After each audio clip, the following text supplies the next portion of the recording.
I got the cash in the bag, stadium packed. Born a rock star in this life, gon' live it up on the attack. Baby, I'm bad, I just wanna get caught up in this life. I'm crazy, I'm mad, doing no cap. Only God wants you, better go live it up. Cash in the bag, stadium packed. Baby, I'm bad, Yeah. baby, I'm bad. I just wanna stay bad, stay mad. Chip on my shoulder cause they treat me like an outcast. I ain't gonna take that, stay back. I'll be swinging hard till the hits come in all caps. I ain't gonna lay back, pray that someone's gonna help me. Ain't nobody like that. I ain't gonna wait, that's all fact. Give me one shot and I'll never get the throne back. I'm sick of being cautious. I'ma go cause something, can't stop this. I'ma steal everybody's lane, cut a shoplift. Sick of hearing everyone complain when they thoughtless. Taste the pain, it's like candy canes. It makes me go change into a better frame, into a better name. Society's insane, we all live for fame, yeah. Cash in the bag, stadium packed. Born a rock star in this life, gon' live it up on the attack. Baby, I'm bad, I just wanna get caught up in this life. I'm crazy, I'm mad, do it no cap. Only God wants you, better go live it up. Cash in the bag, stadium packed. Baby, I'm bad, baby, I'm bad. I got the cash in the bag, stadium packed. Born a rock star in this life, gon' live it up.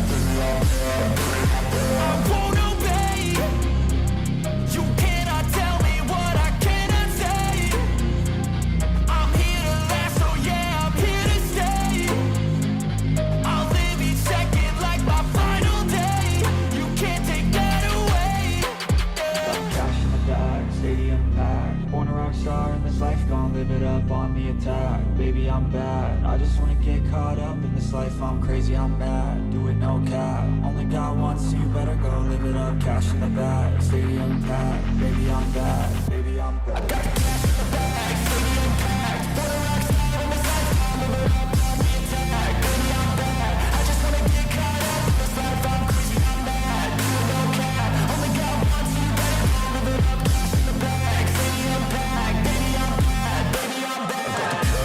I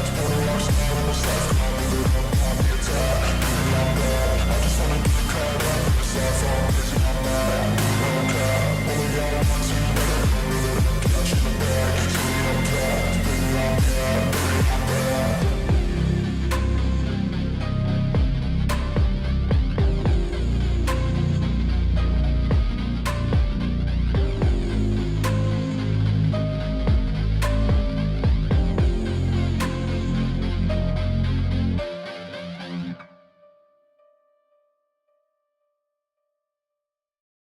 I don't ever slow up, no I don't take shit. I got no love for the fakeness. If you wanna play tough and wanna hate this, I'll always show up. I don't ever slow up, no I don't take shit. I got no love for the fakeness. If you wanna play tough and wanna hate this, I'll always show up and make a statement. I don't ever slow up, no I don't take shit. I got no love for the fakeness. If you wanna play tough and wanna hate this, I'll always show up and make a statement. Everything I do so instinctive and so passionate. Every word I move so descriptive like an adjective. I got a vendetta against people who patented being negative when you should be getting after it. I got facts over tracks, this and that. Spitting slow, spitting fast. I could roast, I could gas. Think I'm okay at last, but I don't know if that can erase all the past. And the pettiness, a reflection of the emptiness. Hilarious, you think you're worth my time, you're delirious. Mysterious, because you hide behind a fake exterior. Inferior, you know I'll always be a bit superior. Get off of me, this ain't no humble brag. I want you to hear words, you can say them back. I want you to feel free from the chains at last, and to believe in what you got, it was built to last, yeah. Now that I've been put through hell, I never got anyone's help. I had to do it all myself.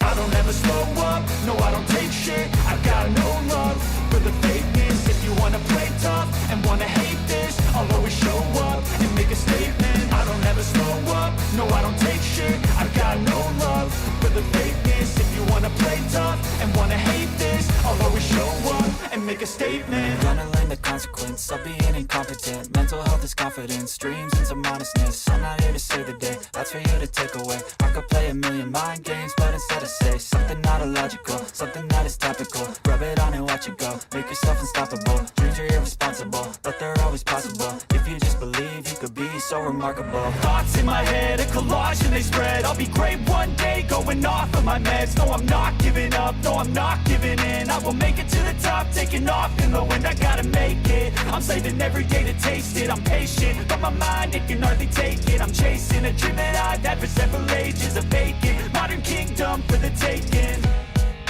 Now that I've been put through hell, I never got anyone's help. I had to do it all myself. I don't ever slow up, no I don't take shit. I got no love for the fakeness. If you wanna play tough and wanna hate this, I'll always show up and make a statement. I don't ever slow up, no I don't take shit. I got no love for the fakeness. If you wanna play tough and wanna hate this, I'll always show up and make a statement. I don't ever slow up, no I don't take shit. I got no love for the fakeness. If you wanna play tough and wanna hate this, I'll always show up.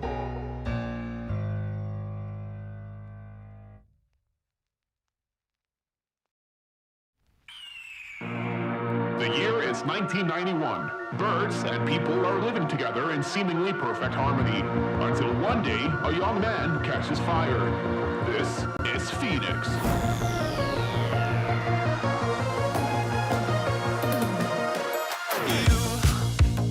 You've been knocked down and got up again. In a corner, you're surrounded, no defenders. You've hid your fury and kept it in. But it's time now, you ignite and turn to embers. Like a phoenix, you burst in a fire burn. A thirst and desire, you transform right up in a flash. You spread your wings to rise from the ashes. Phoenix, you burst in a fire burn. A thirst and desire, you transform right up in a flash. You spread your wings to rise from the ashes.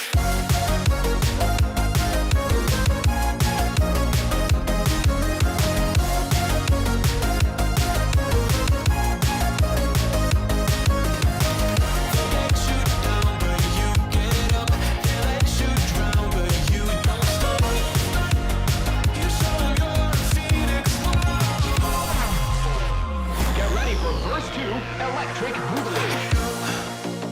You see the truth behind the veil, and you know that they're just looking for attention. Oh, you don't let the ruthlessness prevail. Oh, it's time now, light your fires for ascension. Like a phoenix, you burst in a fire burn. A thirst and desire, you try.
a lunatic. Some people don't believe that I can get ignorant. I'ma cock my nine, mother.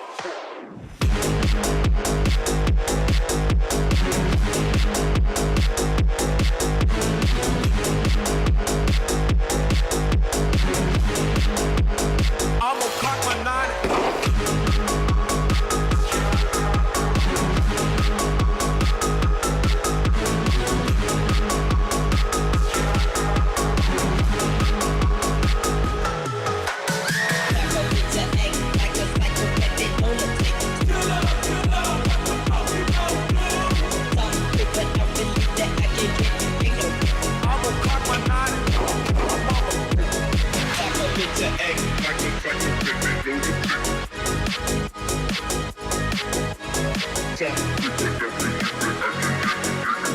I'ma cock my nine, mother.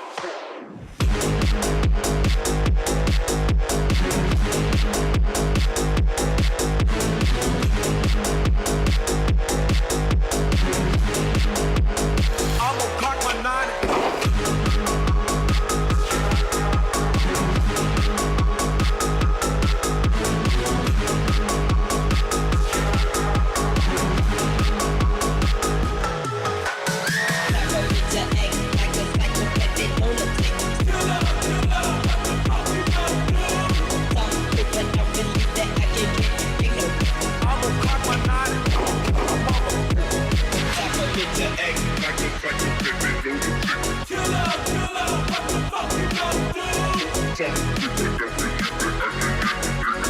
I'ma cock my nine, mother.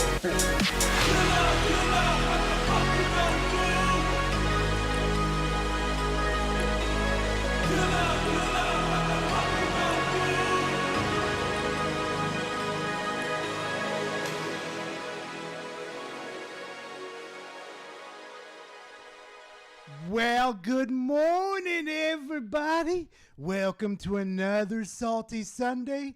Boy, oh boy, do we got content for all of you to enjoy today. Boy, oh boy, did I piss some people off this week. Holy shit, chat. Oh, God, chat. You're never going to believe what Gara found. Holy fuck. Like, we're going to be covering today content that's going to be ranging from fucking the Nintendo's, the PlayStation fanboys, and I think, oh no, not the Xbox fanboys, definitely not, because they're a fucking dead breed, let's be freaking honest. But anyway, hi chat, how was y'all's weekend? How are y'all doing, huh? Oh, I see Battle Puppet, I see Spec right there, oh, I see Sonic, I see Power Boss, I see fucking Payoff, Oh, hi, Gator. I see you there. Oh, there's Blast right there. How are y'all doing, huh? Check this memes. Oh, my Lord. God, I fucking knew it. Also, hi, lady. Hi, Jupiter. How are you guys doing? Hopefully, you guys are doing good. Let's see what the fuck is going on in memes with these guys. I swear to God. I swear me, mum. What the fuck? Oh, I have no comment. Do I even want to bother? Hi, Cobra. How are you doing? Oh, you're still dealing with Graces? Oh, God. God damn, Spec. Gar after being... Oh, my God. Oh, my God. I know that anime, too. Dead ass, I know that fucking anime. Oh, fuck. Here's Radar. Hi, Radar. Fucking hell. Why? What the fuck? Hold up a fucking minute. What the fuck is it? Do I even want to know what this fucking meme? Hold on a second. I gotta show y'all this one.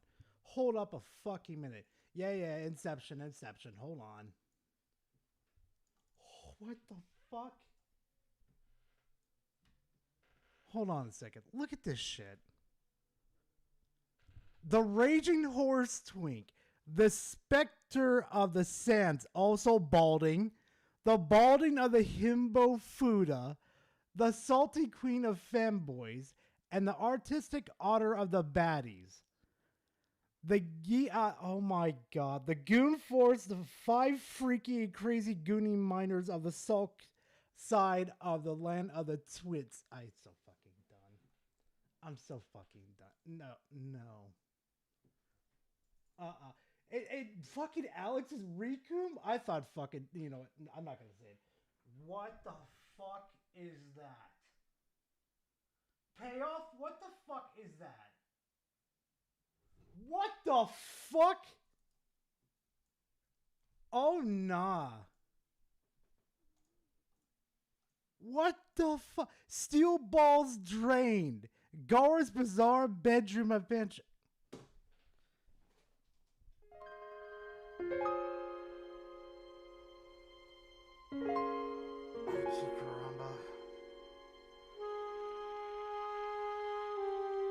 It had to be a JoJo reference, of course.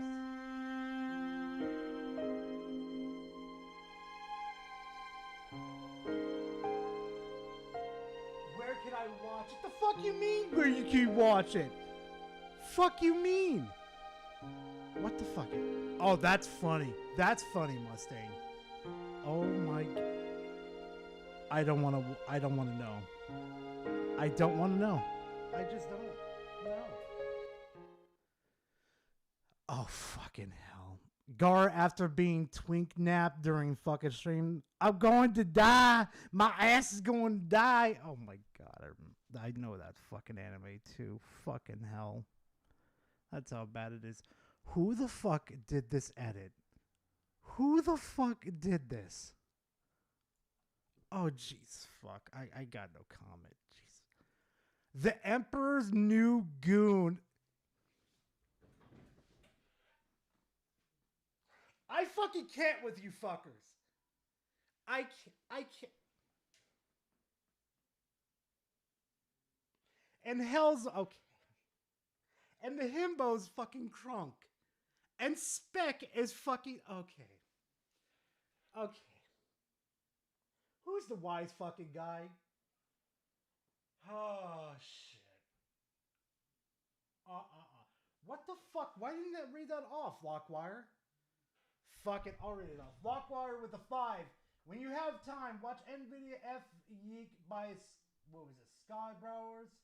The guy has been in FX industry for 15 years and make AI videos the right way. God damn. That's not bad at all. I have no fucking... And of course I'm fucking Cusco. Of course I'm Cusco. Get up on the Hydra's... Okay. What? God damn it.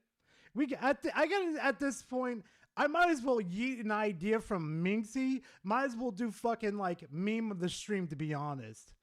Like fucking hell. If you can't recognize 3 of these albums, I don't want to hear about how toxic voice chat is these days. I recognize all 9 of them. And I could pretty much fucking, oh my god. Wait, you have like, wait. Oh yeah, no. I'll bet you anything. Half of this fucking chat doesn't even get what that last one is. I'll bet you anything. I bet you they don't know about the fucking band Power Man 5000. I'll bet you fucking anything. And White Zombie? Oh yeah, don't even get me started. Don't even get me fucking... What the fuck is this? Defend me, Erner. Oh my god. Why did I thought... Okay. You know what's fucked up though, chat? I really thought that was Spec for a second. I really thought that was Spec. That's the fucked up part. Bro, I'm such an asshole, Spec. I swear to god, that's me, chat, not you. Oh my god.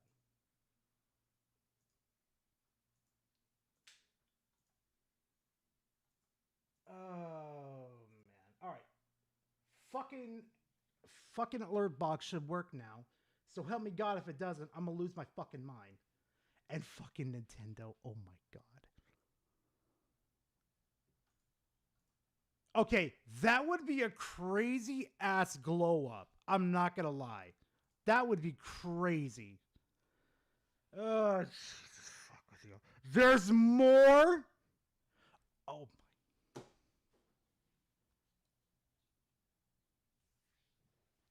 There's fucking more. There's always fucking. Okay. Hybrid theory, go. Do you want to see how old it is here? Oh my. Oh, here it is. Wait. Gar of the Rage, do you want to see how old here it is? Hybrid theory. Fuck, I'm old. Chat, I'm old. Hybrid fucking, man, I miss Chester. Man, I miss that motherfucker. That man was a lyrical fucking genius.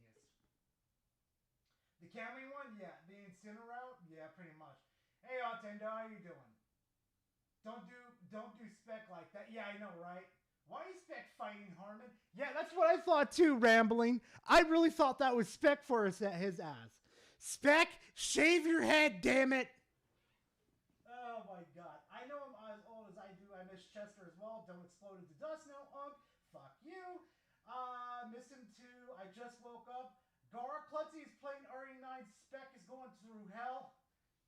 Ha ha ha. Get fucked. Get fucked, motherfuckers. The Twinkle. The fucking Twinkle. I'm so fucking done with y'all. I'm so fucking done with y'all. I swear to God. So help me God. What the fuck is it?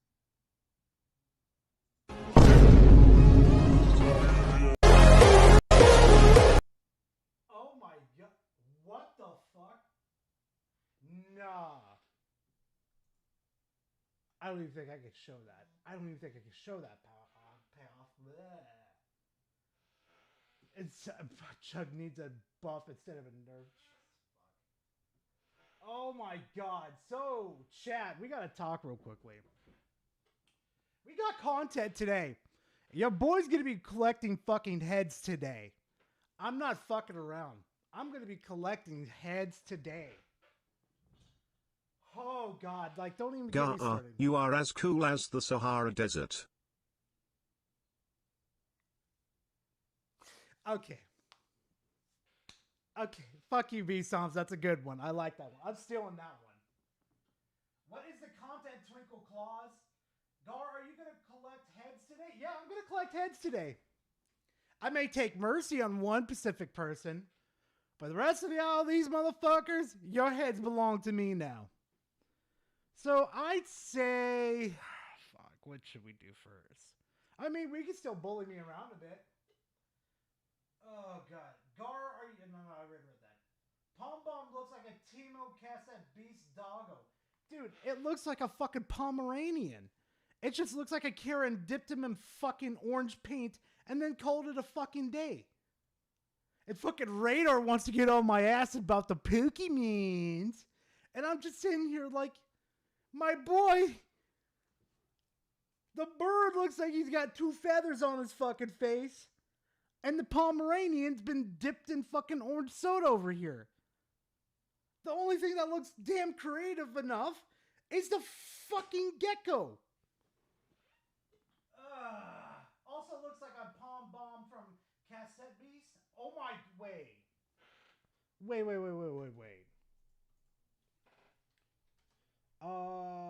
Pom Bomb from Cassette Beast.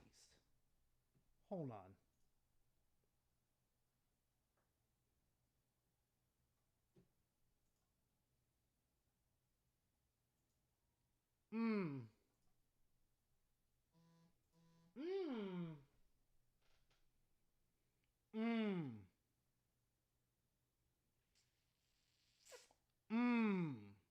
That is looking pretty familiar.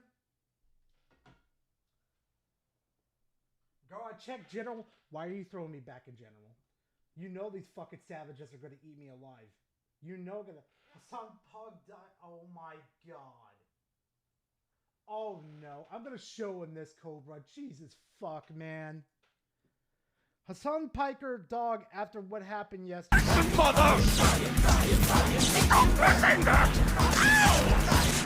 You motherfuckers! No. No. Cobra, that's bad. Cobra, oh my god. Just no. What the fuck? Scientists have trained 200,000 human brain cells grown on a microchip to play the original Doom. The fuck? Doom runs on anything. It can't be stopped. Bro! Meanwhile, rest of the franchise starters nothing but every other animal. Trico is just a gecko, Oshawott is just a otter, Litten is just a cat. Yeah, but here's my point though. I'll explain that in a minute. Let me get through this real quickly. I'll get you to I got you on this one, Onyx. I'll explain my point of view on this. Scientists have trained 200,000 human brain cells grown on a microchip to play the original Doom. If the neurons fire in a specific pattern, Doom Guy shoots. If they fire in another pattern, he moves to right, and so on. That's fucking insane. I would love to see a video of that. Dude, that's fucking insane.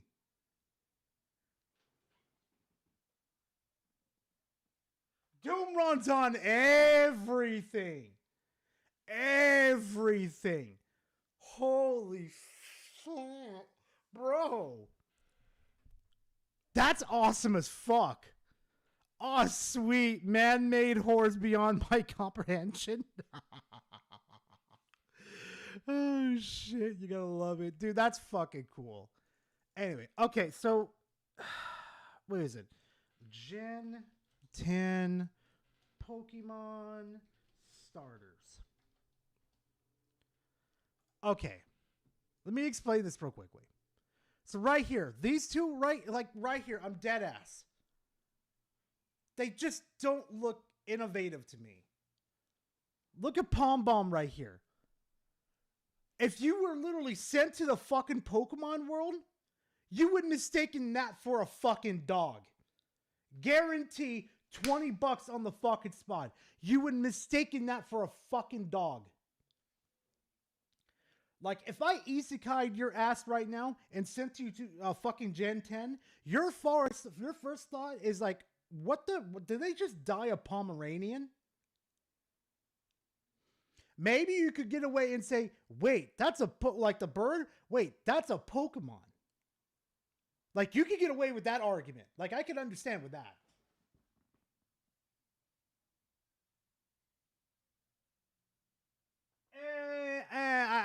I wouldn't say innovative. I wouldn't say really innovative, but it's like, here, I'll show, what is it?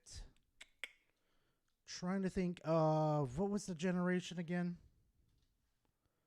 Was it Generation 7? Yes, I was right. At least with these starters right here, they had the Pokemon essence right here. Like, for example, Litten over here, this doesn't look like a normal cat. Like, granted, it's like based off of a cat, but there's designs to it that makes it look different from a fucking cat. Rowlet over here, okay, yeah, obviously it's a fucking owl. But owls don't show their feet when they're fucking standing. Like, if they're relaxing, they don't show their feet. Also, I don't remember fucking owls walking on the fucking ground too. And Sealeo over here, or I can't remember its fucking name. And the seal over here, obviously it's a fucking seal, but it's got like that circus fucking Pokemon essence shit on it. Like, it's a clown Pokemon. Like, it's a circuit, like it's like a clown seal type thing. That's what I'm trying to get my point across to people. Like, there was no innovation here. I don't feel like there was any innovation like what they used to do in the previous gens. Like, I don't think once. No, I did complain about the previous gen starters. Oh, god damn. What the fuck is this? Okay, yeah, guess what, Edge Knight? I can't accept it. Oh, fuck me running. I can't accept this one. Furry aim trainer, furry feudus. Ouch, I wish I could forward some gifts to fucking Alex. Thank you for the gift, Edge Knight. Fucking hell. But my point being is here, at least with Gen 7, there are at least designs on these Pokemon that differentiates them from their animal counterparts. Like, they were noticeable. Hell, let's go and look at... What was the gen I really shit on? Trying to remember.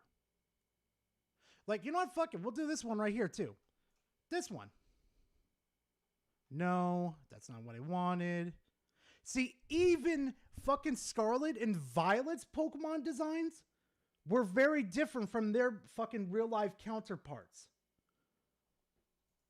Look. Yes, obviously Score Bunny is a fucking bunny, but it has enough designs on it to differentiate itself. Grookey over here, which is my favorite fucking starter out of the whole thing. He's a monkey, obviously, but he has enough designs on him to look different than his fucking counterpart. And Mr. Crybaby Bitch over here, he has enough designs to, you know, be from his counterpart. You see what I'm saying, Onyx? We get it, yeah, funny, jeez. Gen 9 starters are pretty good. 8, 6, Gar, I want to go to Japan and get my very own waifu. Do it. Just call me. I told you not to spam, okay? Oh, wait, never mind. That's not for me.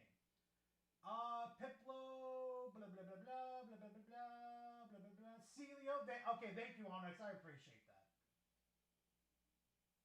But yeah, no, I'm dead serious. That's my fucking problem with these new designs of the Pokemon. Like, it just seems like every single generation, there's just not enough fucking innovation. It's just not enough. But hey, who am I to fucking say shit on someone else's opinion? That's just me. That's just me. That's just me. God, what's going on with fucking Steam? Shit's already blowing up and it's scary. Okay, that's a fucking nightmare and a half. High Day? The fuck? Fuck off, Steam. What the fuck? High Day 2 is a third-person puzzle shooter with a sexy character and cake. Huh? High Day is a hardcore, old-style Metrovania mixed with modern-day third-person shooter and platform. I'll accept these. Thank you guys very much. No! No, Edge Knight! No! Declining gift. Oh my god. I already have it, too. God damn. God damn.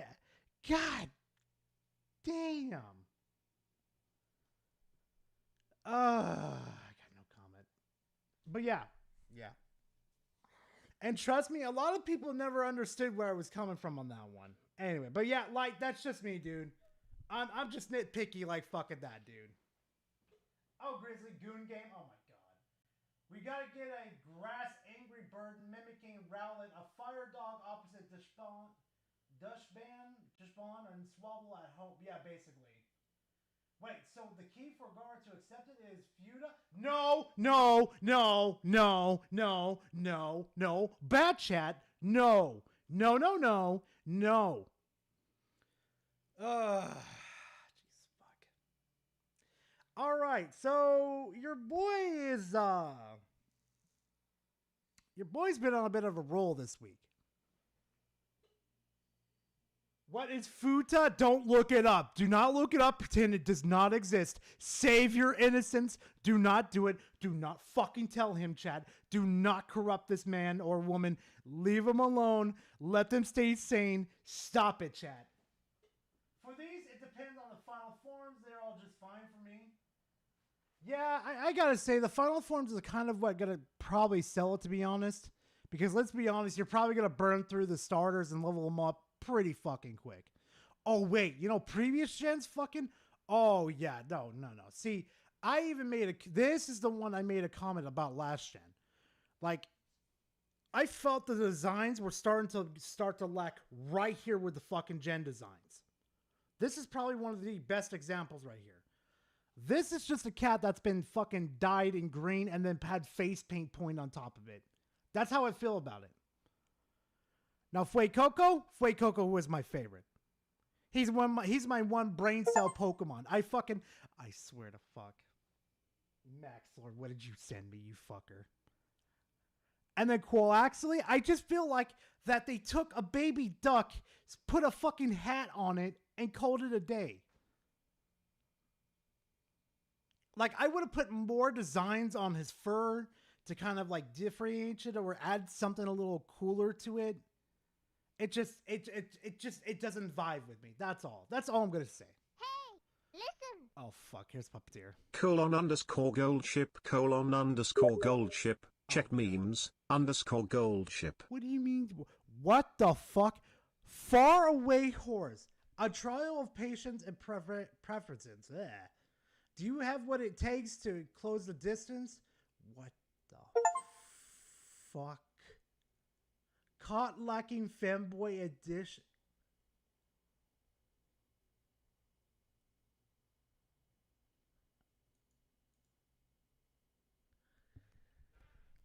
I swear to fuck with y'all. What the fuck? They turned a meme into a video game. I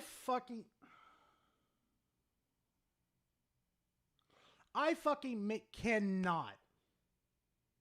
I can't. Maxler, thank you for the game. Jesus fuck, man. I swear to God with y'all. I swear to God with y'all. Oh wait, looks like Fuecoco won that one. But yeah, no, it just felt like the designs start to go fucking downhill every single generation. Don't know why.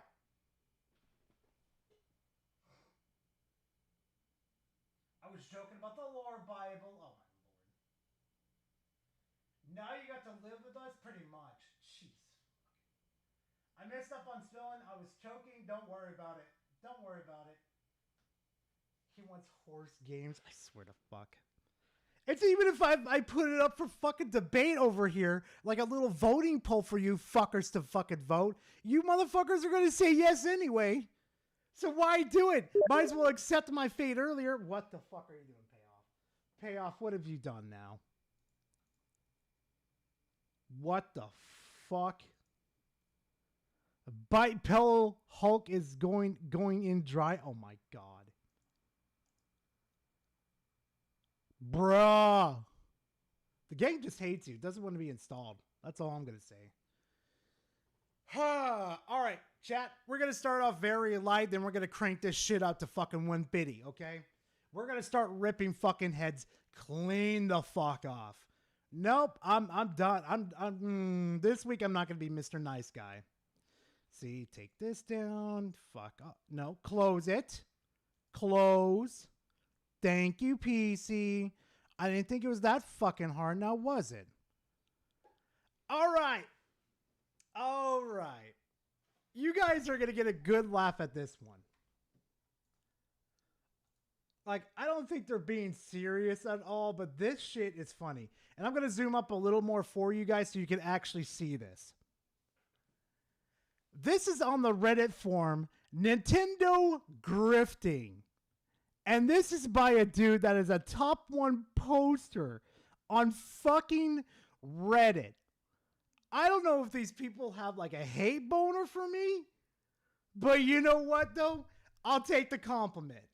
I'll take the fucking compliment. Guy the Rage has turned into the devil. AIR? Check. Having sinister devil eyes? Check. Doubling down on his opinions? Check. He must really dislike Nintendo fans if he's choosing to pull this stunt right before the Pokemon Presents tomorrow. I understand that not everyone wants to spend $20 due to the digital tax. What digital tax? You fucking idiot. Tax is added after the fucking price tag is... Holy fuck. If this is the best you fuckers have... I have no comment. I have no... But Guard makes me want to disagree with him, even if he's right about some things.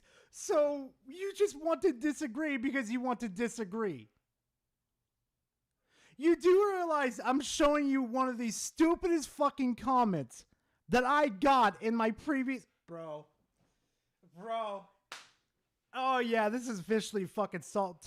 This is a certified salt moment here. It's just disappointing. I'll let this go. Hold on. Oh, great on Reddit. That place is such a cesspool. Oh yeah, it is. But I love the content that's there.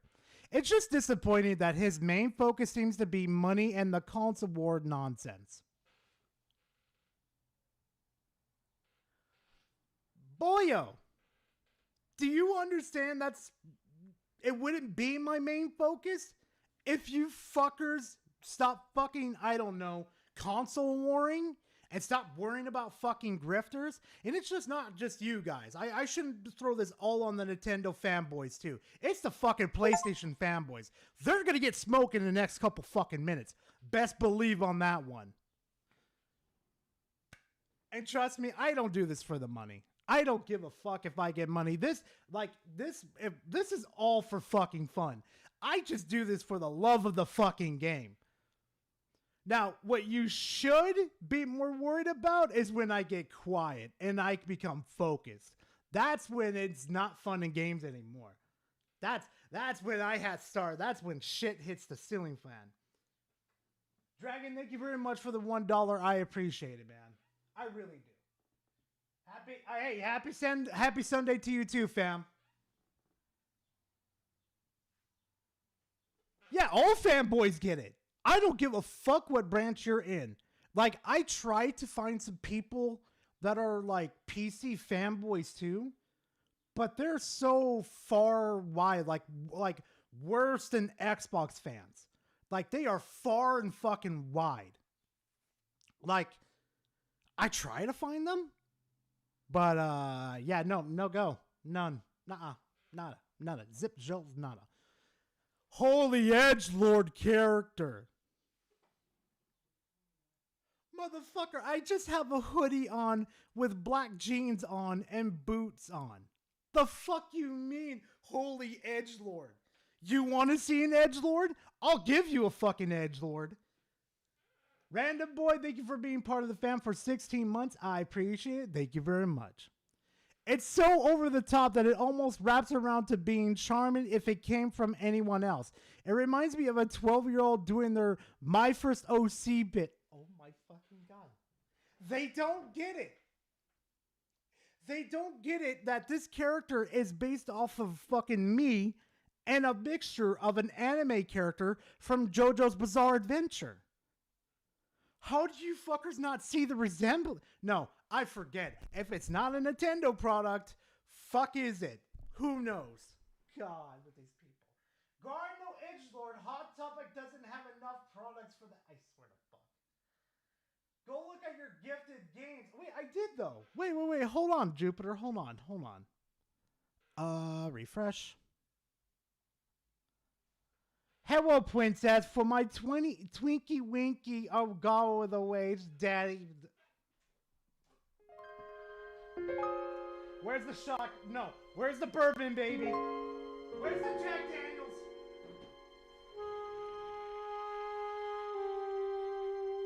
Hello, old friend.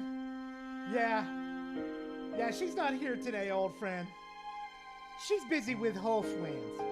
They're going out and shopping. Hello, Jack Daniels. How are you doing, old friend? I'm gonna drink the sweet nectar out of you today.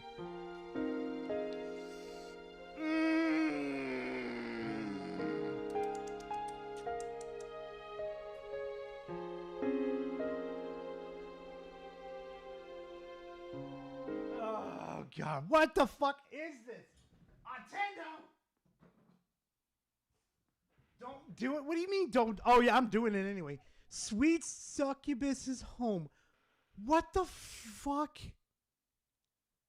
A recently laid off musician picks up a girl on the street. Turns out she's a succubus. Time to make ends meet. They start streaming music together. Rhythm game meets visual novel and a sweet spicy cooperation with your new demon room. Oh Jesus fuck. I'm not even going to ask where you found this, Nintendo. I'm not. He probably just typed in succubus and found it, knowing that fucker. No, knowing Ottendo. Jesus fuck. My recommendations is fuck. Oh hey shit. The Halo franchise is on sale. Hold on a quick second, chat.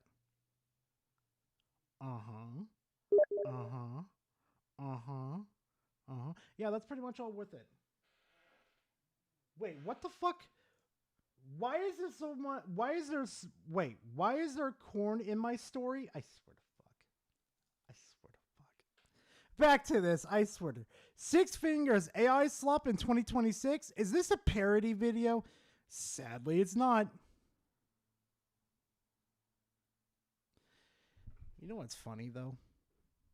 Chat.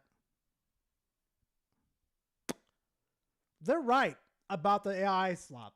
I'm going to admit that. But I can't find anybody that can do this type of art. Like, it's very hard to find it. And usually I don't mind putting it into the fucking thumbnails. I don't usually mind. And usually the Six Fingers, I'm like, fuck it, I'm going to pass on it. It's not much of a big deal. But I am going to start fading away from the fucking AI. I think I'm going to. I think I got enough creativity in me to move away from it. Let's continue. PC Fanboy, whose entire channel is talking about console gamers and console games. Many such cases. And he's a top 1% commentator. Oh, this fucker lives on fucking Reddit. I'd rather comment on console games, gamers, and console games. Actually, scratch that. I don't even commentate on those. I comment on the extremist versions of you guys. Okay? I'd rather be that asshole, which I am right now, than a top 1% commentator on fucking Reddit. You're on fucking Reddit talking all the time like a fucking loser. I don't want to fucking hear it. Get the fuck out of here. Holy shit, it's the devil from the Bible. Oh my God. Oh my God. He spelled Bible wrong. He's here to convince us to do sin. Chat, I guess I'm the devil. Chat, I guess I'm the devil here, huh? Me telling you to go play video games and to enjoy yourself on whatever platform. Make sure you get to play all the games on all the platforms. I guess I'm the devil. He's a damn devil. He's a devil.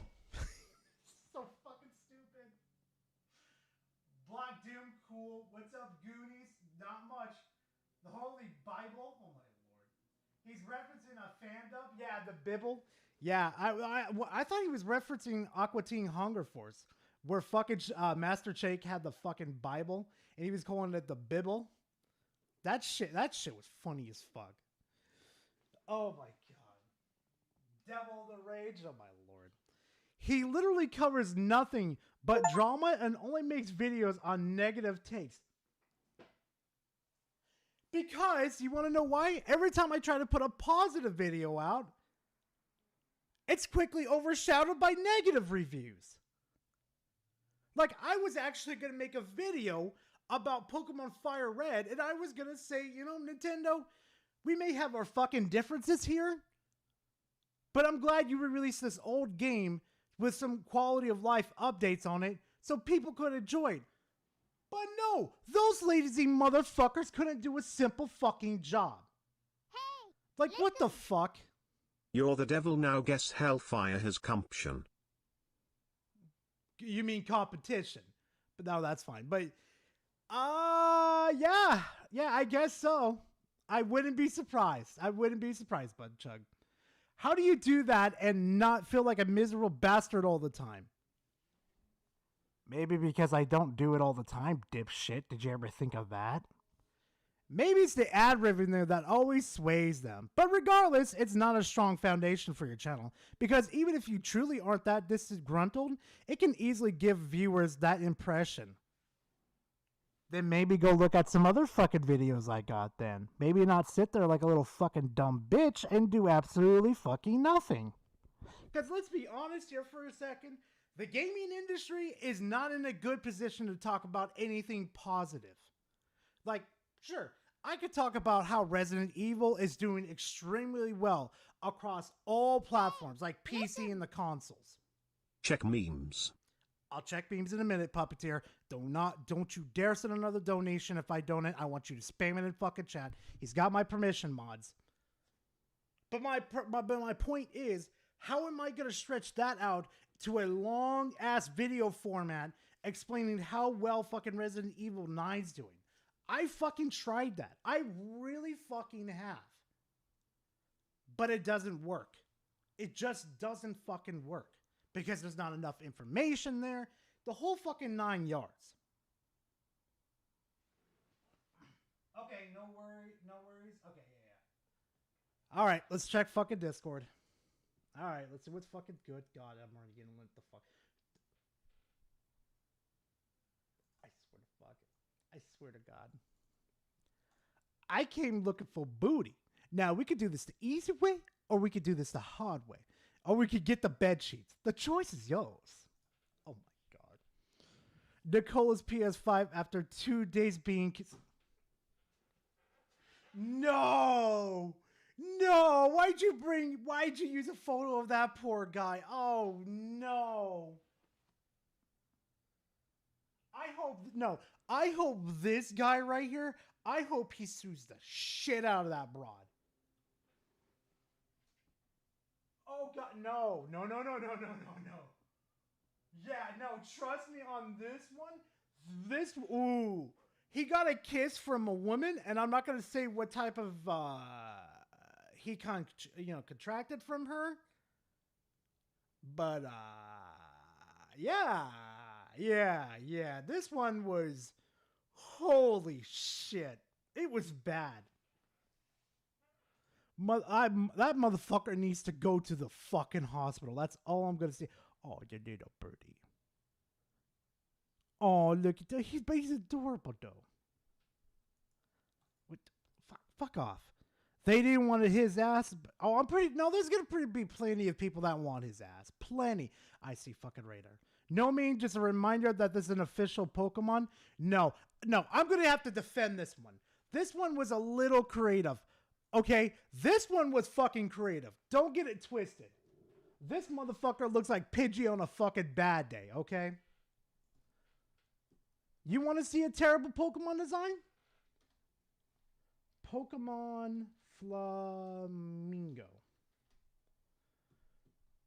You want to see a terrible Pokemon design? Oh, I got you covered. Where is it? Oh, I got you covered, chat. Oh, yeah. Oh, yeah, chat. I got you covered. Yeah, Flamingo. Uh-huh. This is the worst Pokemon design I've ever seen in the franchise. Holy fuck.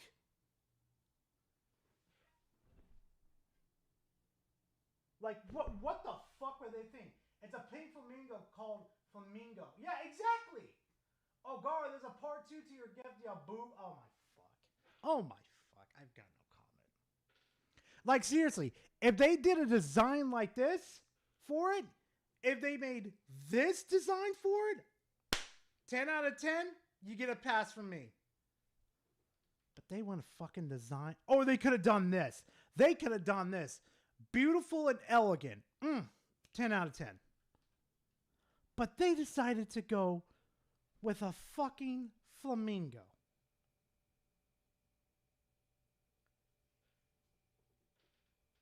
Reminder, this is the most profitable fucking Pokemon franchise in the fucking world. And the sad part is, for the people that actually do love this Pokemon, probably never going to get shown again. Probably never going to be brought into other generations. Because, well, you know. Check DM's emo boy. Fuck. God damn it, Radar. God damn it, Radar. Let me see how bad this is. Like, do I even want to show chat?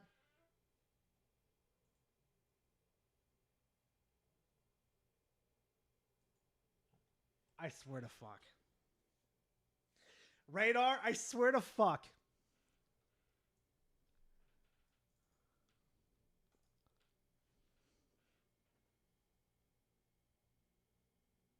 Radar Y.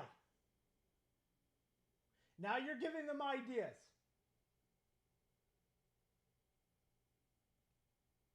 I swear to fuck. Oh, hey, it's Gara and Fate. Fuck off, Battle. Fuck off. Oh my god. Girl, us to follow? I swear to fuck. No, we're done. What's the worst part, too? There's a tiny little monster there. Are you fucking kidding me? Now I feel bad for that person. You get the teeny tiny monster. I swear to fuck. You get the tiny monster. Shit. I swear to fuck. I swear to fuck. All right, back to this shit. Oh my god. We'll go look at gifts in a couple seconds on Nintendo. I mean, he's always been a grifter. He's just been been a Sony grifter for the most part of from what I remember. Anyways, whenever one grift dries up, they'll find another. Motherfucker, I'm just more interested in talking about Nintendo's fuck-ups. Like I said, it's the year of Nintendo. They're fucking up bad. I expect Xbox to fuck up around the corner every single time. Like, seriously, how many fucking rant videos do I need to make about Xbox is fucking up? Xbox is doing terrible. If y'all want that type of video, go ahead and go subscribe to fucking Crap Gamer, okay? Go listen to that fucking shitlord. Oh, ye gods, people have disagreed with my righteous judgment. Mighty Chat GPT, make me a more crying AI slop. Dude. The only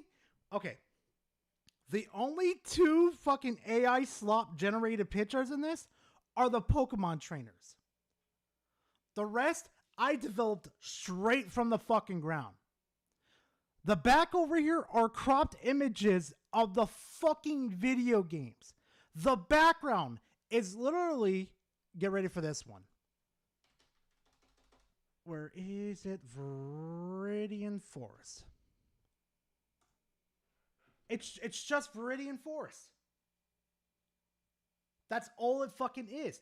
It's Viridian Forest of the background, and then you have the two fucking Pokemon games in the back, and then you have my retarded ass popping up in the middle, and then you have the fucking generated AI. Like, they're acting like the whole fucking thumbnail is nothing but AI. Like, people don't have fucking creativity anymore. People are surfing the FRLG wave like a Lapras. That port was supposed to be inoffensive, and it just be thrown there. Even if it is indeed overpriced and lacking, but people are making a big deal out of it. Like the next game will be $90 if Fire Red Leaf Green sells well. A top 1% commentator. Holy fuck. Am I attracting these fucktards like they're fucking idiots or something? I'm collecting these fuckers like they're Pokemons or the fucking Yu-Gi-Oh cards. Bruh. There's no shot in hell. I'm moving you over, chat, so everybody can read the whole text too. Bruh, I'm collecting them like Pokemans. Also, it's a possibility, Bort. There's one saying that you never say in life. Never say never. Never say never. Never say that. No. Because you never know what's going to fucking happen. Honestly, wait. Mr. Negativity.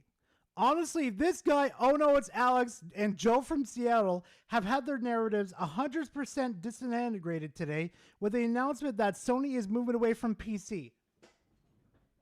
Listen here, fucktard McGee. Jason Schreier is not always a reliable fucking source. And on top of that, too, we don't know what their full plans are unless they come out and say it or fucking do it. Why are we trusting a fucking journalist over what a company will do? Do you know how many fucking journalists have actually came out and said that they're going to do this X, Y, and Z all the fucking time? This is fucking retarded. How many years have these guys period. The exclusives are dead. No, everything is going multi-platform, leaving money on the table, etc. We're going to see some glorious coping from all these guys in the near future on that. They're just as big of PC fanboys as the people they make fun of, our console fanboys.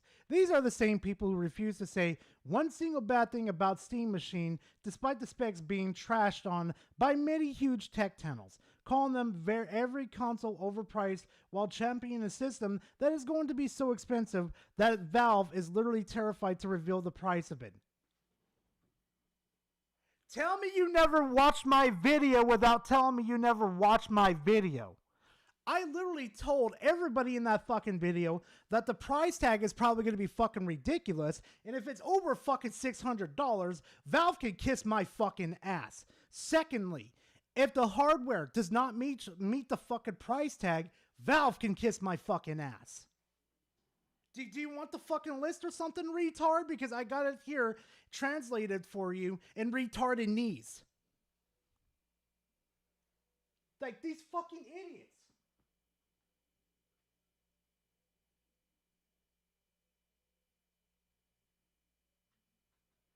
I mean, I kind of am, to be honest, Battle, because I saw the specs and stuff. I'm just like, that's, what was it? Was it the CPU? Yeah, I think it was the CPU. Like, was like 8 gigabytes of fucking, no, it was the RAM. Like, if there was only like 8 gigabytes of fucking RAM, I sat there and thought to myself, most games these days go to 16 gigabytes of RAM. And I'm thinking to myself, that's not going to be enough for games to be played on. The fuck is Steam thinking? They didn't like what I said. Yeah, forgive me for not believing you consider plenty of Pokemon fans aren't exactly happy either. But hey, anything for use, I guess all 529 of them. You know what's funny though? I never went after any other channels like Pokemon fans that actually do enjoy Pokemon Fire Red, that are actually doing Let's Plays right now. Hell, I even watched some of them just fucking play it, just to see how they react to it. And also, yeah, let's see where that video's at right now then, chat. Hold on a second.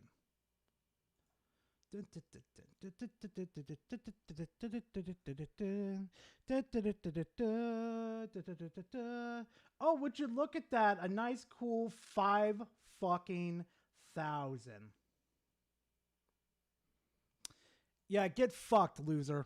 That's all I'm gonna say. Bro, this dude, oh yes. Oh fuck yes. This dude's quote right here personifies this whole fucking Reddit page right here. Just a whole fucking Reddit page. I don't even know who you are. I don't even know who you people are, but this is fucking funny. Like, bro. If they aren't happy, then why do they still buy it? Lol. Yeah, basically. Yeah, the GameCube's real, but I'm not happy with the fucking price. Bro! Wait. Recito? Oh, shit. Oh, shit.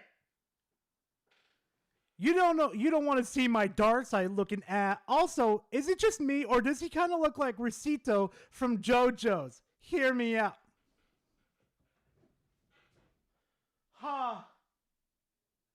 I wonder where I got my ideas from.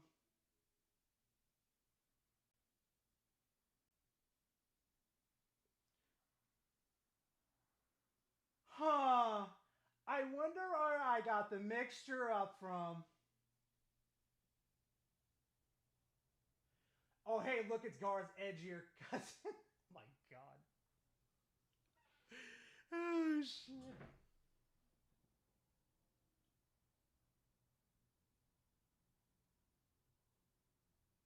Yeah, I know it's foul. I can never see his fucking name right. Like, I've corrected it sometimes, but then I just revert back like a fucking moron and never get it correct. But hey, you know what? At least I'm not one of those people that fucking call me Garage. Fucking idiots. Honestly, fuck this Reddit. Honestly. Just fuck. Wait. See, I'll take all this. Like, these guys right here. No. Fuck him. No, but these people right. Come on. No. Give it back. These people right here, I always appreciate these type of people giving me criticism back. Gar the Rage needs a bit of criticism and learns to stop using generative AI. These people's feedback I always appreciate. I will listen to these people over these shit stains any of the fucking day of the week. I wonder if there's anything else. What other ways? What other could we extract from here? Nah, fuck them all. Wait, is there more? What about new?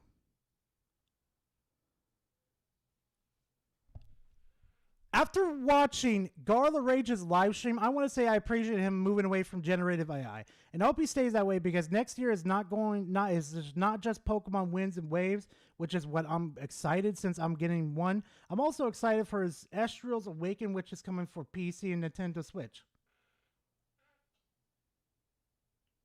Are you here? No. If you're here watching my stream, expose yourself real quickly. I will not flame you. I will make sure the fucking mods leave you alone. Chat, no pegging him. Leave him alone. No, I know they're watching my channel, but I didn't expect to catch them like this.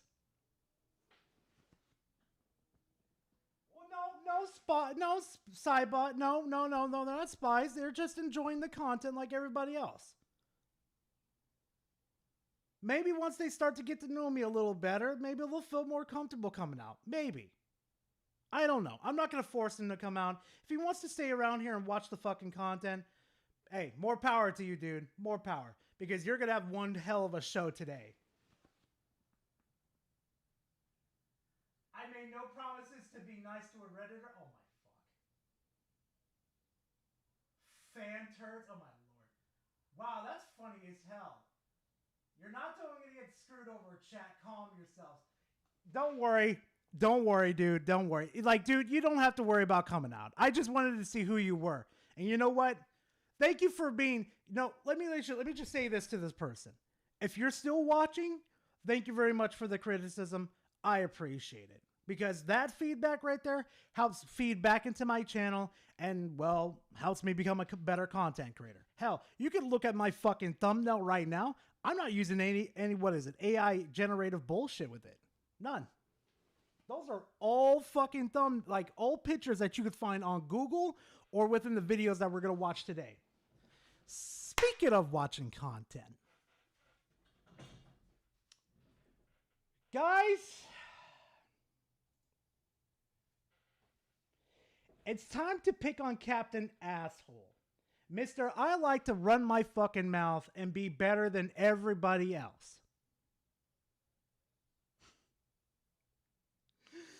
Oh, God, this is...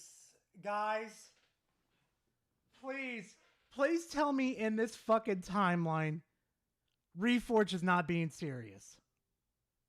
This gameplay was fucking atrocious.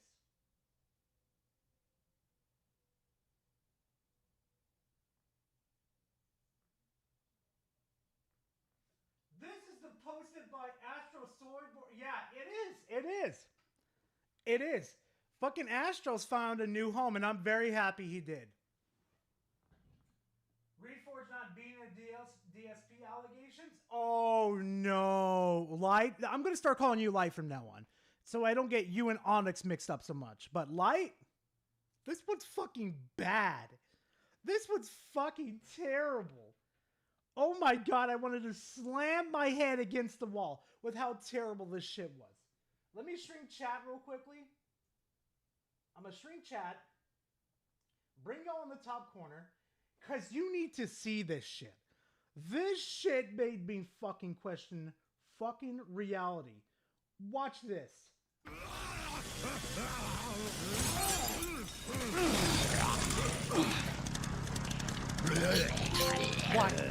Why are you walking up to the doctor? Why are you walking up to the fucking dude that has a fucking chainsaw that could literally just cut you? Why? Why? God, why? Why? Well, start backing off immediately, you fucking idiot.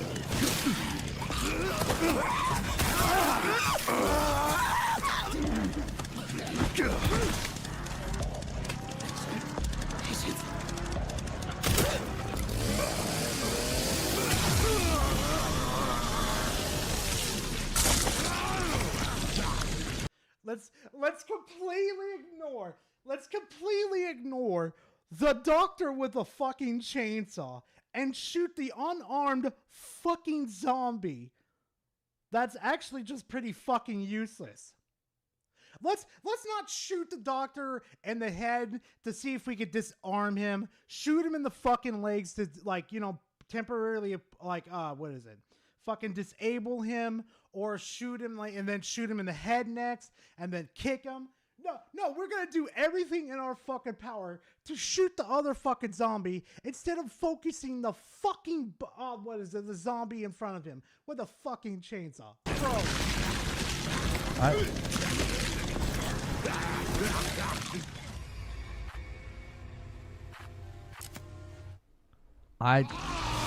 Okay.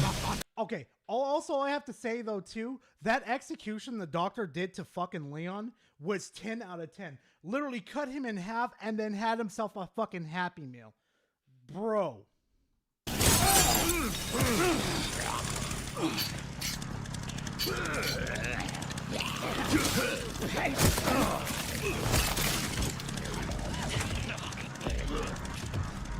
at this shit.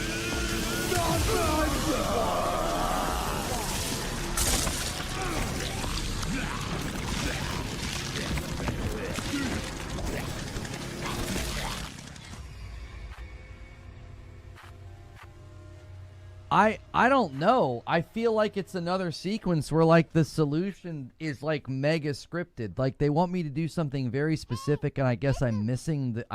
Survival really. skills set to 0. Pretty much. Dude, set this to fucking Oh my baby god, mode. Lono is such a bad unskilled player, SMH. Mm-hmm. You ain't wrong about that one, Piplup. Yeah, again, really. Yeah, it's that fucking bad. Nah, dude, journalist mode would be too tough for this fucking idiot. He needs baby mode, where everything is just gonna be telegraphed, like, and it's gonna be slowed down for him. He needs that. Leon.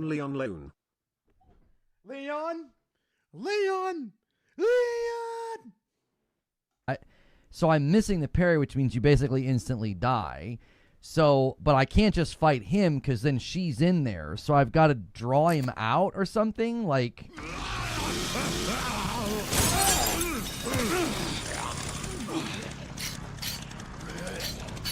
And they're in this room too. Oh, okay, they're not up yet.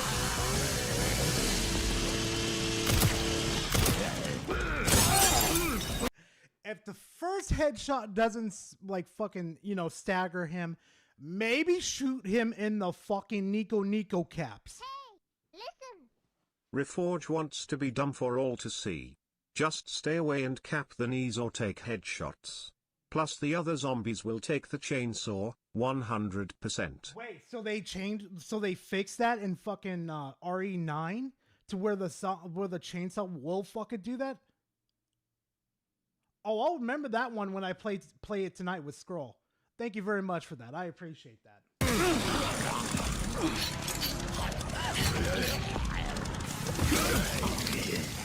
Why the fuck are you meleeing?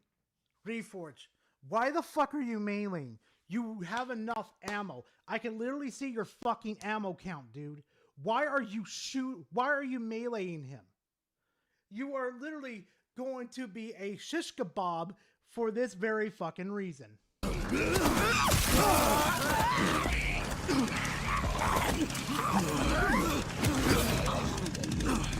I really don't know what they want me to do. It's like there's too many of them.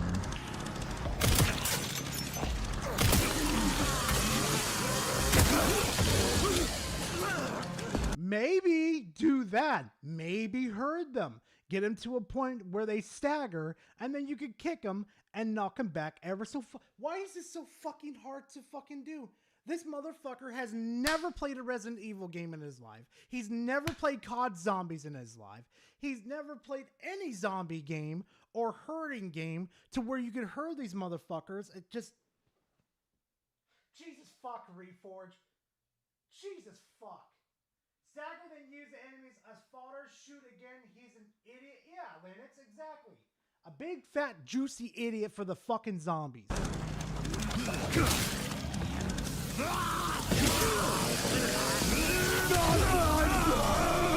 You timed that poorly as fuck, and I don't even think you got done sharpening it. Why are you going? Why? Why do you do this to yourself? Dude, you do this to yourself. I don't feel bad at all. This dude used to be a parry fucking god in Sekiro, and he was parrying the shit out of the final boss in Sekiro. Like, I was talking about, this game's fucking parry was on fleek.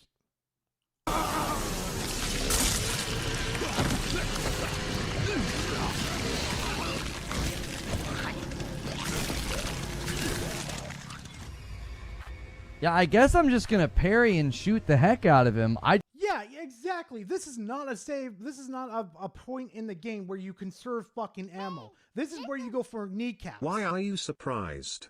He couldn't get past Chapter 2 in RE4 Remake. No, you're lying. Hero, you're lying to me. No fucking shot. He didn't get past Chapter fucking 4? I beat RE4 in 3 fucking days, the remake and the original version. But he couldn't do... No, you're lying, my dude. He's not lying? No, you sad sack of shit.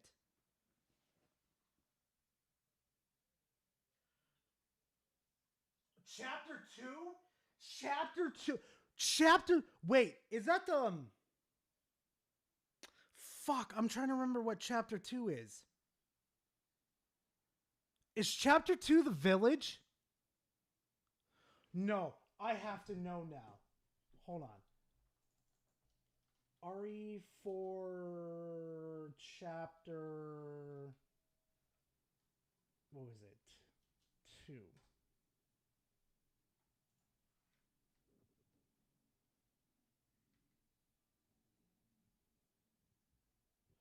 No, he was at Fish... Wait, was he at Fishy Part? Listen. His achievement ends after meeting the merchant in Chapter 2. So he was at Fishy Part. No fucking shot.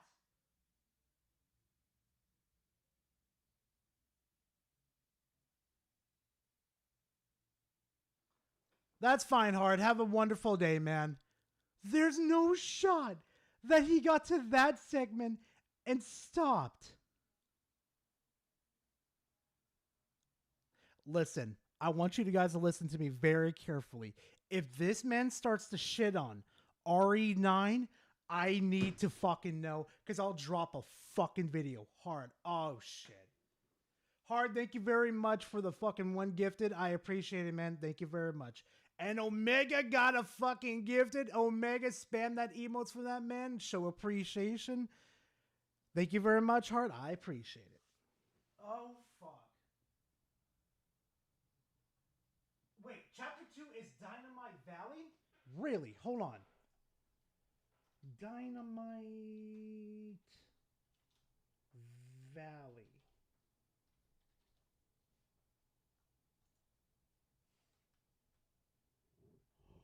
Oh. Oh. Oh, so it is the area I was talking about. No. The Fishy's the different area. But he's in that segment. Oh. Wow. Gara Harmon is shitting on Land. Not surprised there. I wonder if he does, because all I see is fucking skill issue. You might be seeing skill issue, but all I see is blood. All I see is fucking hypocrisy. All I see is free content, Blast.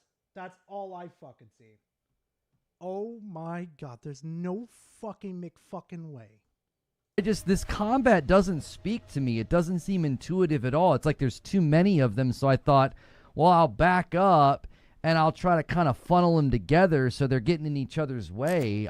Oh my god, it is fucking true then. He hates survival games. He only likes the spooky games where you don't fight back, you just try to escape. Like, what is that name of that one horror game? Like, I can't remember. It's like a painting one, and all you do is just run away from the monster and like just scary jump scares that come in. He's a generic little bitch of horror games. No, not Outlast, no. No. Not Outlast, no. Layers of Fear. Layers of Fear. That's it. Layers of fucking Fear. This motherfucker has simped for Layers of Fear just for the fact that, and mind you, he gave a review of it, like a 9 out of 10, because he didn't have to do much in the game. All he had to do was run away. Oh my God, I'm going to have a stroke. Today's going to be a stroke. Oh, fuck yeah, power. Check Discord DMs. Which is it? Which is it? Oh yeah, I just saw it, hero. Bro, if I could get if we could do like meet up on a pod and we could talk for a little bit, it'd be fantastic. Let's see this real quickly. Wait, I have to add him as a friend? The McFuck? Oh my God, I have to add Reforge as a friend in order to fucking... No. This bitch set it to private.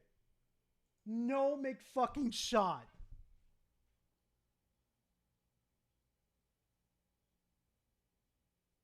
Cybot, Reforge. Like, I gotta give respect to fucking Griffin. At least Griffin puts effort into finishing the fucking games.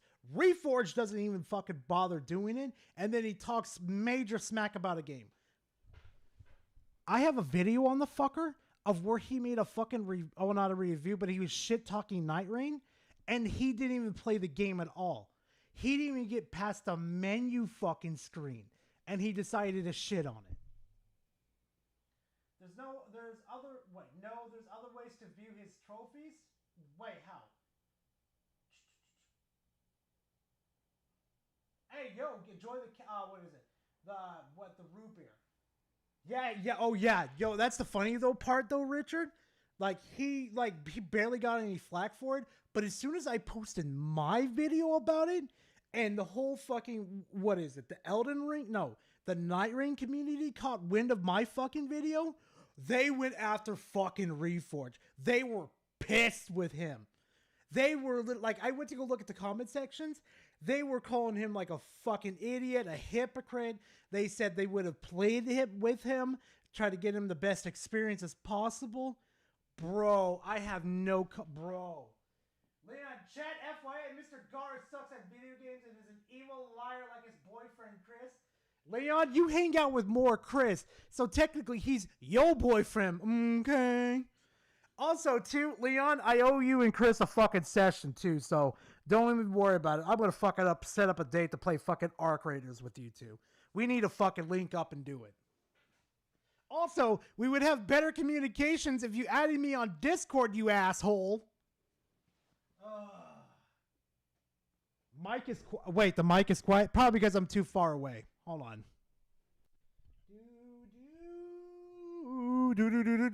I think after stream, I'm probably going to switch out this old mic with the newer one I got.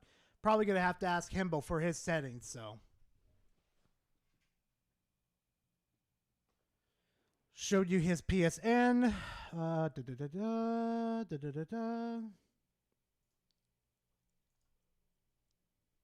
Oh, here we go. This fucking asshole. Bruh. High on Life 2, Ghost of Sparta, Awaken Astral Blade. Let me see if I can find RE4 real quick.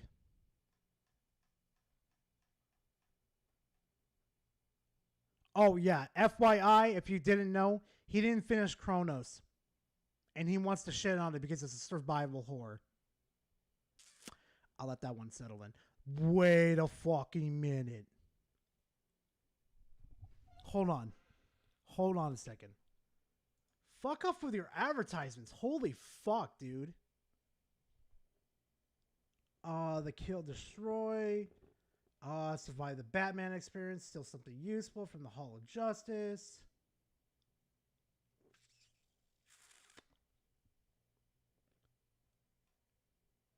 Defeat 10 Raising Hell hit squads. Complete 100 sports. Get poison. Get Toyman. Unlock a villain synergy. Equip 3 pieces of tier 3 Bane Infamy Scent. Reach squad level 30. Fully complete the combat flare checklist 5 times. Reach max level with Deadshot. Reach max level with Harley Quinn. Collect 40. Solve 5. Complete the final hack. Wait, what's the final achievement? And Suicide Squad.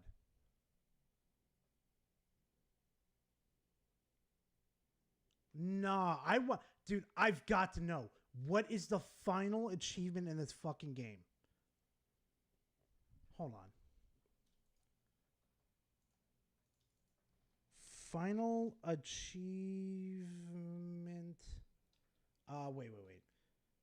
What is the trophy for finishing Suicide Squad Kill the Justice League?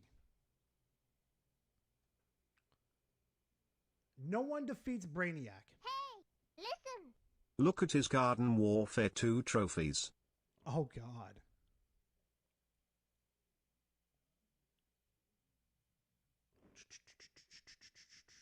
Okay, so he did beat it. Okay.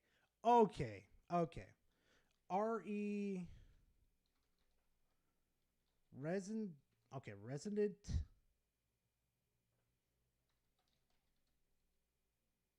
Evil. Oh my God. Bro! He didn't even complete RE4? No!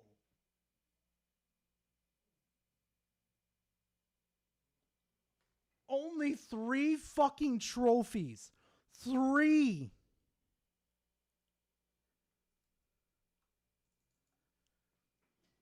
Oh my God. What was the other one again? Okay. Garden. You only have 3 trophies for Garden Warfare?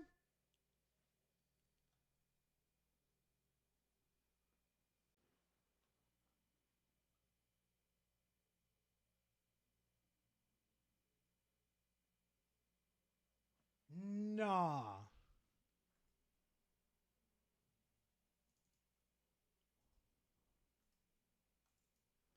Hold on. What else can we pull up? I'm gonna rip fucking Marathon a new one. So help me fuck, man.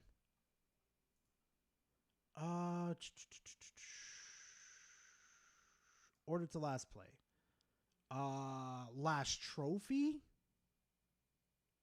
So he's got Blaze Blue, Soulstone Survivors, Control. You didn't even finish Charon? Holy fuck. Oh, of course he 100%ed fucking Returnal. Of course it's fucking...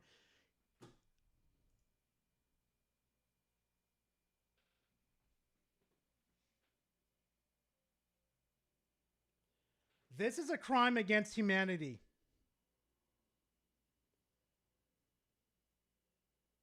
You guys see what I see, right?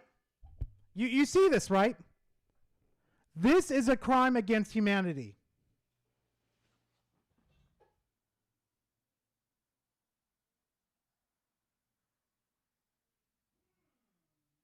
Yeah, it is, Blast. It is.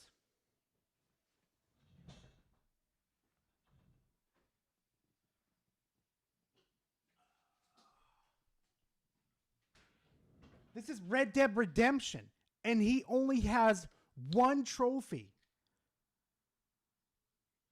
Meaning he completed 1 fucking mission and then stopped. You see the green right there? That means it's an achievement that's unlocked.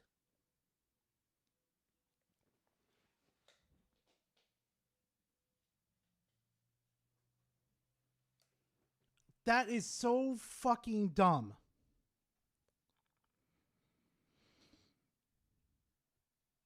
Okay, he was playing VR. He probably got sick of that shit. There's no fucking shot that he only got a couple of achievements on there. He was talking all that shit about how good Borderlands 4 is, and then it has absolutely no fucking problems. Collect all personal vehicles. Catch a ride. He only has 6 out of 10. That means he hasn't finished the game. Oh no, we need to continue. We need to continue, or I'm gonna be here all day ripping this fucking dude apart. Oh, he's a fucking tourist. I don't know. The parry window seems like...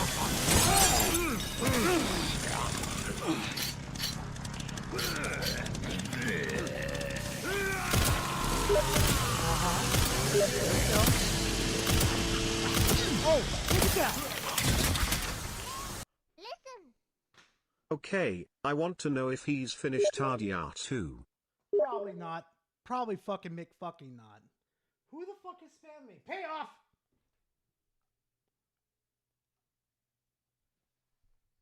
Arc Raiders killer? Bro, look how healthy it is. Bro, pay off. Send me a screenshot of Marathon. I'm willing to take a bet. It's below 70,000 right now as we're talking. Send me the Marathon screen clip. I'm trying to... I can't pick it...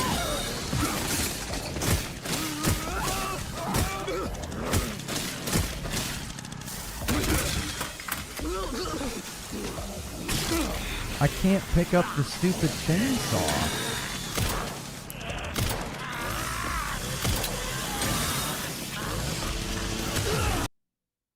Did anybody see that? Did anybody fucking see that?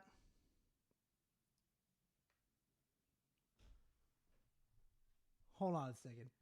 Look where Marathon's at right now, Chad.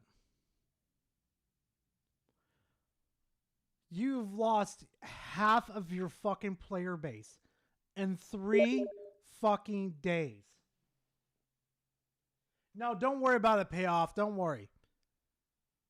You've lost your player base in 3 fucking McFucking days. Chat, March 5th can't get here any quicker. I'm good. Like, I've already played the server slam. It was dog shit. Like, I'll give a Crab credit to where credit's due. Like, he actually enjoys it. More power to him. But me? Oh, I hope Marathon is what breaks the camel's back and fucking PlayStation cans these motherfuckers. Hold on. Now, back to reason. Watch this. I'm trying to... I can't pick it...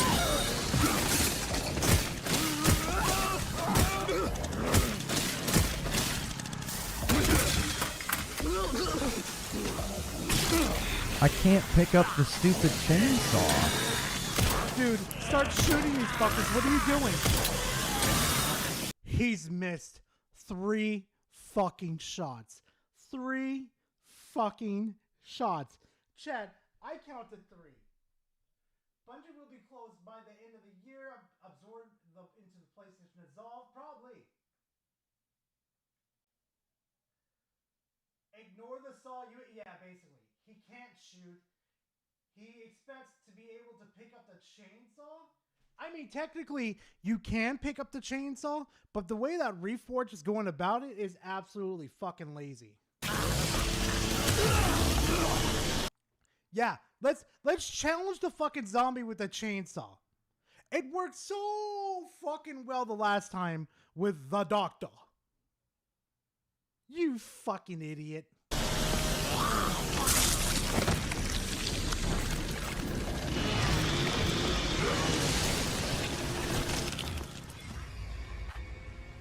Yo, these executions that Capcom made are getting brutal, and I love it.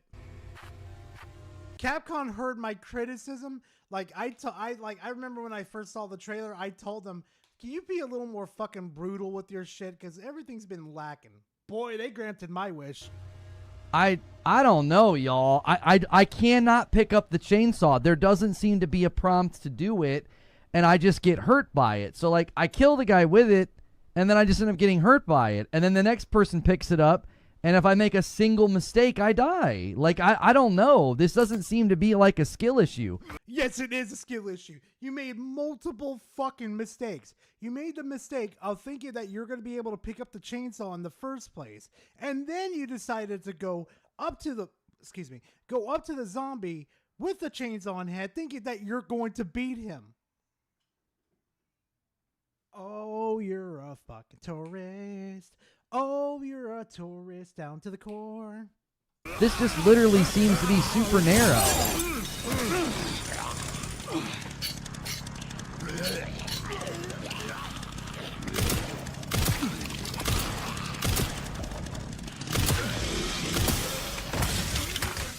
Like, I'm supposed to be able to pick that up. No.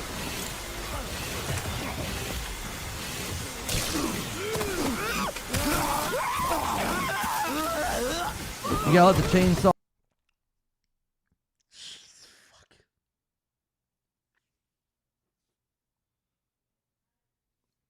This man's awareness is absolute dog shit. Chill. It literally said you can pick it up.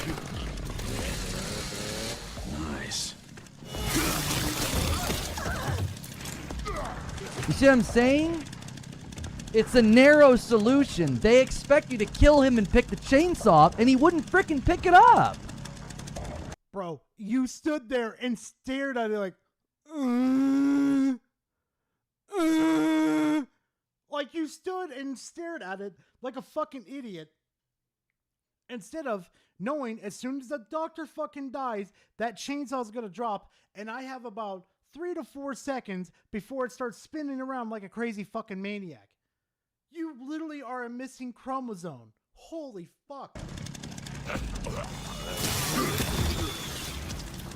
I told you. I was like, if one of these fucking zombies grabs his ass and resets him, I'm gonna die of laughter. something's not right. You're literally supposed to beat the first guy and pick the chainsaw up. I kept walking up to it, and the prompt wouldn't work.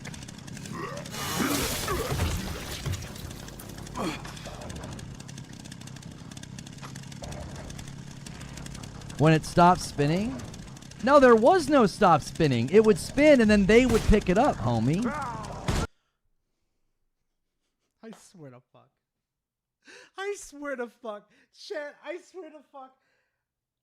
Astro, if you're watching, if you got those fucking marathon clips of fucking dumb shit McGee here, please send them to me. There's no McFucking way. This fucker just...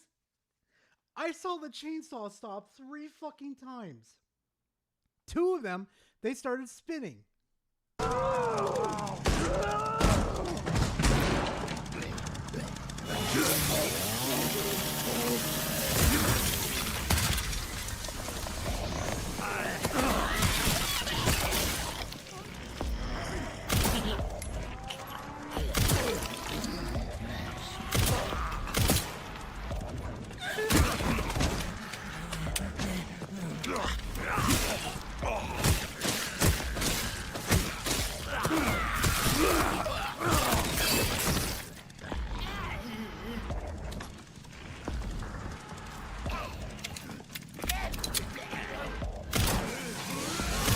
Are you serious?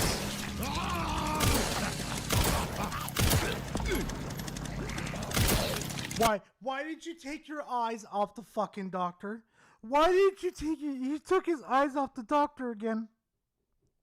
He looked towards the fucking nurse, shot her in the face once, and then decided to shoot the doctor. Bro, oh my god, priorities. Kill the biggest threat real quickly. Make him drop the chainsaw. Pick up the chainsaw. Oh my fuck.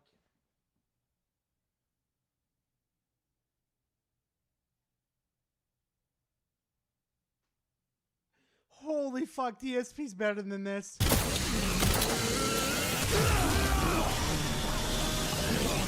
I saw that melee.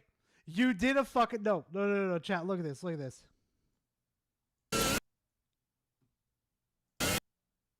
He did a fucking melee. He did a melee instead of parry.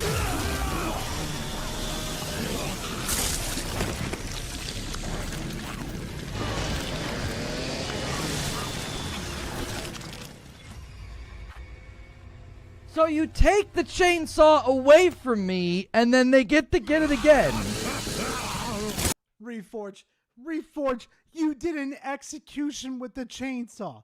You put the prompt in and activated the execution, and it sent the chainsaw flying with the zombie. It's your ass. You caused your own holy fuck, bro.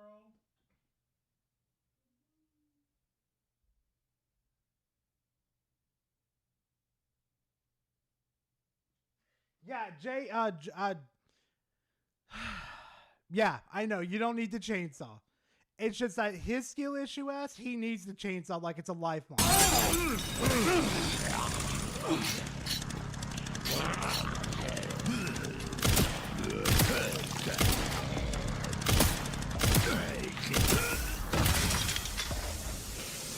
Reforge, you know what? It's not.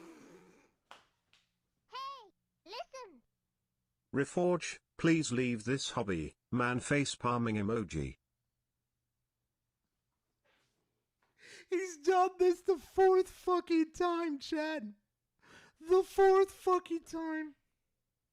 I'm not surprised they put this man on fucking, what is it? Minion duty on Destiny raids. He couldn't do fucking puzzles and Destiny raids to save his fucking life. No wonder they just let him go pew pew with the fucking minions. Oh my god.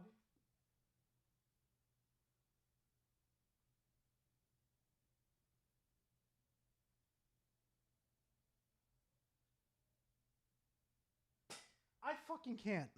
It wasn't spinning, y'all. And now she got it. It teleported to her. Shoot her! This bitch ain't more shooty.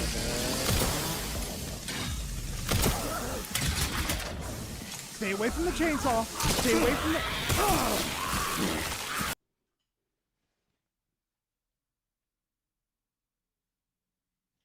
How many times is that, chat? Like the 5th time already? This has have to be the 5th time. Gups, my man, it been hot min, how you been doing? Still keeping your foot on the donkey, fanboys and Phil younger brother age gaming. Oh, you fucking know it. I'm not letting up at all. Like, I'll let the good people come through and let them do whatever the fuck they want and they want to criticize me and shit. But these fuckers? Oh no, I'm having a fun time. Also, Vanguard, thank you for being part of the fam for 37 months. Nah, scratch that. You've been part of the fam for 3 fucking years and a month. 3 fucking years, Vanguard. Thank you very much for the 3 years of support. You are a fucking G. Thank you very much. Now, OG. Holy fuck. Oh. BTW Losher God was cheating in Re 9 yesterday. No, he was cheating? Dog, send me the clip if you can, or post it in the Discord.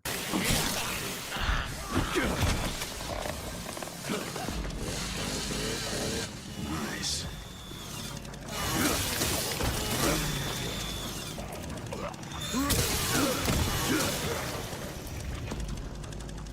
Folks giving this game 9s. Yeah, this sequence is terrible, y'all. It's not working right. It was literally spinning. No, it wasn't. It drops, and it's not spinning at first. Are you watching the game? Like, seriously. Are you watching the game? Like, seriously. Gold, I found your channel after what I went through with JTech, and everyone should be allowed opinions. Oh, yeah. Everybody should be allowed to fuck opinions. If you think I'm a fucking scumbag, cool. You know what I want you to do? I want you to go fucking play video games instead of worried about my fucking opinion. If you think I'm a scumlord, go play fucking video games. Have a good fucking life. Like, honest to God, that's my fucking main mission with my fucking channel. It's to fucking put these fanboys back into their fucking place and send them on their way to go fucking play video games. Because honestly, y'all ain't doing anybody any fucking favors being here. That's it. And maybe occasionally I'll share my fucking good news about the video game industry, if they'll have any. No, it wasn't. It drops and it's not spinning at first. Are you watching the game? Like, seriously, it's dropping. Also, lady, thank you for being part of the fam for 1 month. I appreciate it. Thank you very much. And not spinning. I'm going up to it and there's no prompt to pick it up. Are you watching? No. Hold on. It was literally spinning. Look at the chainsaw right there. It's right here. No, it wasn't. It drops and it's not spinning at first. Are you watching the game? Like, seriously, it's dropping and not spinning. I'm going up to it and there's no prompt to pick it up. Then it starts spinning. It literally teleported to the chick that I just was fighting in that room. I swear sometimes Defense Force homies don't even watch the gameplay. You don't even watch. It literally wasn't spinning. It drops on the ground. It's just sitting there. And I go up and I'm like hammering the button and it doesn't do anything. And then randomly it works and randomly it doesn't.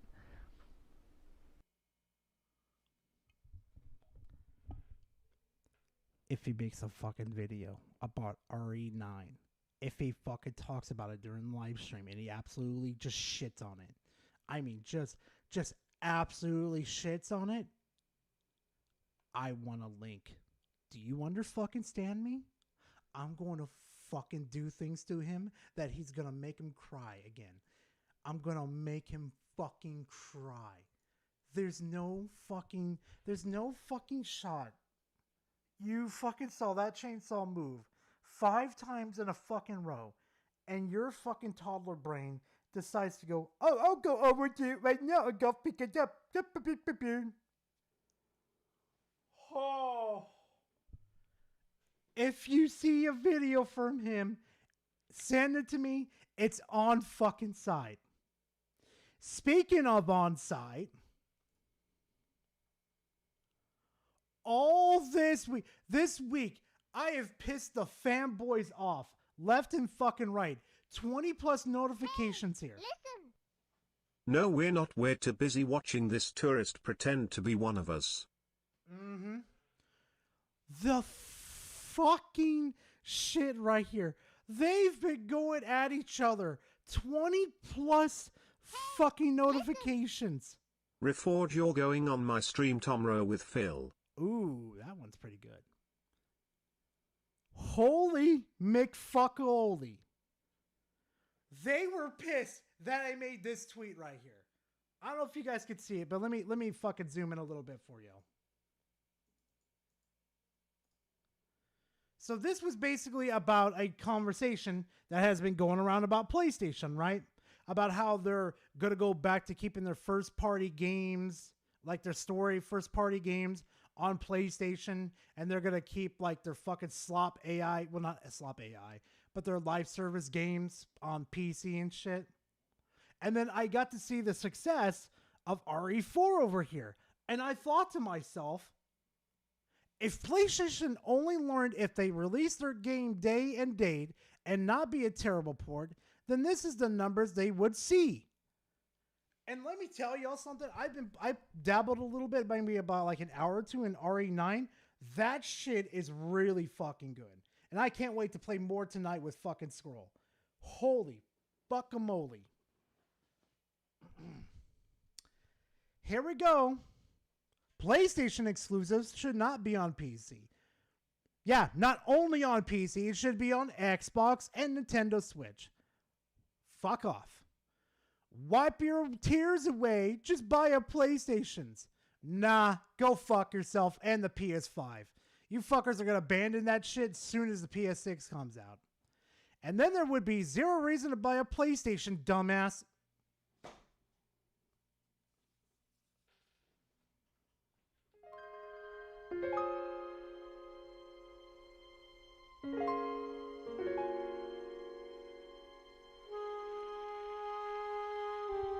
Hey, McShithead, do you like playing on PlayStation? Do you enjoy the format that they have with their shops? Do you enjoy talking to your friends on there? Do you enjoy sharing your clips on there? Do you enjoy the controller on there? Do do enjoy the fucking ecosystem on there? Well, I guess I just found a lot of more fucking thousand more fucking reasons for you to enjoy PlayStations when, you know, exclusives shouldn't be the prime focus. You're basically saying that the PS5 is shit. Yeah, basically random. Basically, you're saying that the PlayStation brand is nothing without their exclusives. That's what they're fucking saying. That's what they're really fucking saying. And I love it. I love it how they out themselves.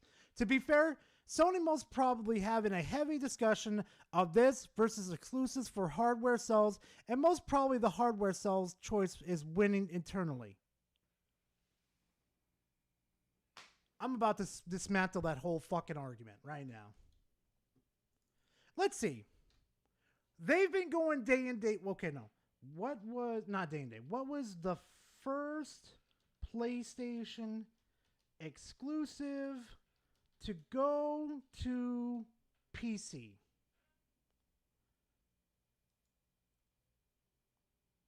No, that's not right. Helldivers wasn't the first one. But fine, whatever. No, that wasn't right.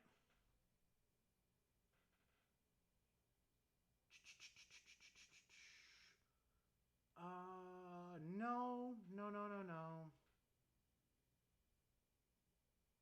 You know what? For shits and giggles, let's just do this for argument's sake right here.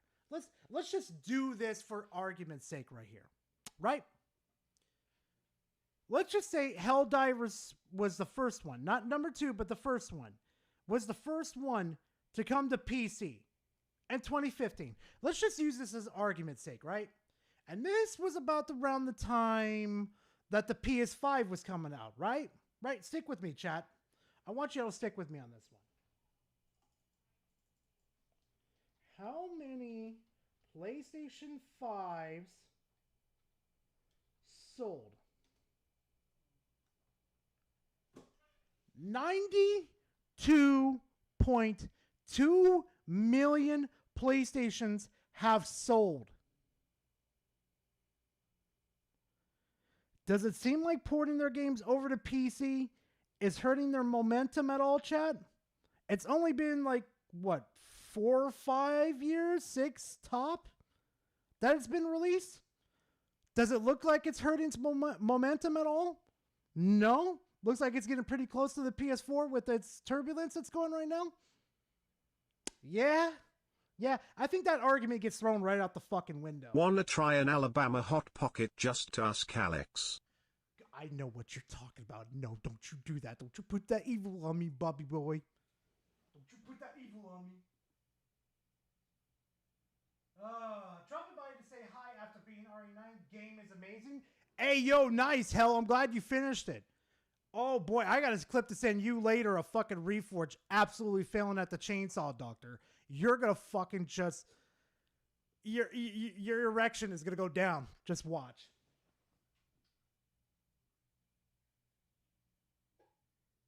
It was Horizon Zero Dawn? Okay. Let me check that real quickly.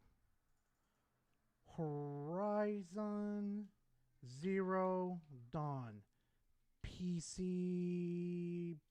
yeah, release date. Yeah, I'll take that one. Was in 2020. So let's go with this argument then. And this is going to be beautiful too. So if it was released in 2020 for the first port going to PC, what does that fucking tell you?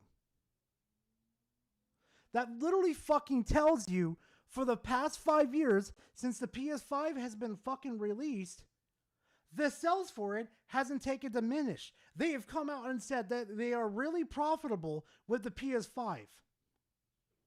You're telling me that they made an obscene amount from fucking PC. $2 billion, in fact, mind you. $2 billion. A cool $2 billion. And they're just going to throw that all away?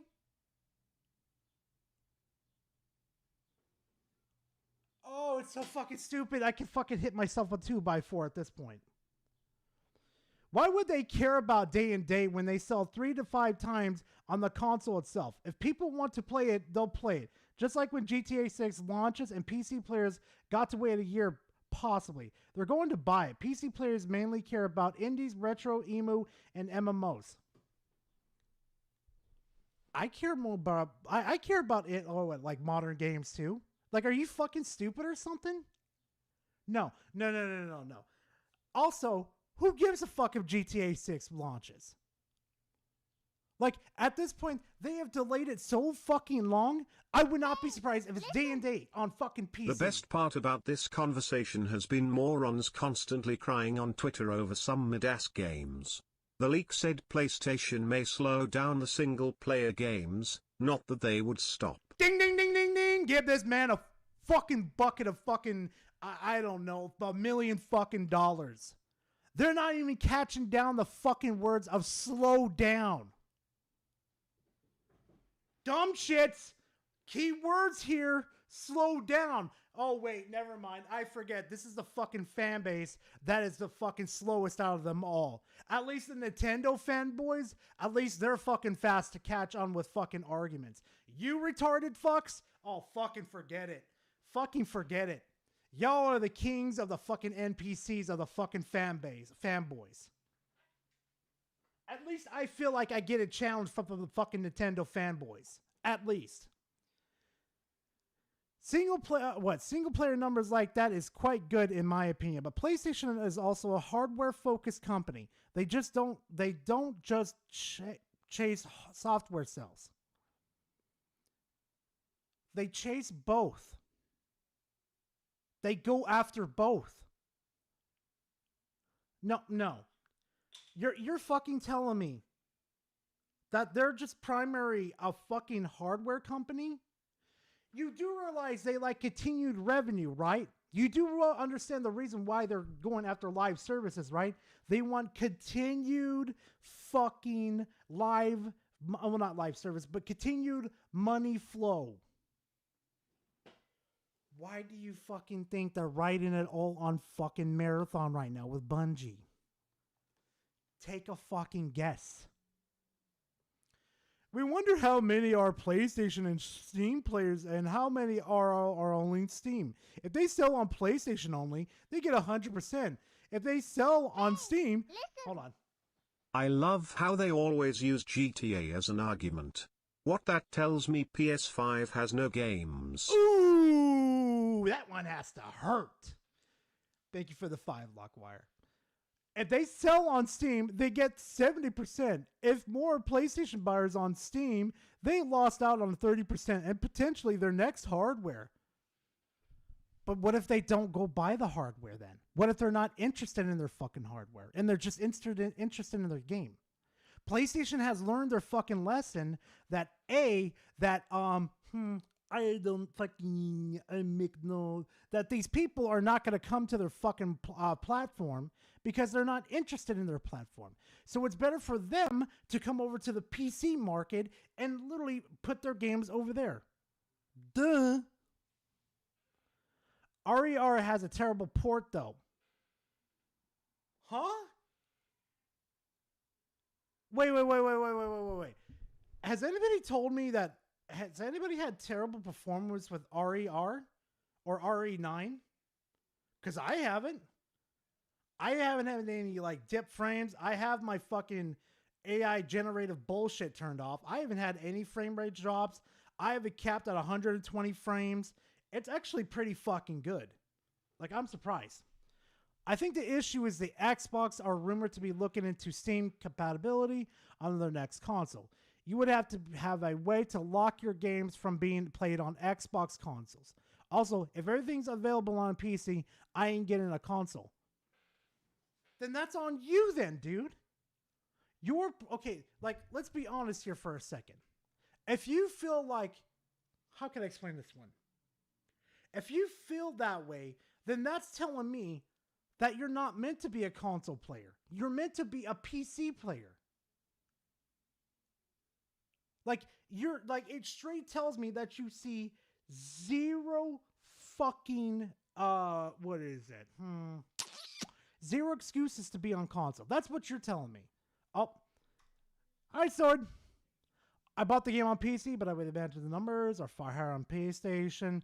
PlayStation needs exclusives for the long-term value of their brand. Going multi-platform might take them a quick buck, but they may need to look at the bigger picture for the longevity and the value of the PlayStation brand. Like I said, if exclusivity is your only fucking leg, like your only leg to keep yourself up, I hate to say it, then you're a shit company. Sony would have already sold 2 million copies. Ray Rod. Really? Why don't you go talk to the Final Fantasy then, huh? Why don't you go talk to Square Enix and how poorly that went? Elf Founder, thank you for subscribing to the channel. I appreciate it. Thank you very much. The goal is to sell as many consoles as possible. No, it's not.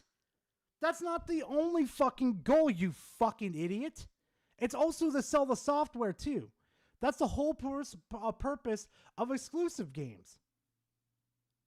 Okay, Ann? You're like, let's be honest about your guys' fucking exclusives for the past couple of years. They have been the most lamest dog shits I've ever played in my life. Like, holy fuck. You want to talk about recycling the same bullshit, taking terrible mechanics from other fucking games? Like, the only other game I could possibly think of that would interest me is Astral's Playroom. That's it. That's the only fucking game that is interesting enough. They don't want to do that because they still think PC gamers will go out and buy a PlayStation, which they won't because they didn't before they started putting the games on PC. They still aren't now, especially given their low first-party turnout. They care more about platform engagement than a bump in sales for games, blah, blah, blah. And don't sell PlayStation consoles will lose platform. Also, ask Xbox about it, how it happened. How it happened is that Xbox decided to shit itself and mock its own consumer base, thinking that they were top of the fucking hill, top of the fucking food chain. That's how it fucking happened. 320K is not that great of a number, at least not or at first-party PlayStation gamers. Wukong reached 2.5 current. Look in DM Inferno, God is me.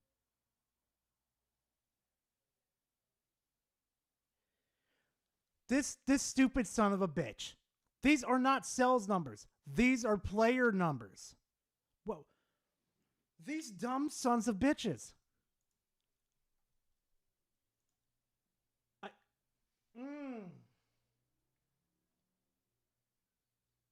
Here's what he was cheating on in RE4 remake.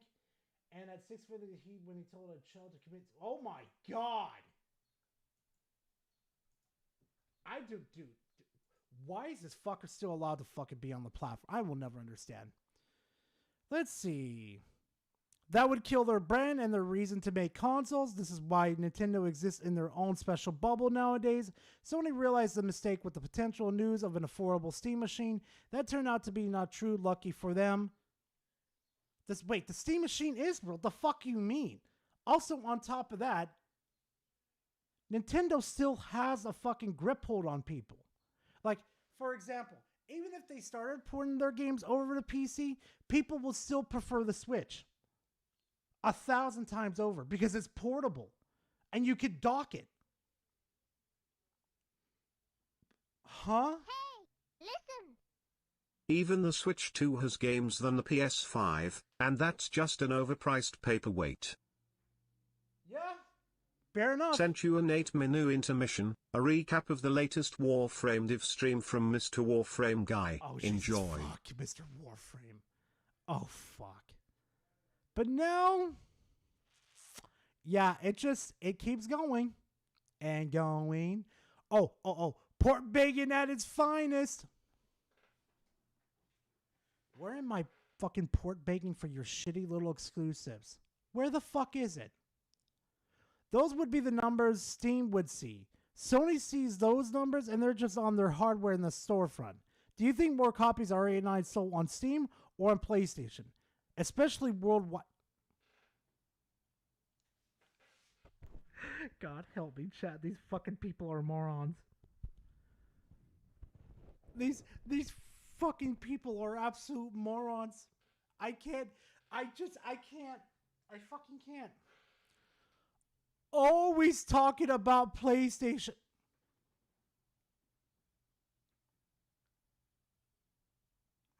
Bro, don't make me start shitting on PlayStation. Don't make me turn my evil eye towards you fuckers. Don't make me do it again because I know your sins. Daddy's I got die a bill. every time when I remember that PlayStation closed Japan studio. Oh my god, you're right. Fucking hell. Especially when they just closed recently with Blueprint. And I found out it wasn't Sony's fault that they denied the fucking remake of fucking Bloodborne. It was Miyazaki from Software that did it. He'd said that he was too busy. I'm really thinking about making up a follow video up on that. Like, oh my god, that's. Can't wait till it's only on PlayStation. I've seen all PC dudes say that they will not buy Sony's stupid box to play games. Let's see if y'all stand on that. I know y'all won't.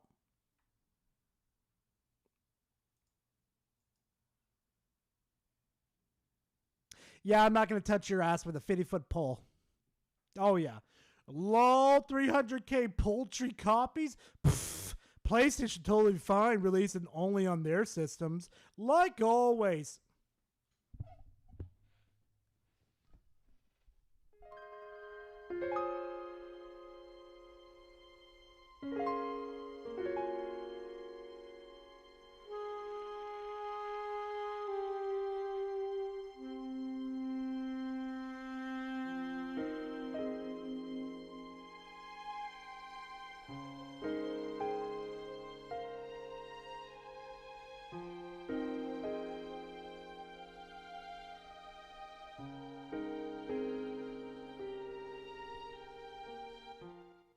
Motherfucker really said the poultry copies?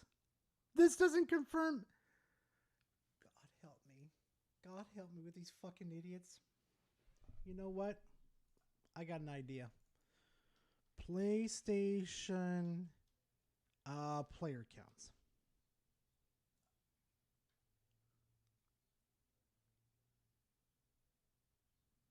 I'm curious about something.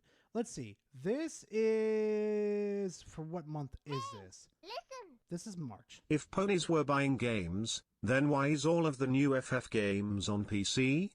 Mm-hmm. Exactly. So this was around the time RE9 released. Let's go ahead and do the count right here. Roblox, Fortnite, Grand Theft Auto, Minecraft, Marvels, Ark Raiders, NBA 2K26. Let's see. Where is Resident Evil?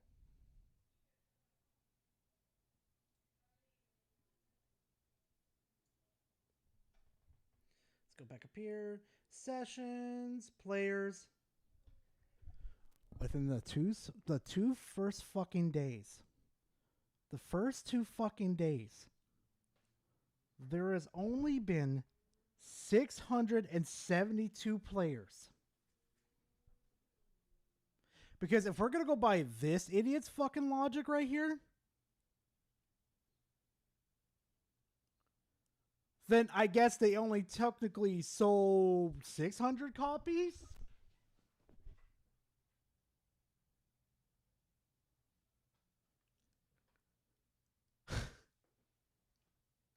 This is a fucking joke, chat.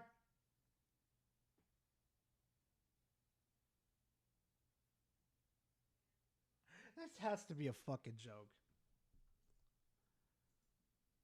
Oh my god. They get the main character syndrome. Buy our $750 console for 2 games per year and get a crap ton of remasters. PS1, PS2, homie dive on Steam like Scrooge McDuck back in the day.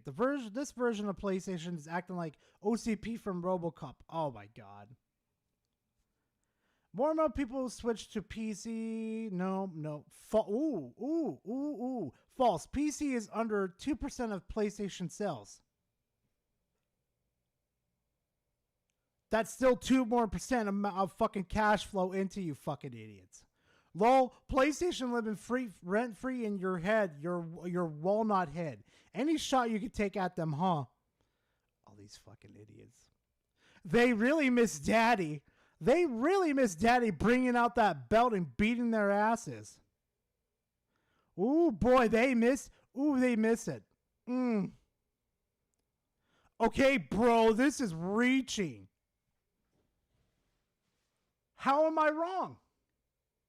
No, honest to God, how the fuck, McFucking, am I wrong? _Jeff Blair, check memes. Check memes? Oh, fuck. All right, Puppeteer. All right. Let's see what's going on with memes. How in the McFuck am I wrong? I'm about to prove it in a second. What? Oh, God. Oh, no. Garwin covering Harmon Smith. Oh, my God. Garwin covering Harmon Smith. Oh, my God. Yeah. Fucking whole bottle. If MBG kissed his PS5. Oh, God, no. No. I've got no comment. I'll give you hell with a chainsaw. Yeah, that's pretty fucking good. No, I'm not touching that. No, I know where that one's going. No.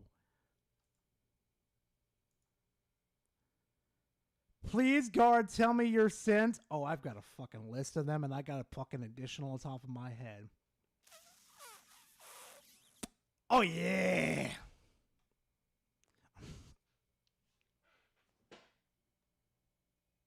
I love this fucking meme. I love this fucking meme.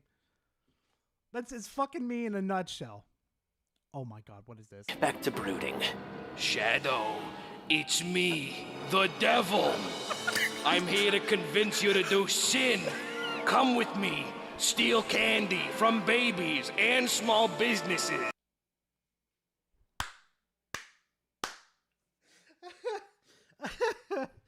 Oh, fuck. That's the dub they were talking about. Oh, my God. What the fuck? Oh, my God. I've got no comment. We're getting back to this. Oh, my God, chat. Oh, shit. Oh, my God. Are you scared? Are you scared? You are a nobody. Zero games developers / publishers care what you think. You are a failure. Really? So why do they come into my comment sections literally fucking begging me to fucking show off their games to everybody and getting some feedback on their fucking game? Please fucking tell me. Come on. I gotta make fucking know. Why do that when they can see more numbers on their platform? Lol. Don't be retarded, bitch.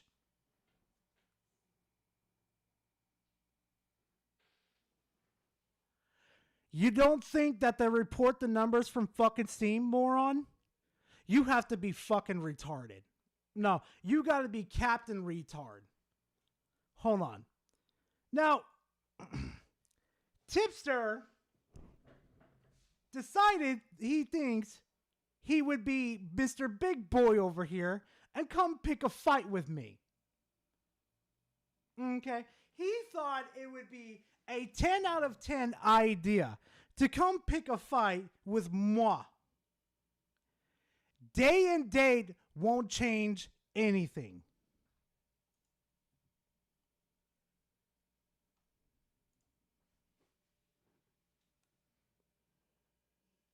Helldivers 2 would like a word with you.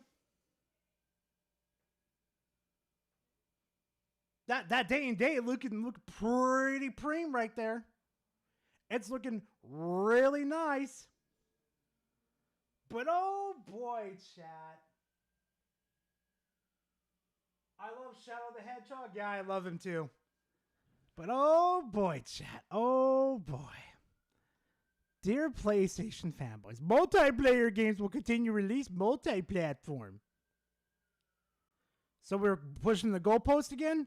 It's a live service title. That's not the example it was to set forward. Goal pushing again. They also need to prove the quality of their sequels. Yeah, you ain't fucking wrong, Jemiah. You ain't wrong. Yep.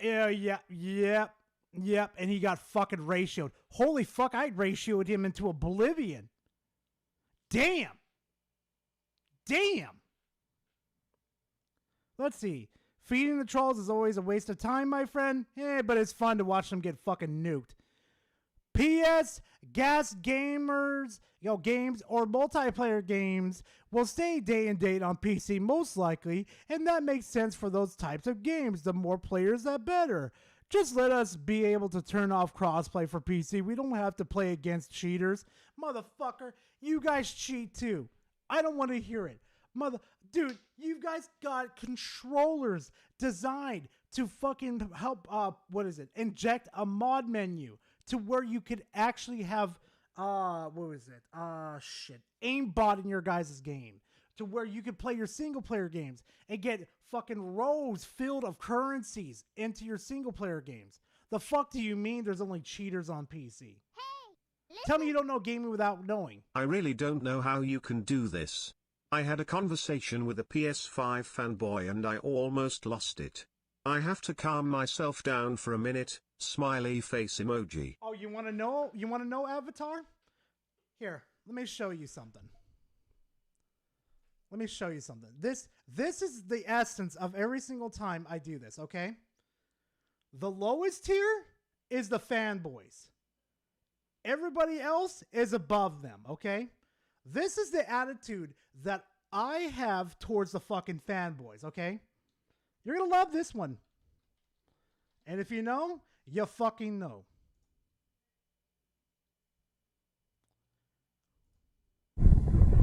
You have all come to train on my lookout, but since I am quite old, I shall leave you in the capable hands of Mr. Popo. Mr. Popo, you know what to do. Yes, Tommy. Alright, maggots, listen up. Popo's about to teach you the pecking order.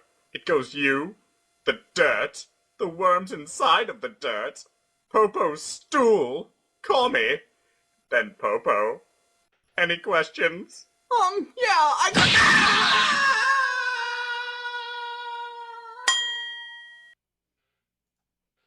That's the way I handle it. That's the way I handle it. They are below the fucking dirt. That's where the fanboys fucking belong. Under the fucking dirt. Rest of us, we're over here fucking chilling the fuck out like fucking kings and queens, alright? That's the way I fucking treat them. Like, I know it's a fucked up way to fucking handle these type of situations, but that's the way you have to handle with them. Because otherwise, they're going to get under your fucking skin. That's what they do. That's what they're really trying to do. They're trying to get a reaction out of you. I'm glad I kept my mouth out of all that, just played my games.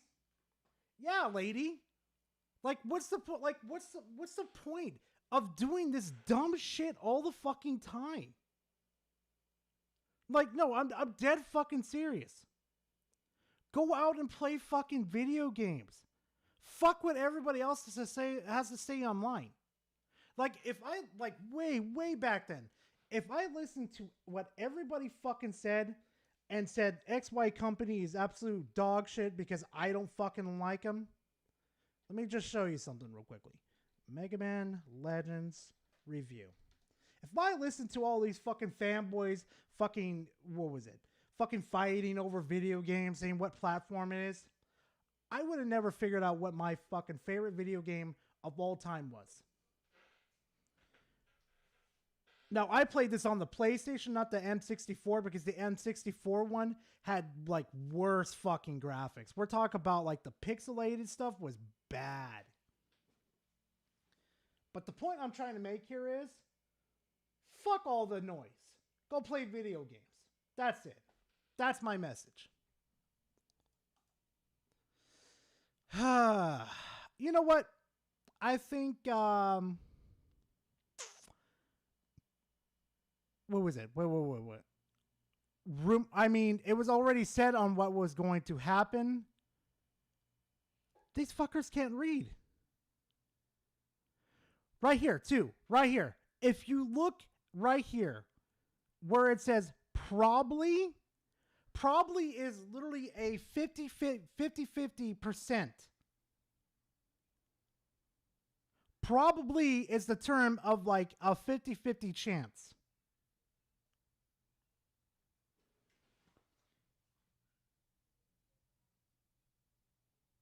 Oh, Chaotic. I actually made a video on that on my channel. It's directly on my channel. It was, yeah, the day after I made the fucking video.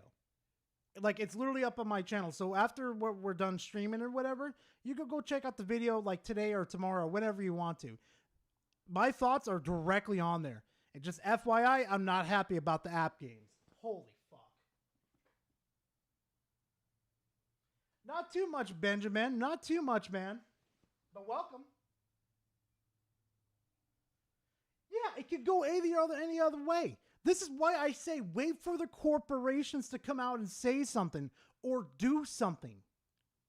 Like, what's the fucking point? Like, it doesn't make sense, because all you guys are doing is wasting your time online instead of playing fucking video games, spending time hanging out with your friends. It's fucking stupid.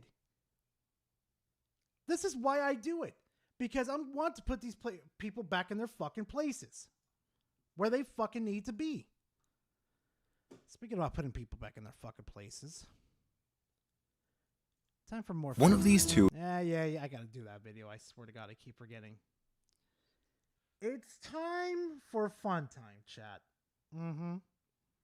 I told y'all we have content for today. Now we're gonna crank up the heat. Let me ask y'all something real quickly. Let me tell y'all something real quickly. See, the thing that you guys are doing is you want an excuse.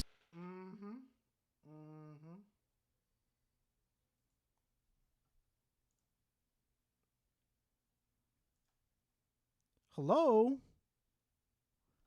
No, I don't want his chat replay. Fuck his fucking chat replay. I don't want that shit up there. His chat is really... Yo, I actually went into his fucking chat one time, chat. They fucking... They like to cheer this man on sometimes, but they'll rip his ass apart. Worse than what you guys will do to me. Like, I'm not joking, guys. What, compared to his chat, what you guys do to me is pretty fucking tame. They rip his ass apart. Like, holy McFuckface. Here we go. Right?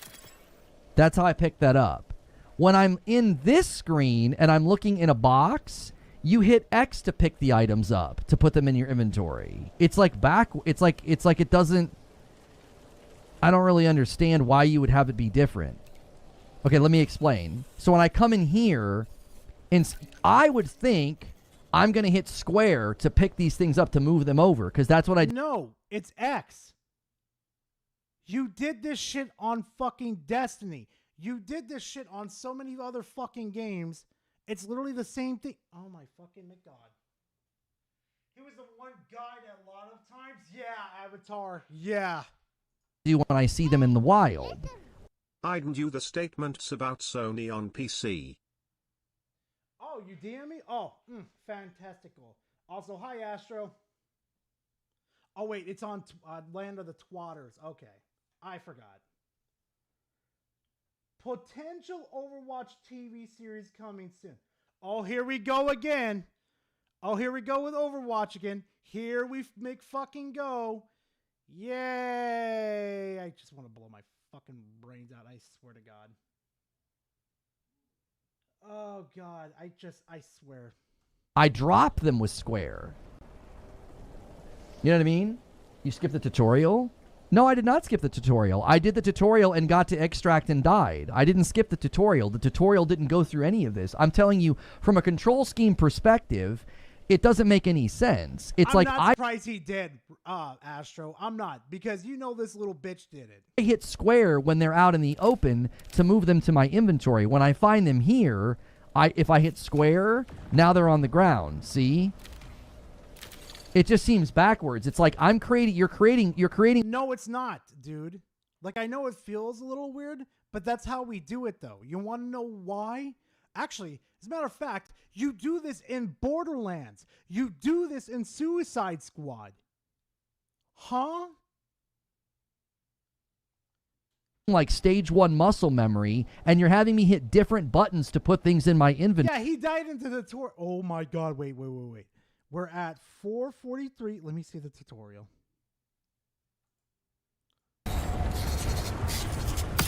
Where's he at?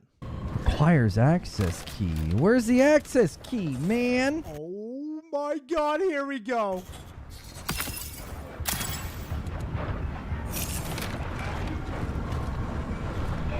Also, I played the Server Slam. This game is going to be absolute dog shit, chat. This will do numbers for sure.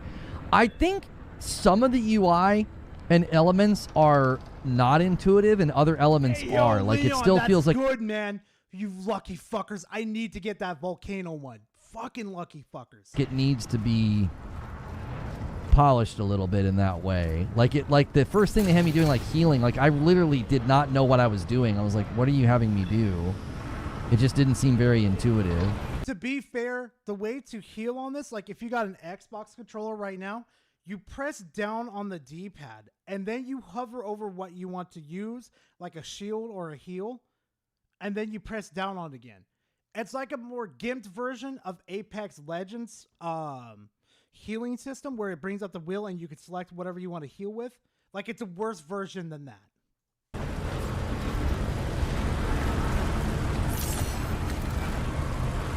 Okay, Xville is to my right. Let's go up first. Maybe get a look around.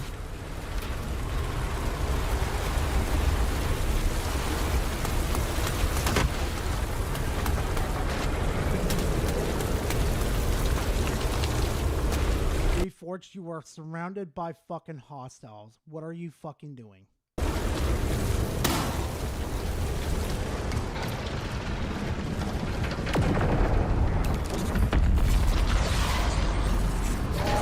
Your prime ability is charged. Get the credits. Use it during combat to unleash a barrage on your enemies.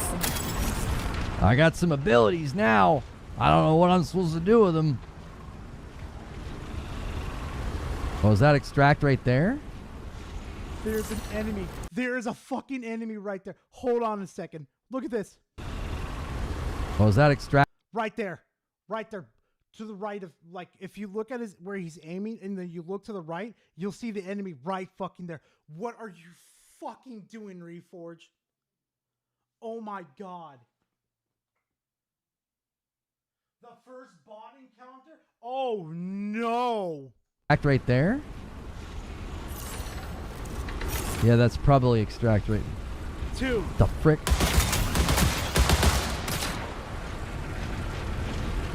What was that?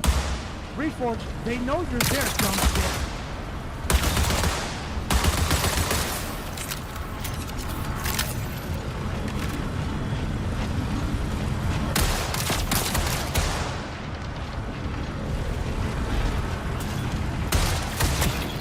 He's missed 3 fucking shots instead of taking his time. Okay, so how do I heal the top part? Patch kit, shield charge. Okay. Cha-ja!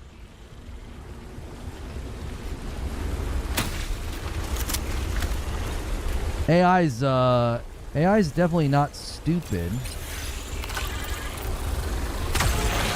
Calibrating your destination. I'll see you on the other side. Run an attempting exfil for perimeter zone. All UESC forces converge. What?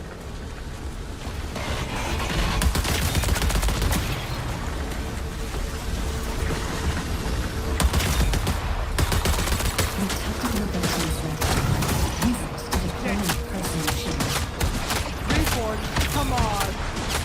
And that's definitely As your shells I wanted to push up in there. The mantling feels really awkward. fear, regret. There's nothing I can do to alleviate full body collapse. I will prepare a replacement shell for your next attempt at survival. I was thinking if I could get up in there, but the mantling is super awkward. Like I kept pushing against the ledge and like sliding off of the box. AI's gonna be ruthless. That was really awkward. AI's gonna be ruthless. Yeah, I mean, I was just trying to get up and I get out. Higher power. It kind of did. It's curved. Are the colors too much? Wait, You have to redo the whole tutorial? Oh, mother of God.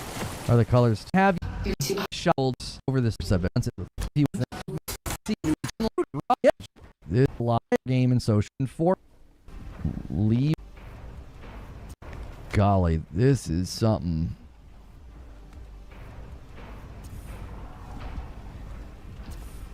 Leave run. Return to lobby. Try again, forfeit and skip. Complete your initial deployments to access the core game and social features. Click the forfeit and skip button to progress past this content at the cost of your inventory. Again, I did not know forfeit and skip was like, oh, you're going to skip the tutorial. I thought, oh, I don't want to forfeit. I want to try again. I figured it was like, do you want to re-auto queue or do you want to back all the way out? And I thought, yeah, just auto queue me up again. Let's just go again. Eliminated runtime. Okay. Oh, I've got your ID tag and everything. Oh, if I catch you on March 5th, I'm teabagging the shit out of you. What do I do next? Faction ranks. Return.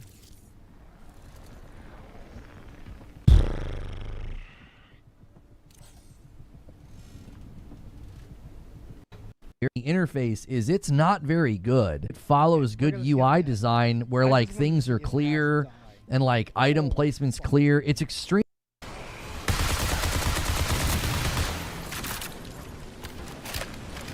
Oh no, not this part. Oh no.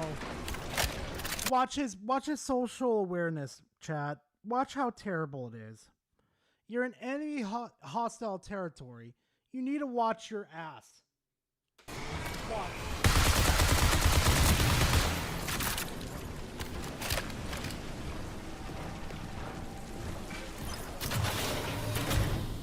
Holy frick.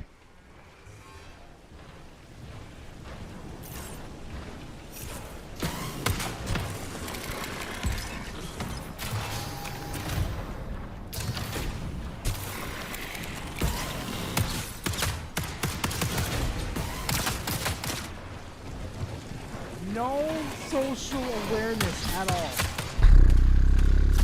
Not going to hide behind barriers Heal, bro. or anything. I'm trying. No, you're not.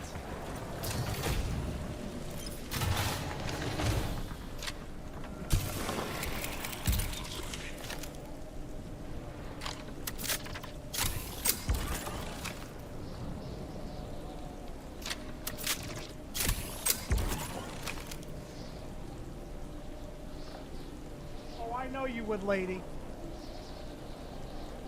Blame the players. One of the complaints was wanting stronger enemies.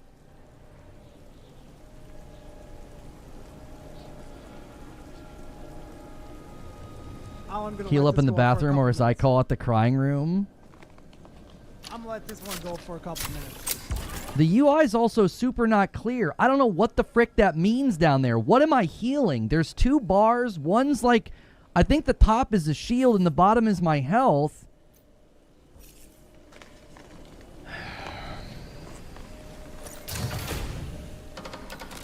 It's just super unwelcoming. I gotta tell you, it's like, welcome to the game. Don't do anything. Don't go into a building, because if you go into a building, everyone's gonna tell you not to what did I just do? Oh, whoops. Everybody's gonna tell you, yeah, don't fight, don't make a sound. Like, I went into a building to get loot. There's a guy right there. I'm supposed to fight him, right? Anytime I see an enemy, run away? The first bar is shield, bottom is health. Yeah, I got that. I don't get... Oh, JRA? It's ass. It's just like nothing like a futuristic type bullshit game with neon fucking diarrhea mixed in. That's it. What the game flow is supposed to be. I'm like supposed to come in and not do anything? You're saying out loud what I'm sitting at my desk thinking? I just don't understand what they expect the player to do. I walk in a room to get loot. There's a guy right there. I'm not supposed to fight. Because if I fight anybody, 8 bots come running. So it just seems like a very boring value proposition. Well, that's where you make the hard decision. Do you stay and fight, or you stay and fucking not stay, but you fucking run, Reforge? Come on. Come in and just be super quiet and don't do anything, or else you're just going to constantly be in a fight and you're going to die. 20 minutes remain. No, not yet, Red. Wait, I think I'm dropping them. Yeah, square feels like a pickup. That's another thing that feels bad. Yami, after this, I'm gonna stop it. No, trust me. If you're gonna have seizures, stay the fuck away from this game. It's bad, but we're Backwards gonna stop to in a couple me. minutes. So, again, this is just odd. This is just odd game design, right? So I picked this up with the square, right? That's how I picked that up. When I'm in this screen and I'm looking in a box, I don't think so, JR. you hit X to pick the items up, to put them in your inventory. It's like it's like it doesn't, I don't really understand why you would have it be different.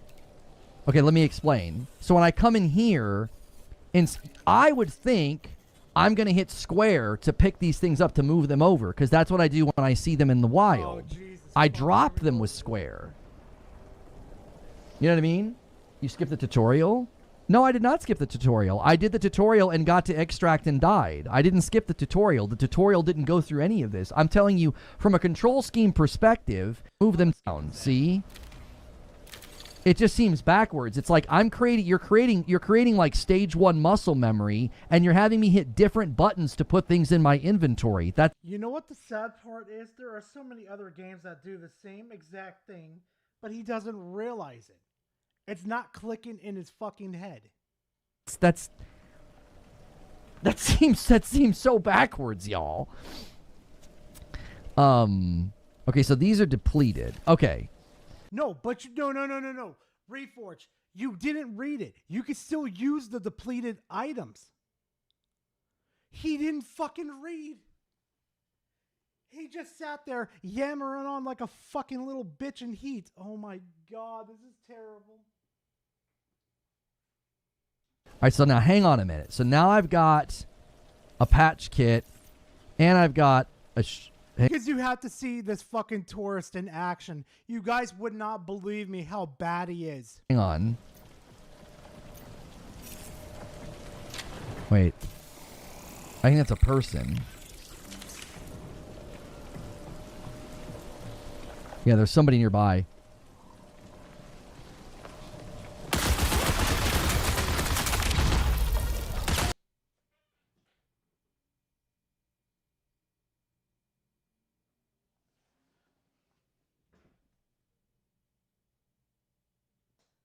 I can't.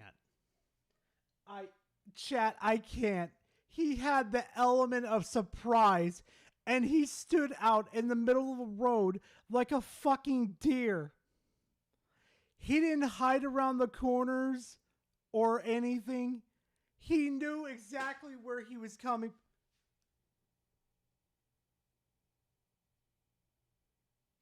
Yeah, I gotta replay it. Look how dog shit this was.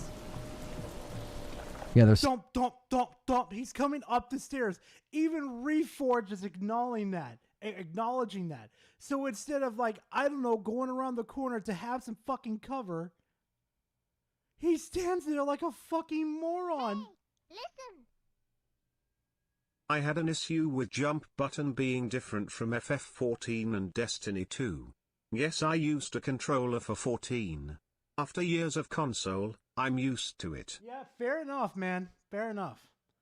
Look how fast he gets dropped too. Somebody nearby. Why did you look away from the door? Why did you look? Why?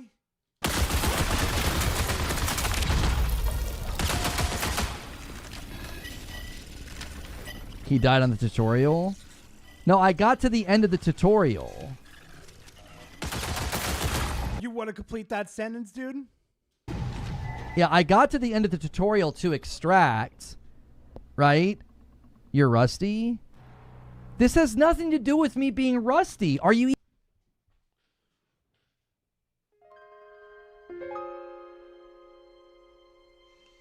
God help me.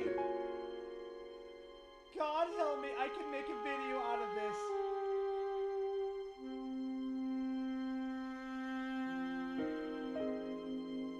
could just make a video of how dog shit he is. I can make like a new video injected into my channel of just covering bad gameplay, bad game sense. Holy fuck. Rusty, crusty, musty, yeah, pretty much. As Sid said that viewer was being nice when he said that. Yeah, that viewer was being real fucking nice. But I ain't gonna be fucking nice. Hey, fucking Reforge, get the rusty tampon out of your fucking eyes and get good. Fucking dumbass. Oh my god. I'm not rusty, the games are blah, blah, blah, blah, blah. When I was playing with fucking Krista Narc, we did so much better than this. Reforged would speedrun survival in a horror film. He would probably be dead within the first minute, to be honest with you, Budchug. He would be dead. Even listening to the words that I'm saying, like, to hit square on an item that's laying there to pick up. He's still on this. That's not the conversation, Reforge. They just saw your ass get dropped like a hat that's been dropped to the ground. You got dropped. Oh, fuck. You folded faster than I would for my fucking girlfriend, my dude. Oh, my God. What's worse, Reforge or DSP in first-person shooters? At least DSP gets a fucking kill. And then you go into a box. It's not square, it's X. That creates awkward muscle memory. Maybe you need more time in the tutorial. I got to the end of the tutorial. His chat's being too nice. They're being way too nice. I literally got to the... See, the thing that you guys are doing is you want an excuse for every criticism. Like, it's all on me, and it's my fault, and it's a player issue, it's a skill issue. I'm just providing feedback. I'm telling you that in a game like this, when I see something on the ground and I pick it up with the button, and when I'm in a box and it's a different button, that's just awkward. That's awkward game design. It's like, why would you not have it be the same button? So I'm actively trying to quickly pick things up, but I got to use a different button when I'm in a box than when I see something out into the wild. And you're like, well, just remap it. Homie, this is them letting people try the game. There was nothing he could do, Chad. Nothing he could do. Jeez, fuck a Reforge. Holy fuck.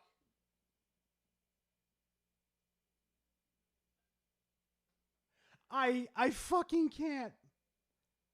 How? They're not even questioning about the fucking packages and the prompts to pick it up. They're looking at your game sense and how dog shit it is. I don't know anything about this dude, but this dude sucks at video games. Yeah, that's one thing we can agree on, Leon. What do you think the average gamer is going to experience? You're like, oh, it's a skill issue. You're rusty. Like, rusty with what? I played 30 hours of Arc Raiders.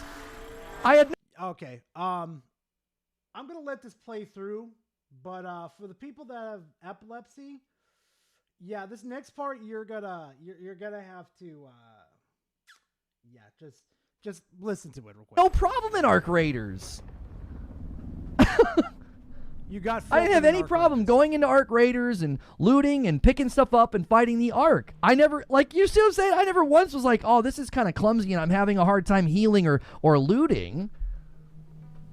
They're not talking about that. They're talking about your ass getting dropped, dude. The negative reinforcement of this game that we talked about this morning, it's literally motivating me to come in the game and do literally nothing. Don't make a sound, don't engage in a fight, hide and loot. Like, that's what you're going to offer to the single... Like, tons of people are going to do what I'm doing, y'all. They're going to boot this game up and play by themselves, and this is the experience they're going to have. That's not feedback, it's an opinion. Those... Yep. Nailed his ass against the fucking wall. That viewer said, nah, skill issue.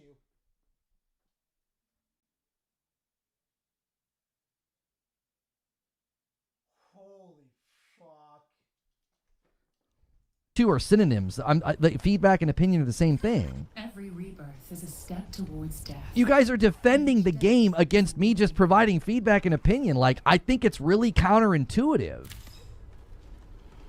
And the game's negative reinforcement is literally, and you're like, oh, but you shouldn't play by yourself. You have any... Just released the PS6 already so we can get AI to fucking play the game for fucking Reforge. Please, Sony, hurry the fuck up. Idea how many people are going to boot this up and play by themselves? It's an opinion related to your skill? Ding, ding, ding, ding. Ooh, ooh. They nailed this man against the cross and said, oof. No, I'm talking about the gameplay loop, brother.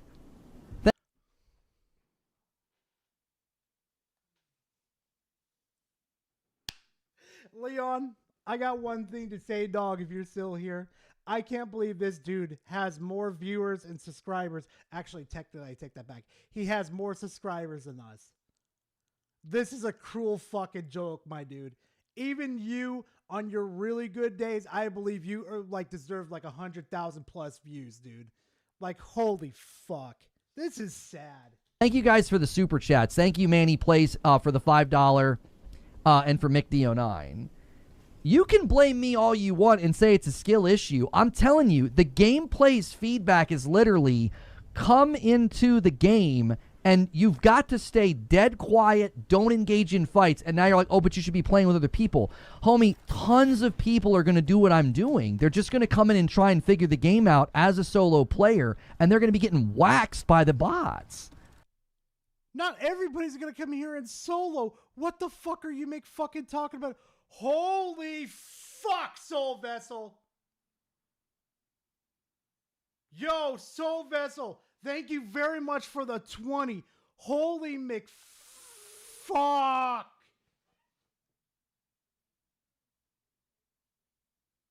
Soul Vessel, I got to get you on a game with me one day. Holy fuck, dude.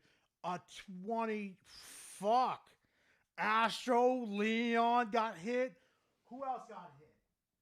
Fucking Monkey got hit. King got hit. Titus got hit. Zombie got hit. King got hit. Black got hit. Trey got hit. Holy fuck. Thank you very much, Soul Vessel. Holy shit. I was... Whew. That's 100 dineros, dude. Fuck. Thank you very much. I hope to God you spend that money on yourself, too. Don't come spend it all on me. Spend it on yourself, too. You deserve at least to treat yourself, too. But thank you for the 20. I appreciate that. Holy fuck. If you got a free gifted from this gentleman, no, fuck that. Chat, spam fucking emotes for this man. Fucking holy shit. 20.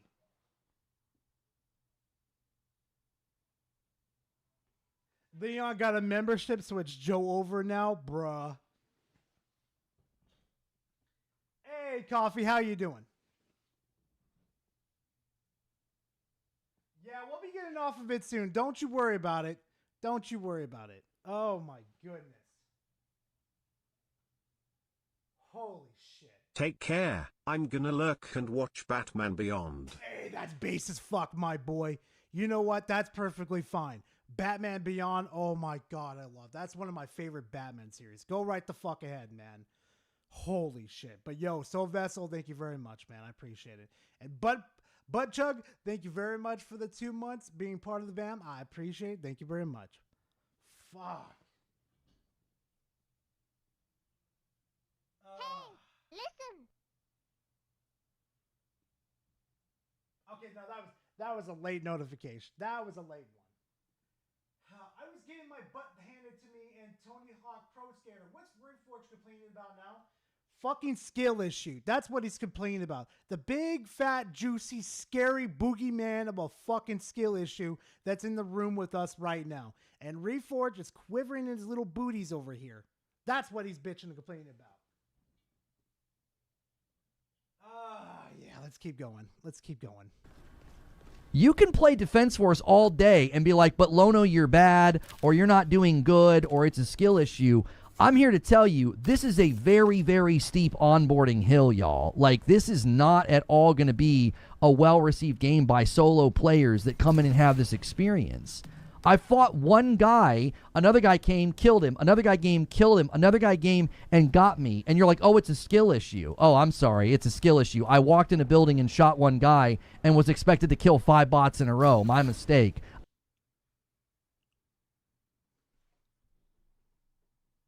This crash shot is beautiful. They're not even talking about the fucking robots. Holy self-awareness, Batman.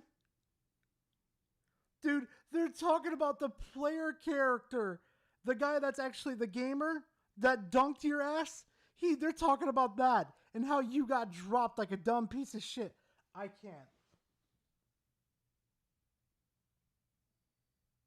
Holy fuck. It's survival games. Now it's going to be extraction shooters. I'll get better next time. Jiminy Christmas.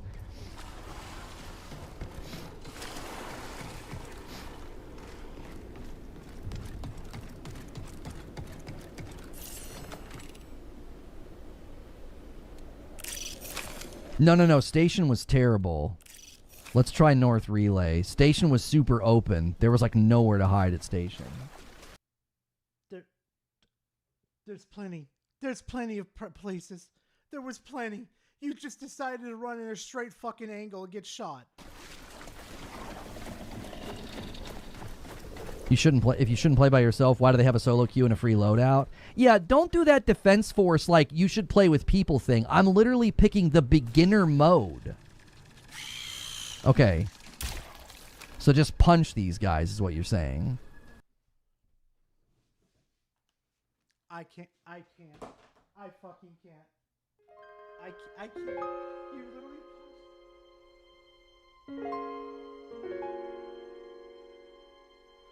Reforge can never talk shit about anybody's fucking game sense or gameplay ever again. No. This needs to be put into a fucking video. Reforge Gaming crashes out over Marathon. Oh no. He never even made contact with the creature too. Oh, Silent, Silent, you're, holy fuck. I can't, I can fucking not. Hey, listen. Kevin Michael Richardson was a great Joker. I forgot what yeah. He wasn't the best, but he was a good one.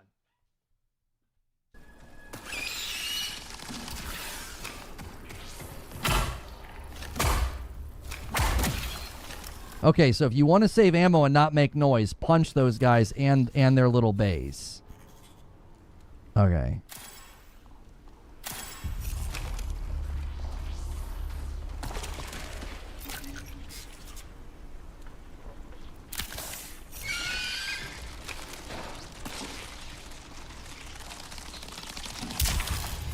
You got pretty good reach on your melee.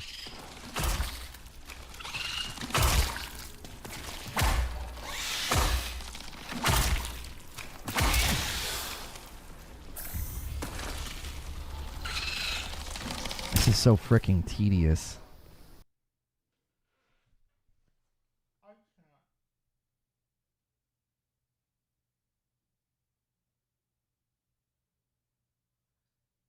Miss Bella Games, it sounds like to me like solo mode is for players who are already good at games like that. Reef Gorge needs to play with others, to be honest. Yeah, Miss Bella, you're not wrong about that at all. Also, I hope that Pal World is going pretty well together. Being put together really well. I hope it's going good. But I don't want I don't want to make any sound. I don't want to shoot my... Oh my gosh, there's another one. I don't play these type of games. I'm too casual. I also don't critique them either. I mean, you could critique them. You know, you could always say like the sounds, the sounds from the game sound absolutely terrible. You can't say the gunplay looks bad, but you could always say the story mode seems really bad. You could have opinions on those, but the gameplay with like in itself, the movement, the guns, that type of stuff, you would fall into that category. Don't want to shoot my gun. It's a shooter where I've been motivated to not shoot.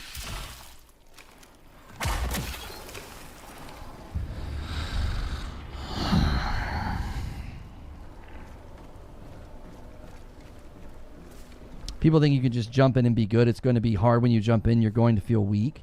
You have to hear my criticism for what it is. This is a extremely steep, extremely steep onboarding process. Like the average gamer is going to do exactly what I'm doing. They're going to boot up and they're going to want to test the game out by themselves. That's what the average gamer is going to do. There are people that go hard in these games. They're going to have their ride or die squad. They're going to be, they're going to be set to go. But the average gamer is going to go download it and be like, let me kind of test this out by myself and see how it is. And this game is ridiculously punishing from moment one. I think it's going to be really unappealing to lots of people. Yeah, Silent, he's in a match. Like, yeah, I booted up and all I did was die to bots. I can't.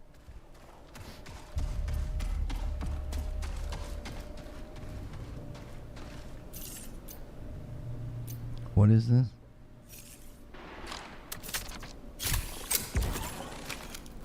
So you can use a depleted shield charge? If this motherfucker only read. Chat, if he only fucking read. Charge? So I'm confused. Why does that work? Restores a very small amount of health. Hard. Reading's hard, chat. Looking at the pretty little letters in one sentence is very hard, chat.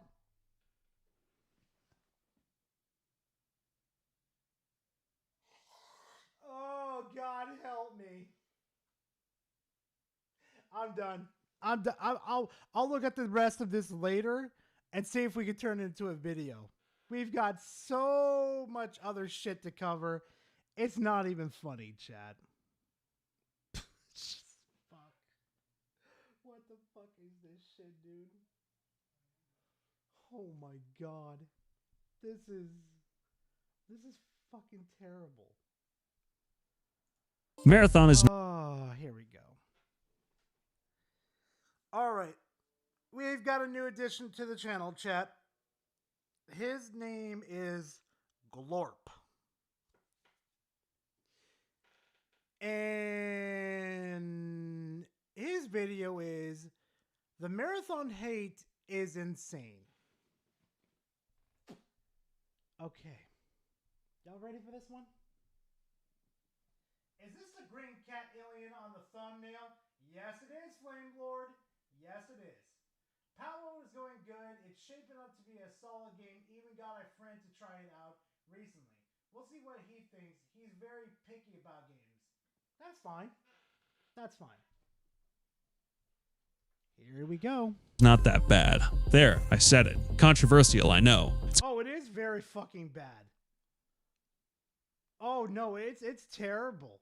Got its problems, but it's overall pretty fun. However, half Oh yeah, that looks really fucking fun. the people criticizing Marathon over the past 24 hours played it for 15 minutes, decided it was a government psyop for low testosterone liberals, cried about it on Twitter, and uploaded a 20-minute video about it. The other half are from people who don't like extraction shooters in the first place and are hopping on the hate bandwagon because it's cool to do so.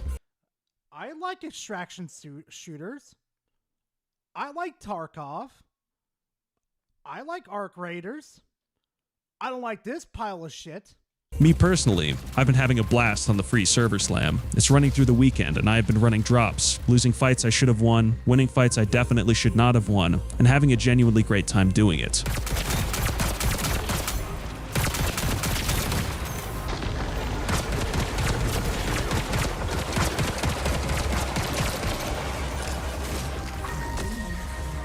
But I am not going to sit here and tell you the game has no problems, because it has some real ones, and I think the conversation around Marathon's legitimate issues is getting completely buried under an avalanche of bad faith nonsense that serves nobody. Who the fuck is listening to those people? No, seriously, I haven't heard one person ever say about the wokeness and like the fuck. Most valid criticism floating around right now, and the Marathon subreddit has been hammering this hard over the server slam, is the user interface situation, particularly with items and inventory icons. Oh god, that fucking UI is terrible. And they are completely right. Someone posted a thread with a screenshot showing multiple shield items sitting side by side in their inventory, and they are visually identical. Same shape, same color, same everything. You cannot tell them apart without mousing over each one individually to read what it actually is. One of them is 50% stronger than another. You would never know. Another post puts it even more bluntly, showing a whole grid of items with the caption, "Which ones are your favorite to run?" What do you mean you can't tell the difference? The poster says there are 4 different versions of one item in that screenshot, and you would never guess. And honestly, they're right. They write, I could technically tell with the background designs in the back of the, what is it, the 4th item right there? I cannot be ducked to have to hover over each of these just to see what is better and what does what, especially out in the open after a very loud firefight. For context on how bad this is, and I say this as someone who has played a lot of Escape from Tarkov, Tarkov's item icons are actually really well done for this reason. Even items that look similar will have visual distinctions that let you read your inventory at a glance. An armored rig will show whether it has plates, and whether those plates are damaged just. Can you do that with the weapons though? I guarantee you can't do that with the weapons though too. Because right now, you're supposed to have, actually, better yet, let me ask y'all something real quickly. Bottom right over here in this dude's inventory, right? You see where the R in armor is? That weapon right there, that's below it. I got a question for y'all. If you know the answer to this, don't say it. You see that little weapon right there in the bottom right? Right there? Right under armor? Let me ask you something. What do you guys think that is? Go ahead. I'm waiting on this one. Oh, don't worry, Jules. We'll be moving on soon. Don't you worry about it. We'll be moving on. Just this dude's take on this was just so dog shit. We're going to be moving on to Fire Red next. Don't worry about it. Looks like a sniper? Okay. There goes power. None of y'all are going to get it. None of y'all are going to get it. Repair armor. His take is dog shit. Yeah, it is. RPG maybe. Come on. Give me a couple more guesses. Just give me a couple more guesses because I'm going to blow your fucking mind. Vet armor could be a shotgun. I think a good way to highlight differences or a glance would be the color to code. Yeah, it would be. It would be, Bella. Machine gun? No. That's your knife. That's your melee weapon. I'm not shitting you. That's your fucking knife. Mm-hmm. That's your knife.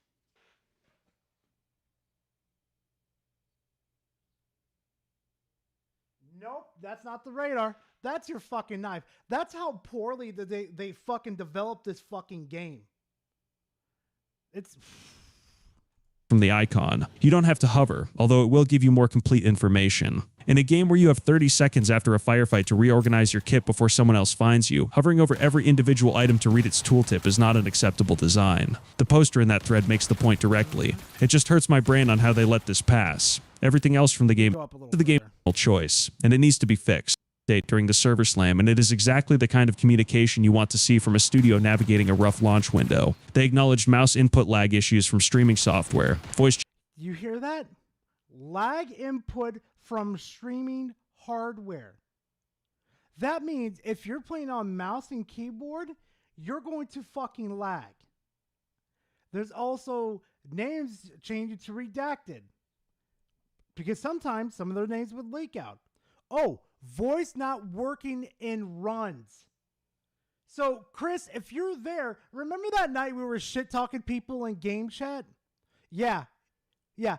Voice wasn't working at all. Nope. And let me, here's the Bungie. Here's the fantastic 10 out of 10 from Bungie. The generic posting. UI, what is it? UI feedback. We've heard your thoughts and want to hear more. We have feedback thread on our official Discord waiting to hear what's on your mind. Yay! It's the Bungie forums all over again.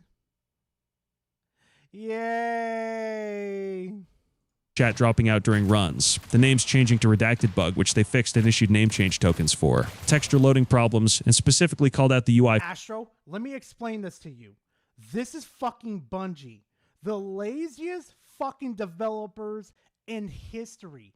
These are the kings of recycling assets from one game to a fucking another. Almost every animation in this fucking game is straight from Destiny. Reloading your SMGs, reloading your assault rifles, your snipers, your grenade launchers, all came from Destiny. The movements are from fucking Destiny. The power-ups you see from fucking this game are from Destiny. The Titan shield that you get, that's the Titan shield, that's literally from Destiny, is on the main character you play. Oh yeah, this game's gonna be a shit fest. Feedback saying, "We've heard your thoughts and want to hear more," with a direct link to a feedback thread on their Discord. They also addressed the PvP frequency complaints. Oh, here we go. Oh, here we fucking go. Explaining that Perimeter Beginner Mode intentionally limits the number of other runners and pointing people toward Dire Marsh and higher difficulty maps for more player contact. That's a real response to real feedback. That's a real fucking comeback to real feedback. Where they fucking tell you, just go play a different fucking map. Instead of allowing more players to come in and encounter each other in the beginner's area.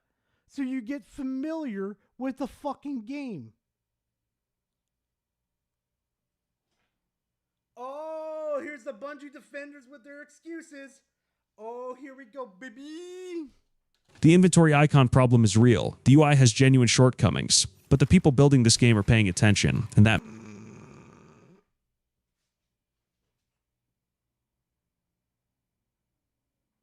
They're paying attention.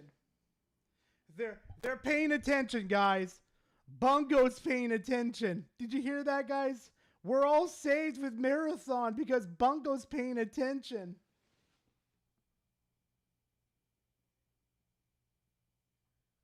Like, what the fuck do you know who Bungie is, buddy? No, of course not. matters. Now, the other half of this week's criticism, the part that has nothing to do with poor user interface design or lacking gameplay. Before we begin, according to my YouTube analytics, everybody has already subscribed. Thanks, guys. Let me introduce you to the Ghost of 8 Thoughts, who uploaded a video about Marathon yesterday that starts with a complaint about the game and almost immediately becomes something else entirely. He said, Yeah, you gotta listen. No, this is where I have to kind of agree with him. Fucking 8 Thoughts is fucking trash. Holy fuck. and I am going to play this quote directly because you have to hear it to believe it, that Marathon is for autistic, ADHD, Gen Z, beta male liberals that have 15 boosters and think the world's going to end because Klaus Schwab told them to eat bugs, live in a zero city, and that the climate change is going to melt the polar caps, and Al Gore is out here touching kids with Schindler's List type people over on Epstein Island. Shabbat Shalom, Habibi's in the house, Donald Trump is captured by Israel. Okay? He also says that Yeah. Yeah. Girl, I just saw JTech using AI on his phone. No joke. I'm not surprised. in order to enjoy Marathon, quote, you have to be gay. And he delivers this verdict having played the game for, in his own words, 15 minutes. 15 minutes. This is not a critique of the game. This is the result of years of anti-identity politics brain rot in the gaming community that results in the exact opposite side of retardation. If a game doesn't feature a white male protagonist or conventionally attractive woman, or if it features an avant-garde graphical style, it is automatically woke and to be immediately discarded. The fucking artwork looks like dog shit. It looks like I turned on fucking light mode from dark mode on YouTube and I got fucking flashbanged, okay? It's like a fucking woman who has pale fucking skin decided to lift her fucking shirt up on me and flashbanged me. Of course, pushing past any considerations of gameplay, because to consider whether the game is fun would mean considering it beyond its use as a political tool to serve your own dysfunctional ideology. The thing that's actually funny about his specific complaint that the game is overly colorful and visually chaotic to the point of being unplayable is that if you strip out all the slurs and conspiracy references, it really comes down to the fact that this person will only ever consider playing a game that looks like Unreal Engine slop, the most realistic graphics possible with no sense of creative approach. We are not asking for realistic fucking graphics. Here's the best example right here. Do you see the color scheme on this character? Do you see how generic and bland this shit is? Look at her arm. What the fuck is this?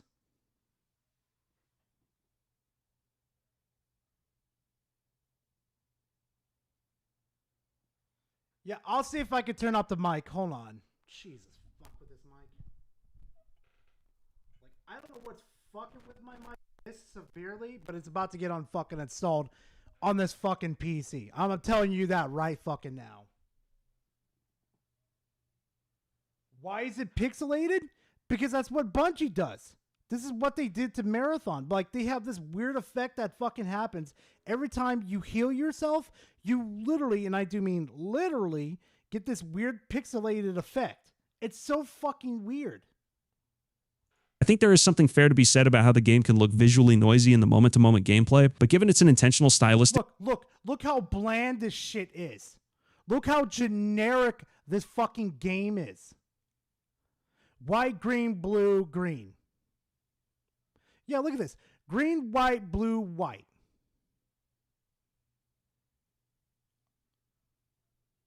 Does this look antagonized, like enticing for you guys? Decision, it kind of comes down to personal preference rather than an objective shortcoming of the design. Griffin Gaming's video is a different flavor of this. He opens by framing Marathon within the downfall of Bungie and PlayStation narrative and says, honestly, pretty candidly, that he has never really gotten the appeal of extraction shooters, has never played Tarkov, never played Arc Raiders, and they have never appealed to him in any way. The whole premise of the review collapses on this point alone. He is not reviewing... No, it doesn't, because he's played it. He's a newbie coming in... I can't believe I'm defending fucking Griffin on this.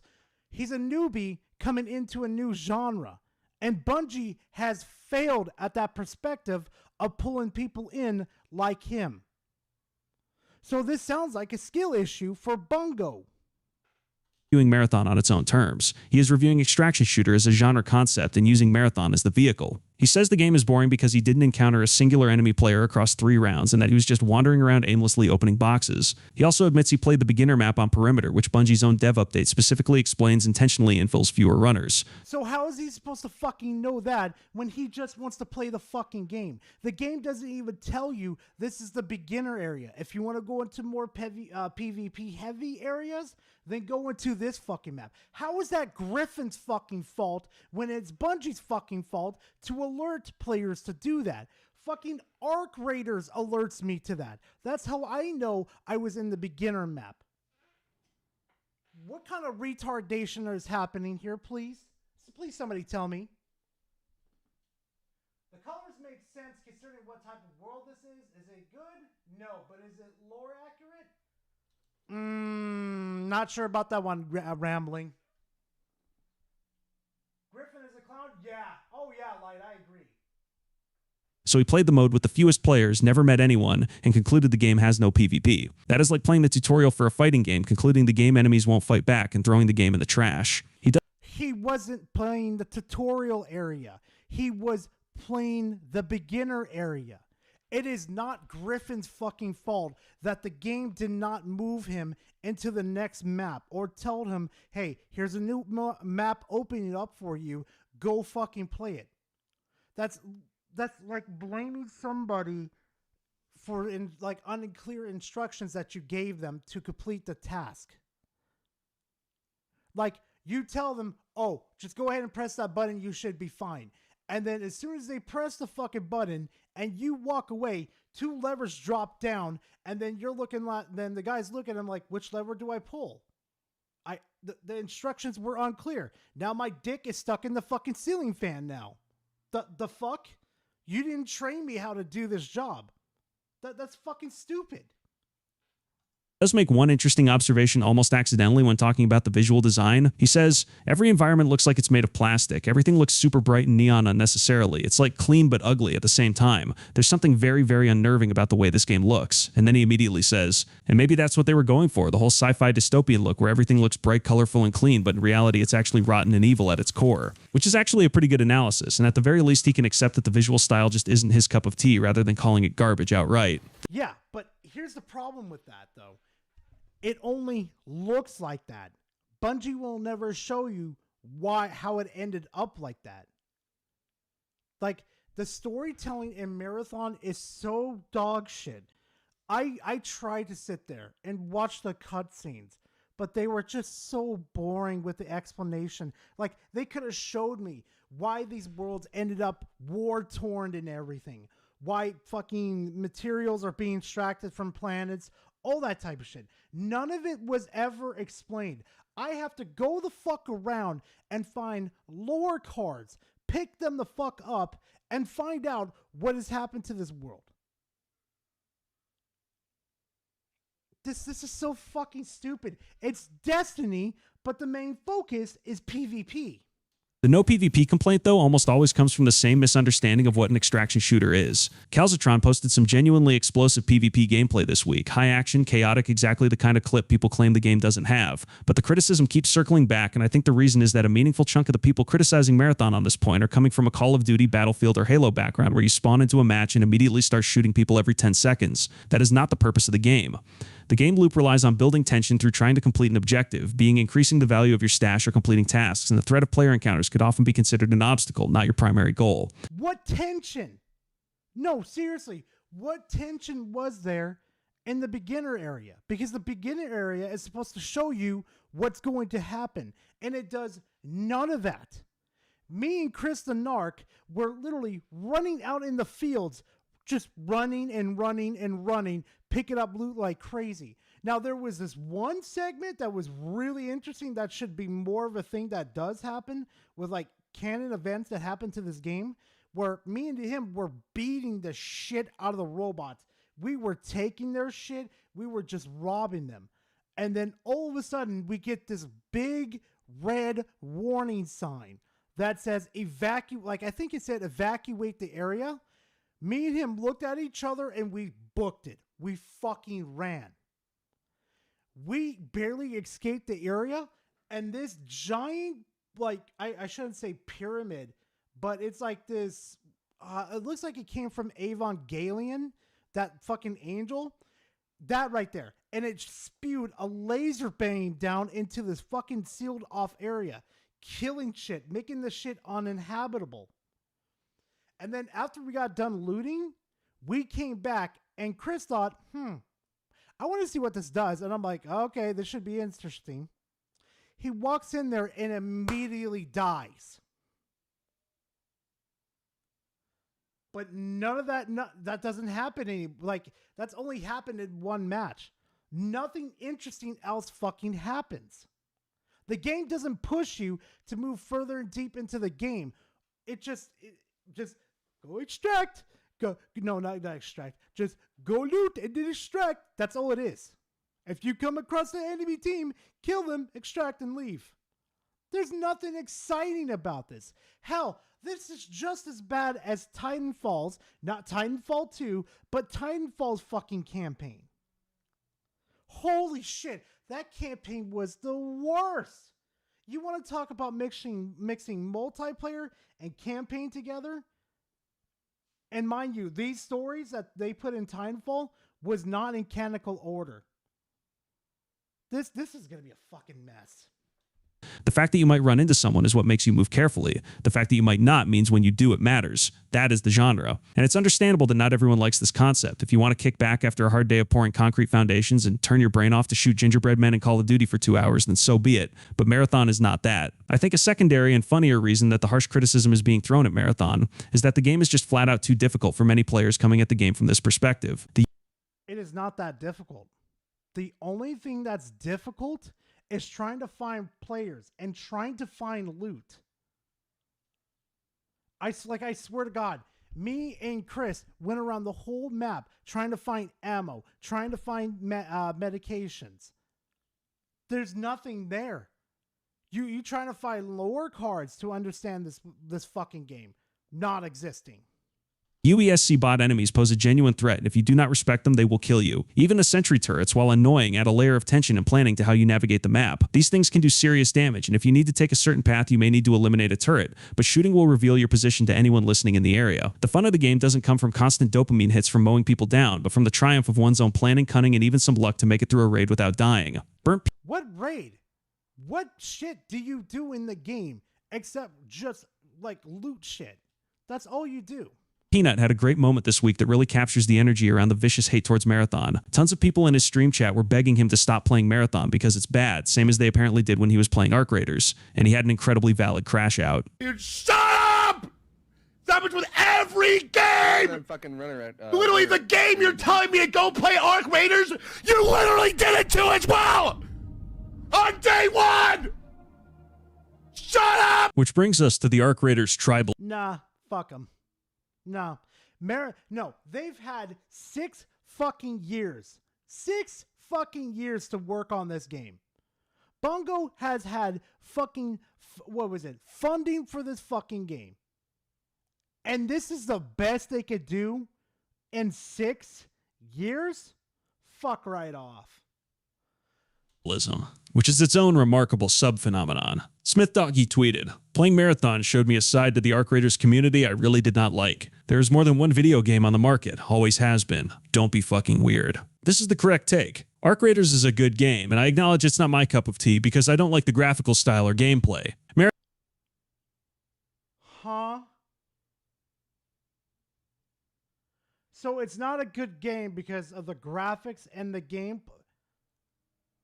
But you're going to play Marathon? This shit stain? Oh, Marathon is a different good game, and I do like it because I do like the graphical style. These can both be true simultaneously. The two games share a genre, but they are not in direct competition for the same player, any more than two different restaurants are in a war because they both serve food. And yet there is a chunk of the Arc Raiders community that is... You just said earlier that you need to respect these bots, right? So your dumbass first thought was to go up to him and shank him. But you don't use your gun. Oh boy. All the guns are square. Oh my god, the animations are horrid. Yeah, welcome to Destiny. See you later, Light. Thank you for being part of the stream. I appreciate it, man. Decided Marathon's existence is a personal attack on them, which, I cannot stress this enough, the developers of Arc Raiders did not ask for and definitely do not want. Hello, yes, Arc Raiders 2 is awesome. No matter if you're a runner or a raider, loot is loot. We'll save you a seat in the shuttle. I'd rather play Arc Raiders 1,000 times over than whatever the shit stain that Marathon is. Fuck all that. Nobody at Embark Studios is sitting in an office hoping their fans are sending hate at another game's community. No one's sending fucking hate. This is years upon years of the Destiny fan base being mistreated by Bungie. Do you understand that? Do you understand that that Destiny is in a terrible state right now, and then they left fucking Destiny for Marathon? People are pissed with Bungo right now. The fuck you mean? Additionally, from what I'm aware, Marathon has more in common with Tarkov than it does Arc. GSauce shared a meme this week capturing this energy perfectly, a Fallen Chungus-style image macro about the absurd volume of hate people are directing at Marathon, quote-tweeting one of their own posts and pointing out, "Yo, I'm in tears," look at the hidden replies, "Dog El Mao." The hidden reply... It's High Guard again. Here we go with High Guard. On the quoted tweet features a wall of pure vitriol from people who must have never taken a breath through their nostrils in their lives. And look, the meme format is funny, but the thing underneath it is so real. There are people for whom Marathon failing feels emotionally necessary, and they are posting with the kind of intensity that suggests something deeper than a preference for different game design. Actual culture war slop. The genuinely frustrating... What culture war? There's no culture war here. These are people giving their fucking opinions. If you can't handle it, then go play Marathon. Thing about all of this, the Ghost of Eight Thoughts video, the Griffin Gaming video, the Arc Raiders tribal hate, is that it drowns out the feedback that actually matters. The UI has some serious problems, the movement can feel a bit slow and sluggish, and the short time to kill can feel frustrating. These are things Bungie should hear from players. But when that feedback is sitting in the same pool as this game is for beta male liberals who support immigration, the signal gets completely buried in noise, and the people who need to hear it have to work much harder to find it. What the actual data from the servers... Let me ask y'all something real quickly too. For all the gameplay that you guys just watched right now, how much of the time has this man been not engaged in the battle, or at least having like something intriguing happen in front of him? How much of that time has been happening? Just asking out of curiosity. No, go ahead. I want to see some answers to this one. How much? There's nothing to fight. Yeah, there we go. Grim's got it. Exactly. I've only seen the back of the weapon. Yeah, basically, the game is fucking mid. Wasn't it the paid for PR guys for Marathon that started the comparison with Arc Raiders? Yeah. Oh shit. Yeah, it was. Hardly at all. When he got his ass wiped on the floor. I don't know. I was just wondering why this guy was going after the grifters. Yeah, exactly. What Glorp here doesn't understand, no one wants to play Marathon. People are tired of not having single-player games. Bungie's catered to the live service, yeah, basically much. He hasn't fought anything or anyone. Bungie intentionally censored Arc Raiders. Yeah, I know about that one. This whole people that are defending this are just nothing but what was it? Oh god, I'm trying to think of the number. Trying to think of it real quickly, chat, but I lost my fucking mind. Slam shows is that people playing the game are having a good time. Starving Saint on Twitter posted this Triage gameplay showcasing aggressive, explosive fights, the kind of clip that should silence the "there's no PvP." It's exactly what the game looks like when it's clicking. Side note, Triage does seem pretty overtuned right now. Passive healing... When it's clicking. Key words here. When it's clicking. Let me show you guys something too real quickly. Where is it? Marathon... Stress test player count. Arrow.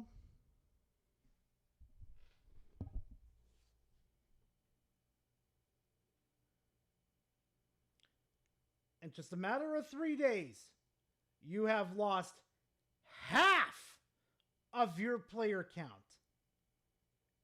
Half.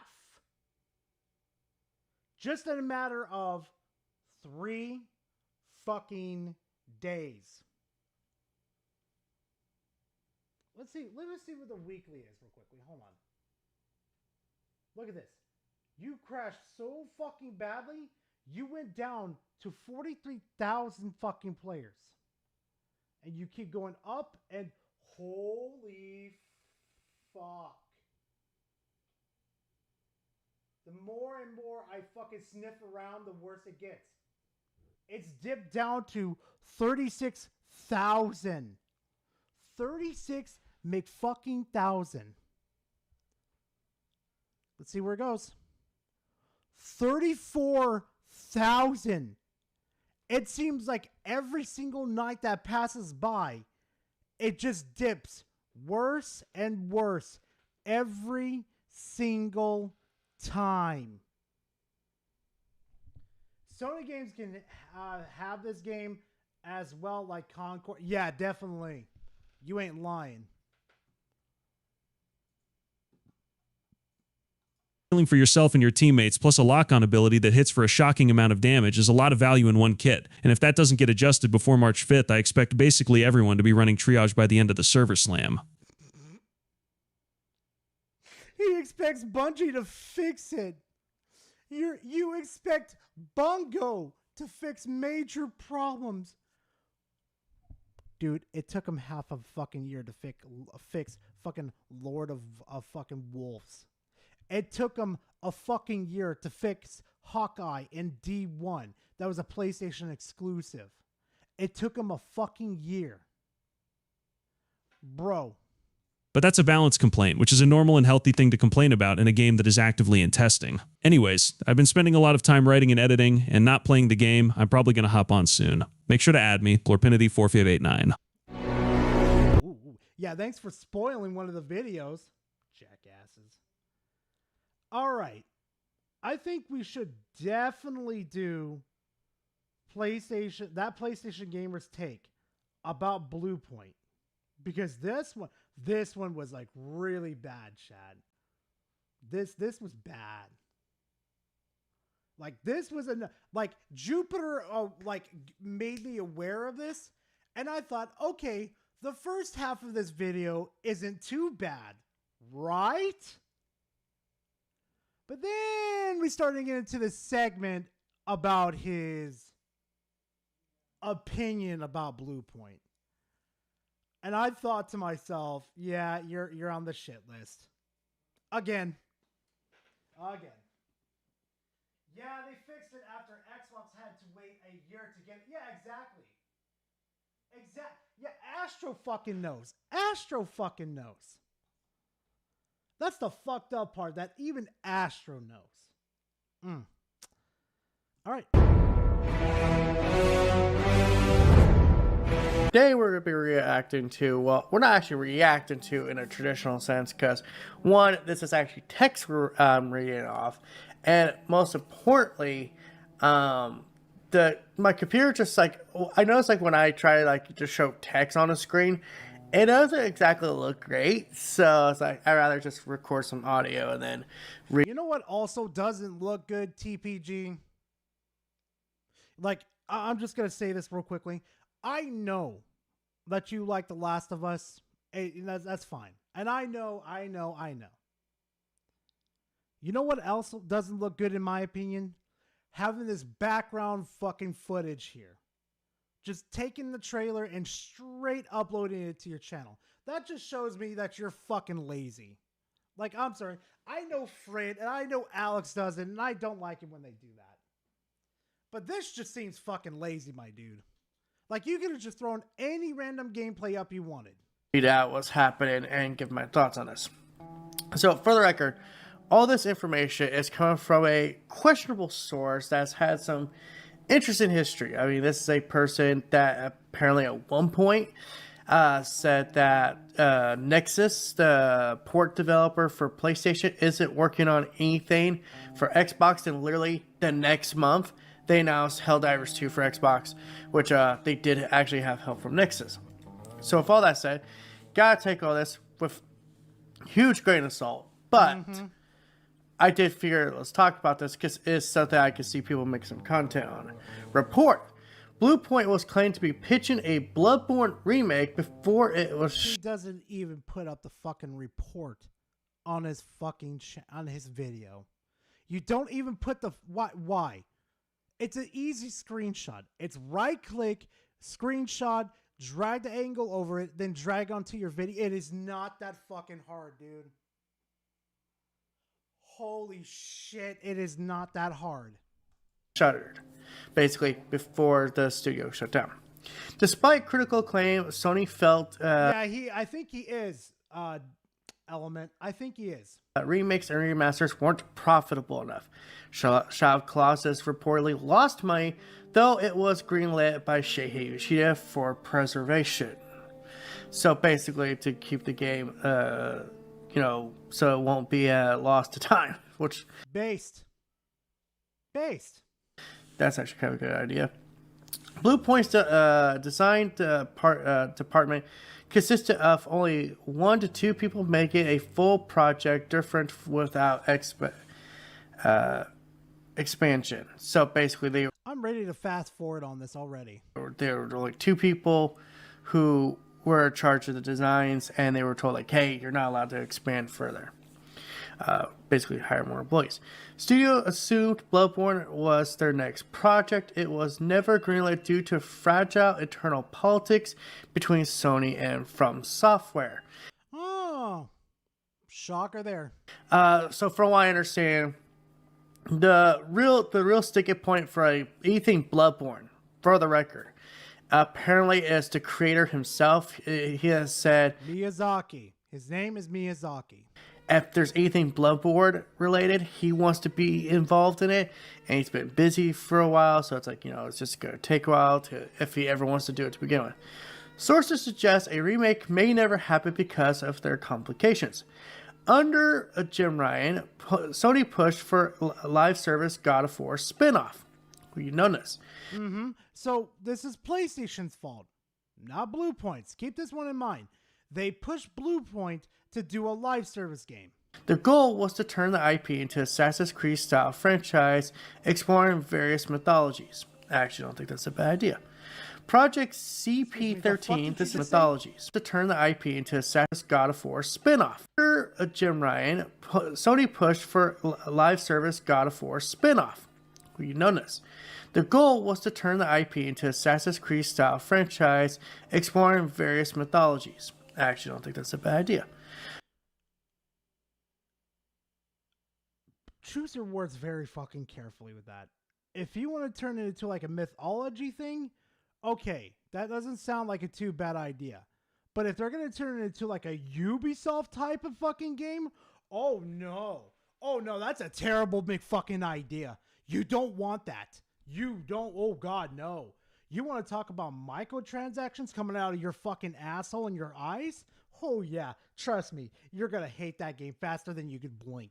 Project CP13, this is the project that was described as... Yeah, we dodged a fucking nuke, alright, Spec. Oh fuck, we dodged one. Demon Souls meets God of War. Why? Hold on. Mythologies. I actually don't think that's a bad idea. Project CP13, this is the project that was described as Demon Souls meets God of War. Why would I want that? No. Keep these two franchises away from each other. Sure, it'll be dark and gruesome, perfectly fine. But no, that would not match very well. God, no. That's an interesting project name, but the project names are never the most original. Bluepoint wasn't allowed to use Kratos, as Sony and Santa Monica Studio felt it was too expensive and risky. Interesting. So... So they're trying to use a famous IP to attract gamers to it. Oh, I guess that was supposed to be a God of War game that takes place in the series, which... not totally unheard of, because surprisingly, we actually got for Ascension, which, if you recall, I don't think you play as Kratos in the multiplayer mode for that. You know what they could have done in that situation? They could have turned your ass into a Sparta. Like a Spartan, basically. And Kratos was like the general, and he was like teaching his army in order to be Spartans. Like, we could have had that all before the God of War, where Kratos was training his own Spartan army and stuff, and we're slowly like the soldier that's slowly building up. We could have had that. Conflict aroused between SMS and Bluepoint teams regarding engine capability and remote work. Sony, what's SMS? I gotta look that up.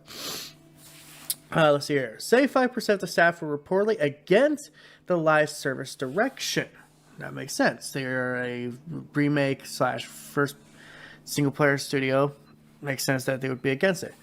Due to missed delays and eternal shifting, Sony canceled the project in early 2025. He really needs to speed up his videos and explanations.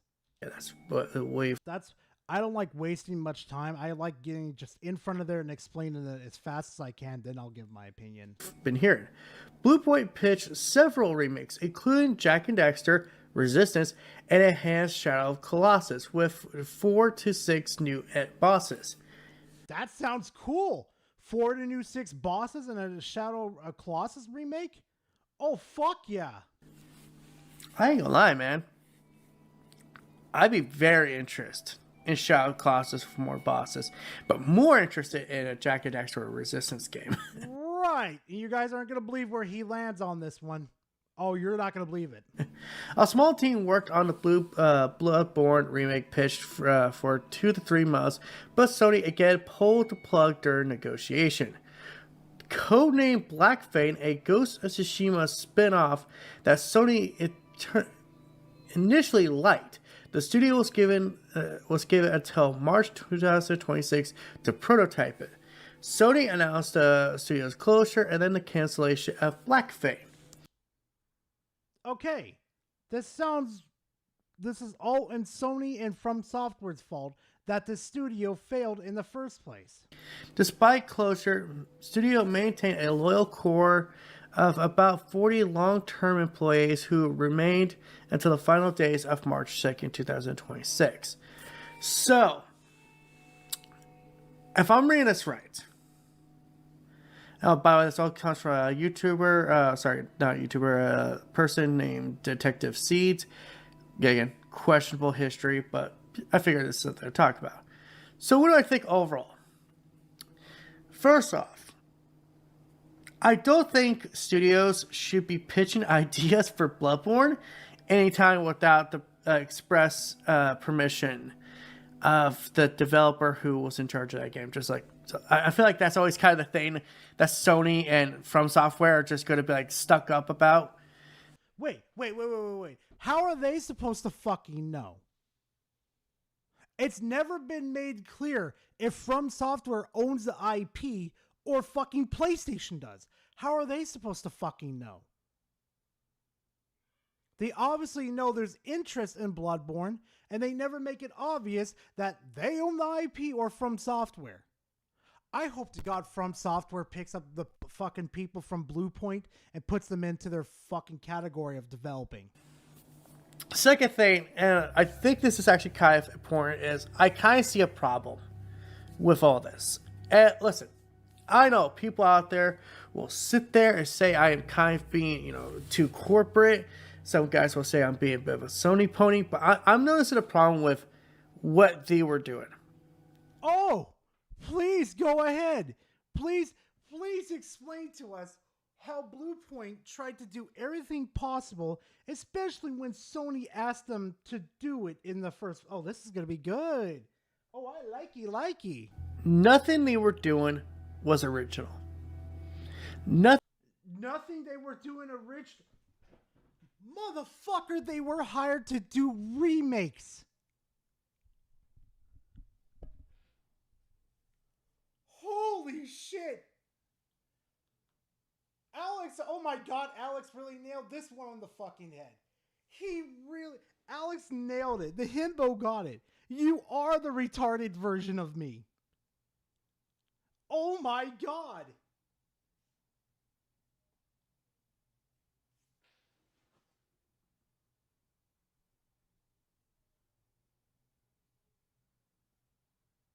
Yeah, they should have been, but they've been restricted though, lady.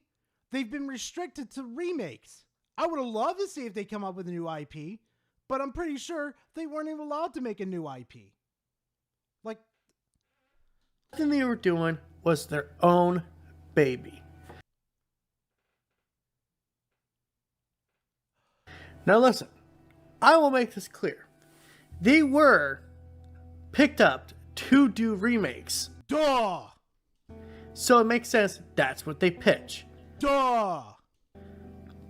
But it tells me that I feel like they don't have the confidence. They didn't have the confidence, to better way to put it, to make their own project.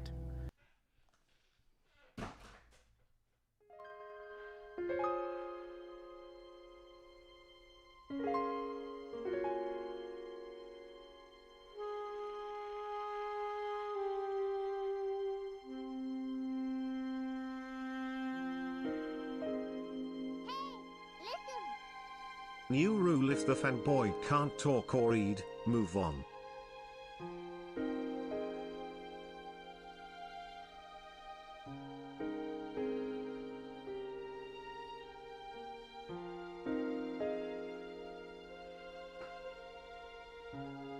Yeah, Rambling, we may do that. We just may do that.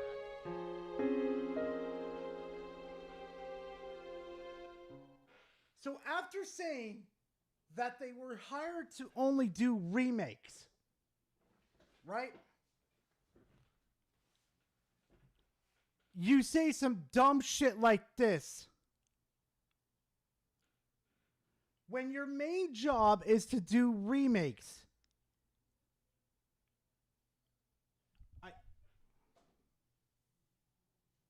Holy shit.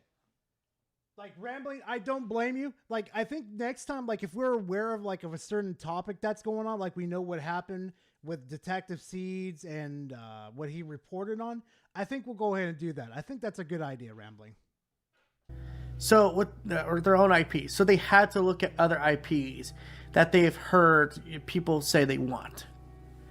I think the closest thing they came to their original IP is Shadow of Colossus, ironically enough. And Shadow of Colossus IP would kind of be up in there, and a weird kind of like up for grabs for anyone to do. But if their big pitch for Shadow of Colossus only added a couple new bosses, and not like, make like a Shadow of Colossus 2, for example, or something like that, it tells me they kind of like pigeonholed. Or either they're pigeonholed or they're choosing to kind of be stuck in this we're doing just remakes attitude. Oh, God. Oh, God. I've heard some stupid ass fucking takes. But holy shit. Well, welcome to being the Harmon Smith of the PlayStation fucking community. Holy shit. You are the Harmon Smith of the PlayStation community. How do you expect them to... Oh, God.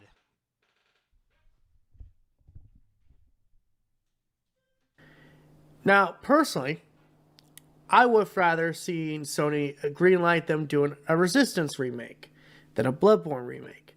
And it sounds like, also, this Black Fang project was a Ghost of Tsushima spinoff. We know that. Because, yeah, again, they were given a deadline to prototype it. They didn't meet the deadline.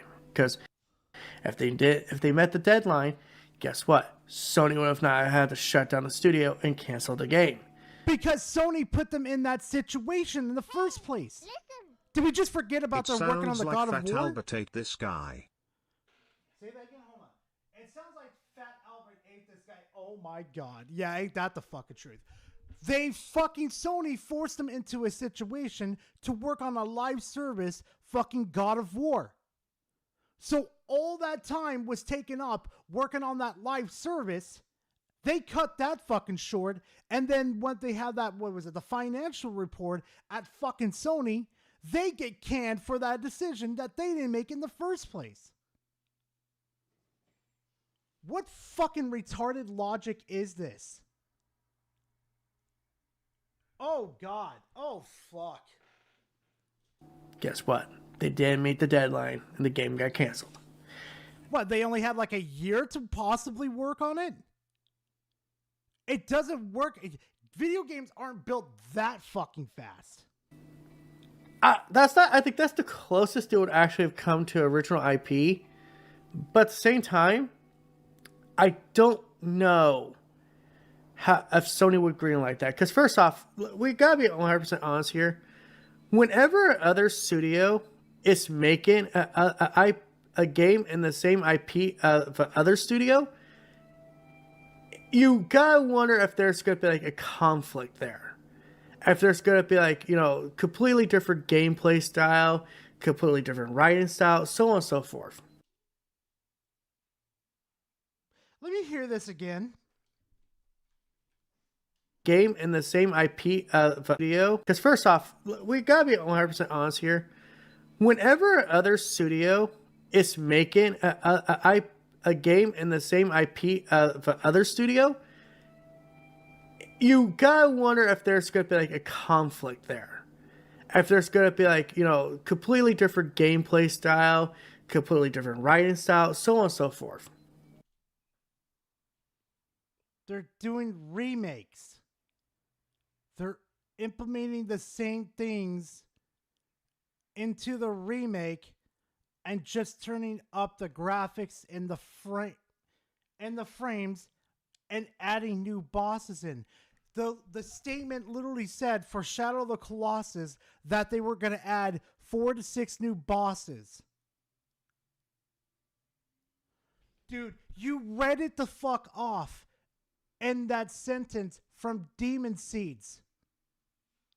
And you did not listen. You did not process that information. Oh my God.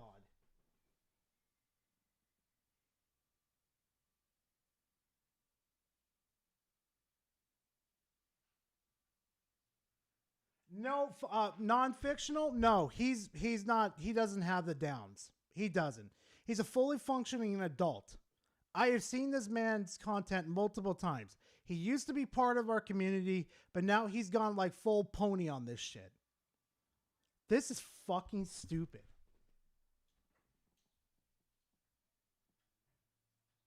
From what I could tell, butt chug.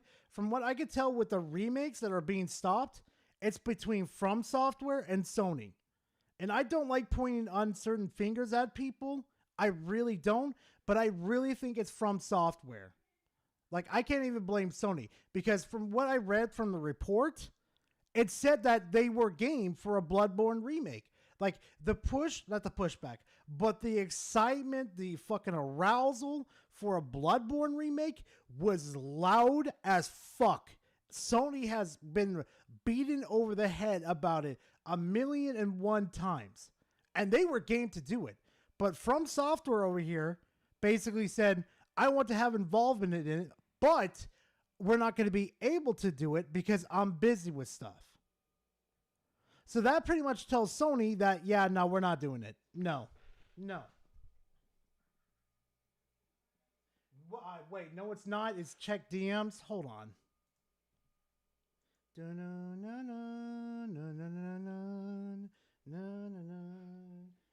Interactive Entertainment owns the Bloodborne intellectual property IP. While developed from Software and directed by Miyazaki, the game was published by Sony as a PlayStation exclusive 2015, given the rights to the franchise including potential sequels and remasters or remakes. But that doesn't make sense though, Power, because hold on a second. Because remember, they said that they wanted to do a remake, right? Sony said that they wanted to do the remake.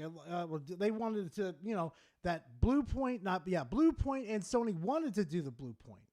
But then they said that Miyazaki, basically From Software, said no to it because he was too busy. Let me find that article real quickly. Bloodborne remake. Bloodborne remake. Miyazaki.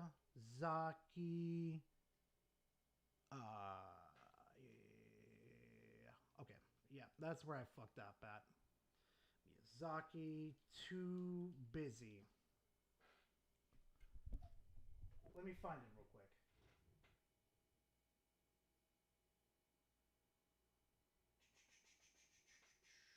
I think it was from The Gamer. Right here. Former SIE president Yoshida suggests Miyazaki is too busy to work on Bloodborne Remaster. I mean, is it out of the realm to do that? Because Miyazaki loves to work on his own projects. Bloodborne was one of his babies, okay? Bloodborne was... whoa, it was dark. It was gothic dark shit, right?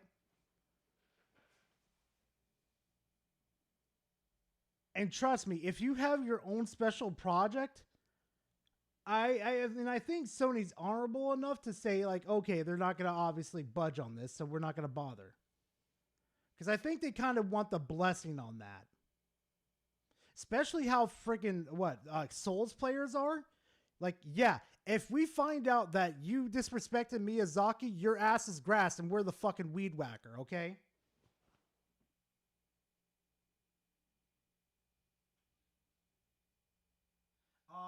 Sony doesn't want Miyazaki or From Software to be in charge of the remake.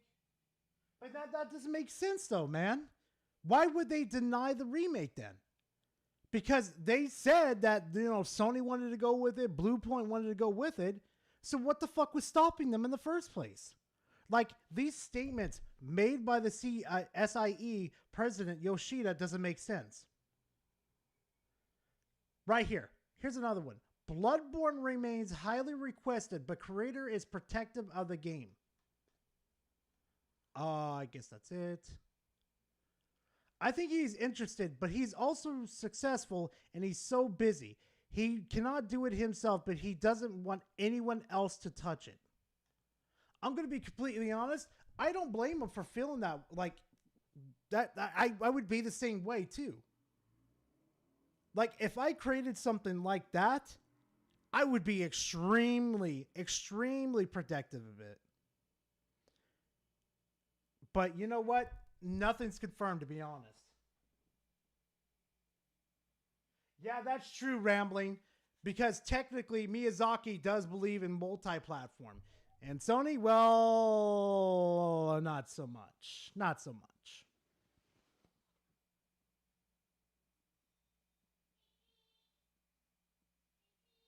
I mean, that's the only way you're going to be able to play Bloodborne. You got to emulate it on PC or get a PS4. That's it. But if you do it on the PS4 or the PS5, you're going to be grounded at 30 FPS. And trust me, that's no fun. It gets fucking annoying. Anyway, back to this ridiculous shit.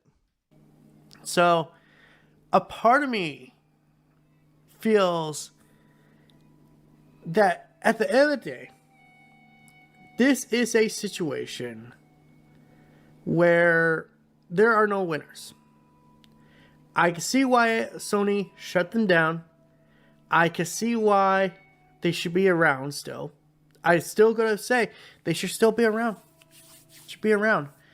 But if you don't want to branch out and make your own IP and just stick to remakes and failed life service projects, I gotta say, I don't know if you have what it takes. That's stupid. No, that's really fucking stupid. Because you have a company that is paying your fucking bills. Like, footing every single bill, all of your workers are getting paid. You're going to tell me that you're going to go against Sony's fucking word and just start making a single player IP? Not a single player, but your own IP?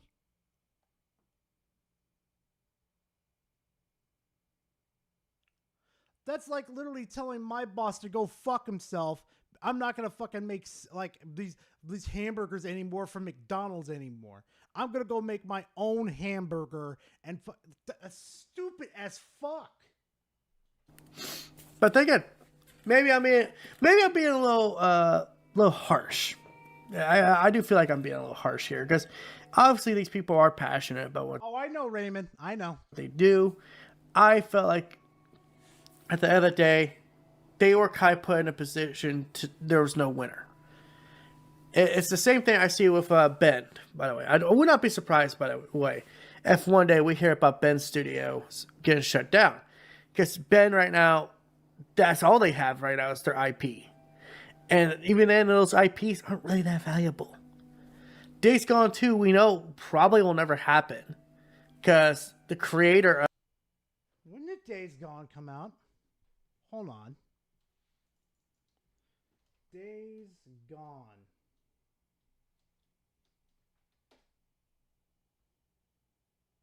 $2019. Bend Studio. What has Bend Studio been doing? So their latest fucking game is from 2019 with Days Gone. And the reception around that is horrible. Like, Days Gone reception around that game was just terrible. Oh, let's see what he has to say about this. Oh, I bet you anything is bad. Real fucking bad. Of the first game is very sour on Sony. We know Splinter Cell could come back, but will it? I doubt it. They're working on a multiplayer? Really? And we know they're supposedly working on a new IP. It's like right there. If you're put me at the table and say you gotta cut one of these studios, you're gonna get it's a Blue Point or Bend. And I'm like, okay, well, give me a description of these studios. Let me see their trail of work. I'm telling you right now, I probably cut Blue Point too.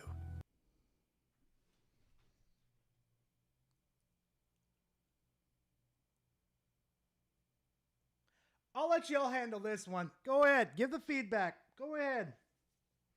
He would rather cut Blue Point, which has brought more joy for everybody with the Demon Souls fucking remake than what Ben Studios did with fucking... Okay.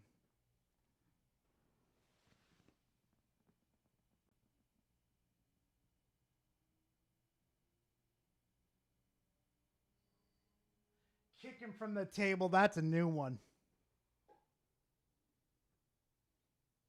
Horrible take, you retard.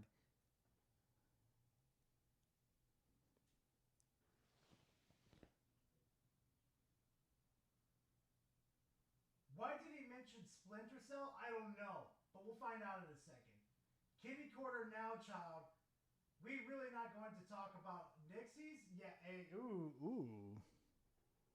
Let's continue.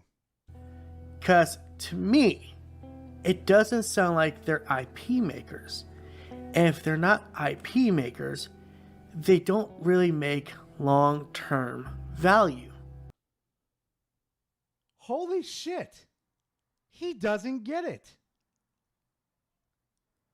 They're not IP makers. They're IP remakers.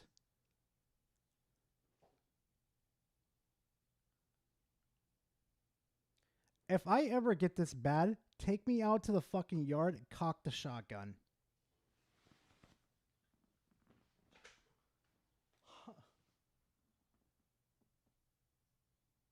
Like, let me get this straight.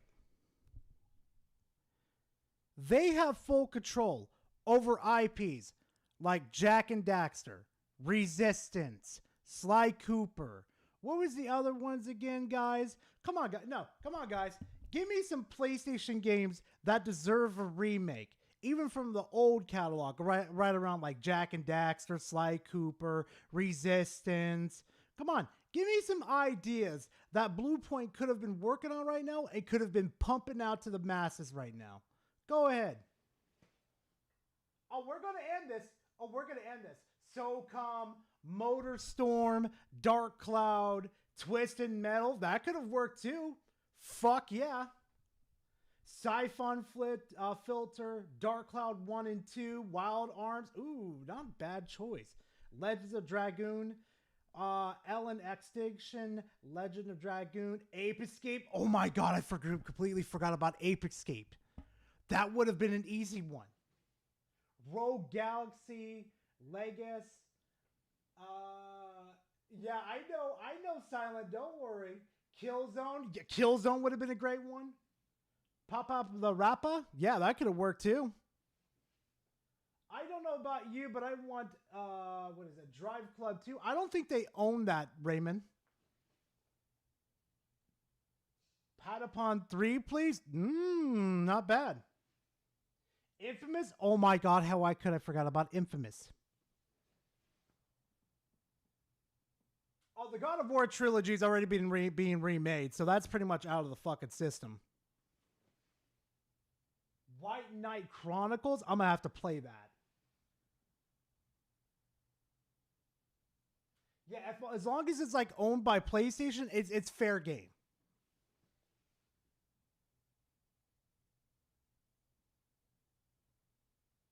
Parasite. Ooh. Well, looks like chat just gave like a whole full ass fucking list of games that they could have remade and made money. 100-Year Witch. That's new. If all they can do is make remakes and remasters of games that people have already played, of IPs that belong to other studios, they don't have their own real identity. And that's my thoughts. I know some people out there will definitely disagree with me, but that's my thoughts. And you can sit there and you can call me a Sony pony, whatever you want, but at the end of the day, yeah, the stables call for your ass. Take that fucking opinion with you back to where it fucking belongs. Holy shit. That's fucking terrible. Like, I'm sorry. That is a terrible McFucking statement. Holy fuck. All right. Okay. Mm-hmm. Let me move the chat over real quickly. So, anybody remember Angry Vigilante? I know some of you actually do watch his content. And I watch his content too. But I saw this take on this. I'm like, okay, it's not too bad. I understand where he's coming from. But holy fuck, it was bad. Like, Vigilante, much love to you, dude. But you should have looked further into this. What you want these fuckers to do? There's more... How can I explain this? There's more wolf in sheep's clothing than you'll ever understand. You haven't watched this content in months? Oof. Oh, God, you'll like the gift I'm working on. It's almost done. Nice.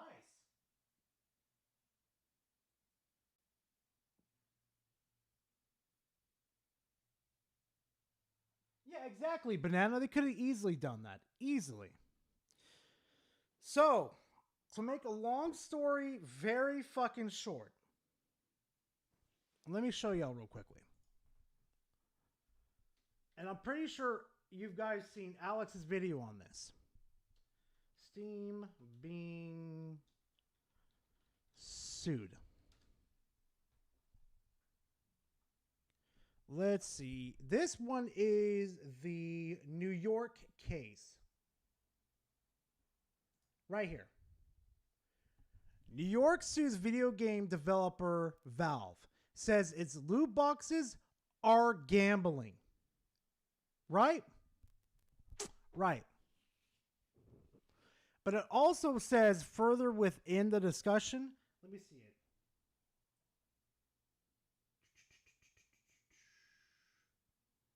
Valve loot boxes are particularly pretentious because they are popular among children and adolescents, according to the complaint. Let's see. Now, I want to go find the original one. Where is it? Children under 16 were also blocked from buying loot boxes without parental controls. Attorney General says key values, blah, blah, blah. Okay, I am trying to find the original document for this one.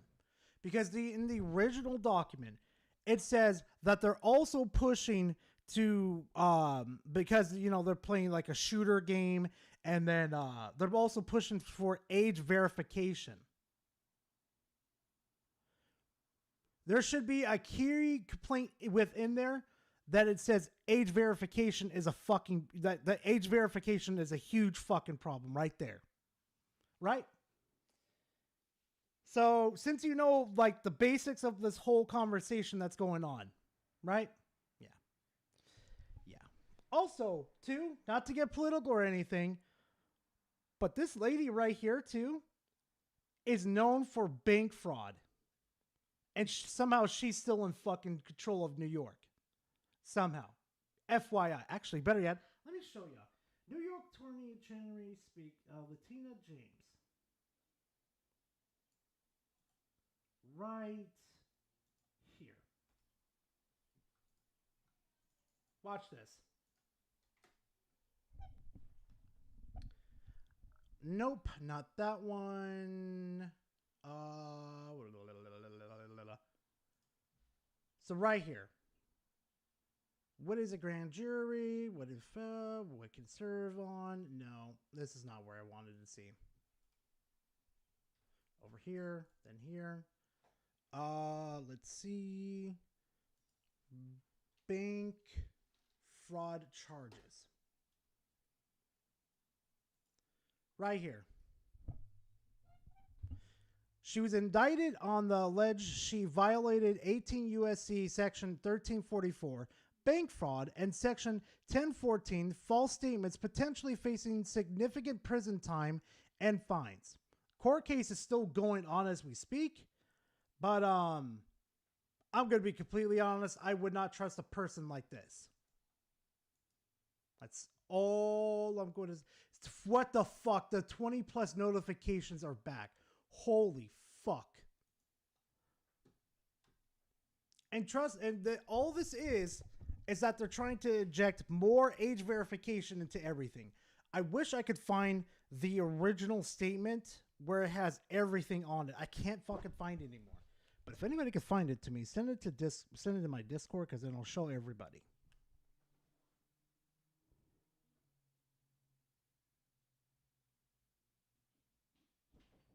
Yeah, I've seen New York. Oh, trust me on this one. And we're going to go right about here. For sale, I expose your lies, rip off the veil. Well, folks, Steam is in some serious hot water right now, and honestly, I am so happy. It is about damn time that somebody gets sued for something like this. But before I get into it, please hit the like button and the hype button as well. It really helps out channels like mine to keep standing up to the greedy corporations and the toxic influencers who damn. And he never questions it at all. Why is why is Valve the only one getting sued over loot boxes?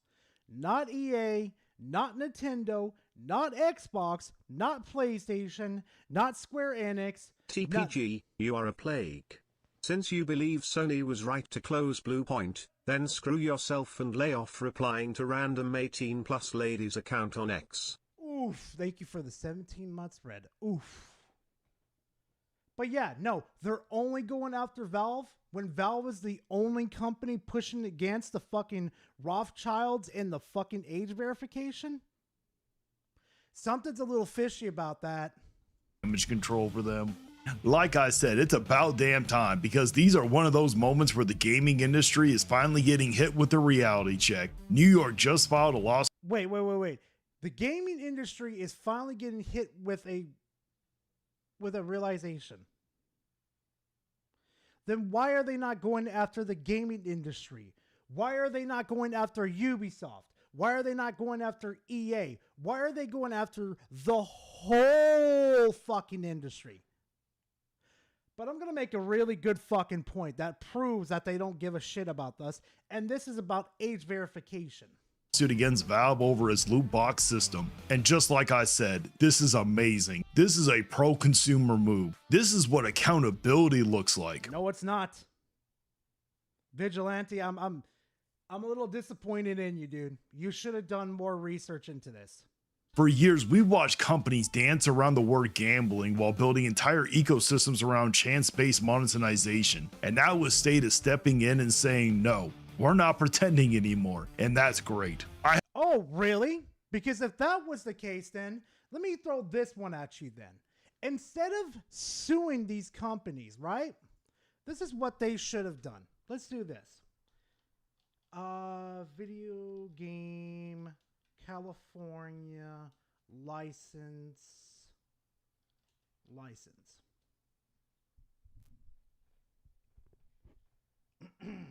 Anybody remember this? Except all. Remember this by any chance, guys? New California law requires digital stores to disclose license-only purchases. If it was important, like supposedly it is, don't you think one of these companies would have put a fucking ban out on having loot boxes and gambling? Because technicalities, there are technicalities with this. That loot boxes fall under a lower tier degree of gambling. That's why they can't prosecute these assholes. This has already been beaten to death with a guy in Hawaii. That's why he failed in his fucking pursuit of fucking taking care of EA in Battlefield 2. I'm not defending microtransactions. I would be the first one to fucking hit that button to eradicate them. But this is not the thing. This is not what you're hoping for, Vigilante. No. I have always been against this type of microtransaction nonsense. Always. I don't care how shiny the skin looks or how rare the knife is. I don't care how many influencers try to frame it as harmless fun. If you are charging people money for a randomized chance at something with real monetary value, that is not some innocent cosmetic system. That is a structured risk wrapped in a digital packaging. Okay, let's go with that argument then. Hey guys, I got a question for you. Under these circumstances that Vigilante's talking about right now, what could be technically resold? What could be technically sold to you and then redistributed to others for money? Go ahead. No, go ahead. Name them off right now because I'm about to show you guys right now. How about this?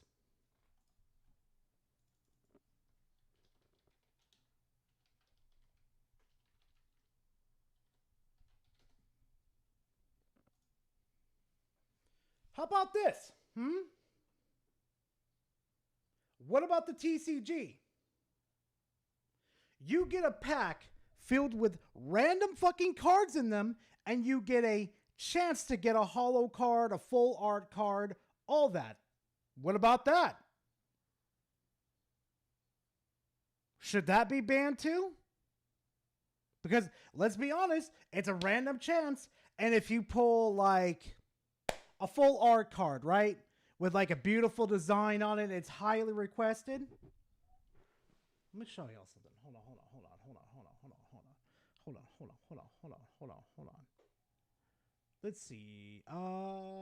Let's see. Charizard. Card. 1998. No, not 1992. 1998 value.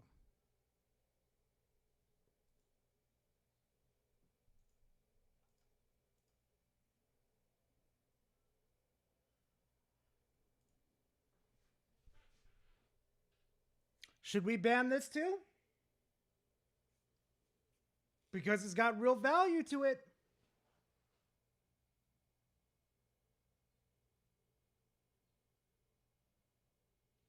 Or how about this? Let's go ahead and talk about this. Let's throw this one in too. How about what were some of the fucking Pokemon games? I'm trying to, you know what? Fuck it. Pokemon Scarlet and Violet. Pokemon within itself is a fucking gamble. You have an RNG chance of capturing Pokemon. Sure, you can try it again and again and again without spending monetary value, but there's still technically RNG values in it, correct? Stay with me on this one. Now, see, like, if I'll say Pokemon Scarlet, let's say Mewtwo? Mewtwo eBay. What is it? Fucking redistributing them to the fucking, what is it? Shit. Redistributing them to fucking eBay. Hey, listen. Magic the Gathering Black Lotus. Yeah, exactly. So look at this shit. Like, you guys think I'm joking, but I'm not. Should we ban Pokemon? Because this is the same fucking argument.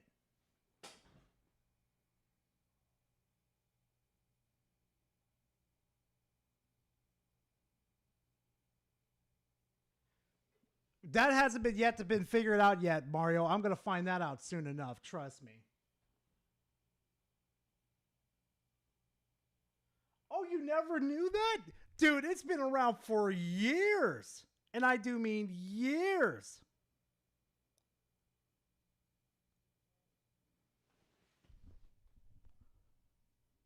Hold on. Also, I gotta tell fucking yeah. So, again, we better fucking spread that across everywhere, but it's not being taken care of like everywhere too.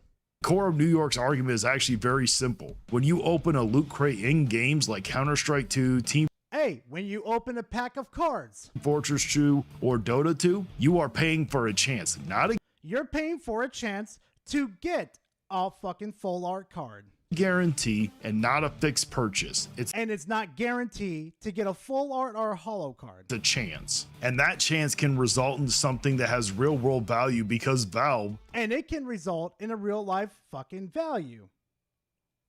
Like a full art card.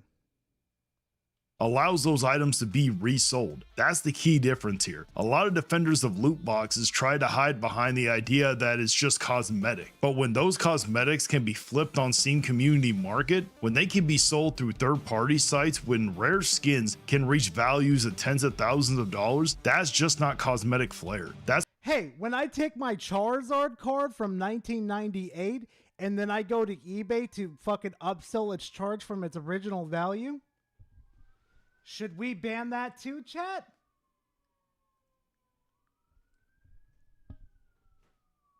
This game can be played two fucking ways too. Easily. It's an economy. And once you attach monetary value to randomness, you are entering gambling territory whether you like the label or not. The lawsuit specifically points to the ability to resell items. That's what makes this different from some basic gacha system where everything is permanently locked to your account. On Steam, if you pull a rare skin, you can list it, you can trade it, you can convert it into Steam wallet funds, and those wallet funds function like cash within the platform. You can buy games, hardware, software, and if someone really wants to cash out, the suit even highlights how an investigator was able to convert wallet value into something tangible by buying a Steam Deck and reselling it. There are people on video ransacking stores for Pokemon. Yeah, that is true because I did show that footage. Yeah, you're right. Also, too, yeah, well, let me go back to Vigilante's point. Someone really wants to cash out? The suit even highlights how an investigator was able to convert wallet value into something tangible by buying a Steam Deck and reselling it. That is not some abstract digital only ecosystem anymore. That's a pipeline from random loot box to real world money. And wait, that's literally the same thing that you could do with Pokemon. Huh? What? this is where I've always drawn the line. I have zero tolerance for systems that blur the boundary between gaming and gambling. So wait, what about Xbox then? What about PlayStation? What about Nintendo? It's always Valve's fault, right? Right? Especially when they are embedded inside products that are marketed to young audiences. You cannot tell me that opening a crate hoping for $1,000 knife skin isn't psychologically similar to scratching a lottery ticket. It is.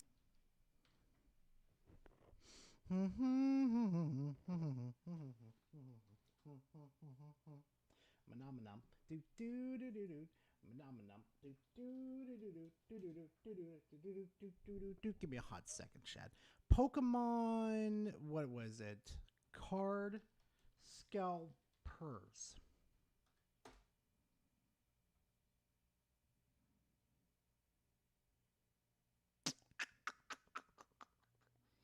Trying to find a good one.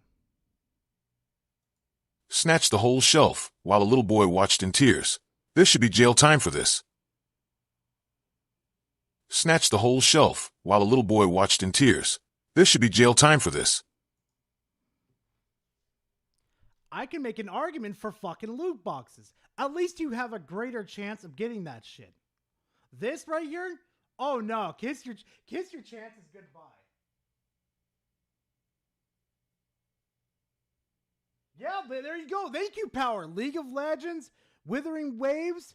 There you go. Any mobile game. How many fucking mobile games does Nintendo have on the fucking App Store that does the same exact shit? but none of them are getting hit. But it's just Valve, right? Just Valve. Hold on. Let me find if I find another scalper video real quick. Look at this. Pokemon Scalper is proud of his Pokemon scalping collection. Bro proudly showing off a mountain of sealed product like it's a museum exhibit. Look at all this heat. Stacks of ETBs. You see that? You see that shit?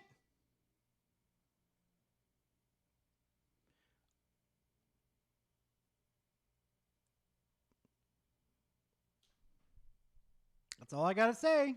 Booster packs, tins, and not a single opened card in sight. Mmm.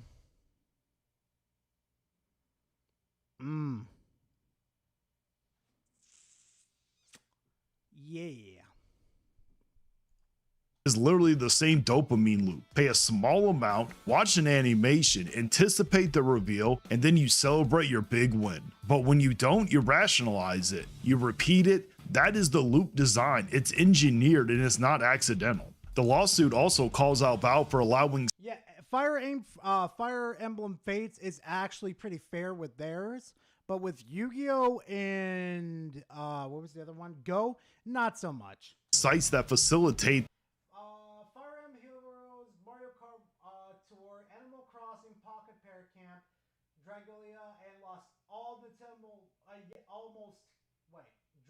Dragalia lost all Nintendo mobile loot box games. Yeah, basically.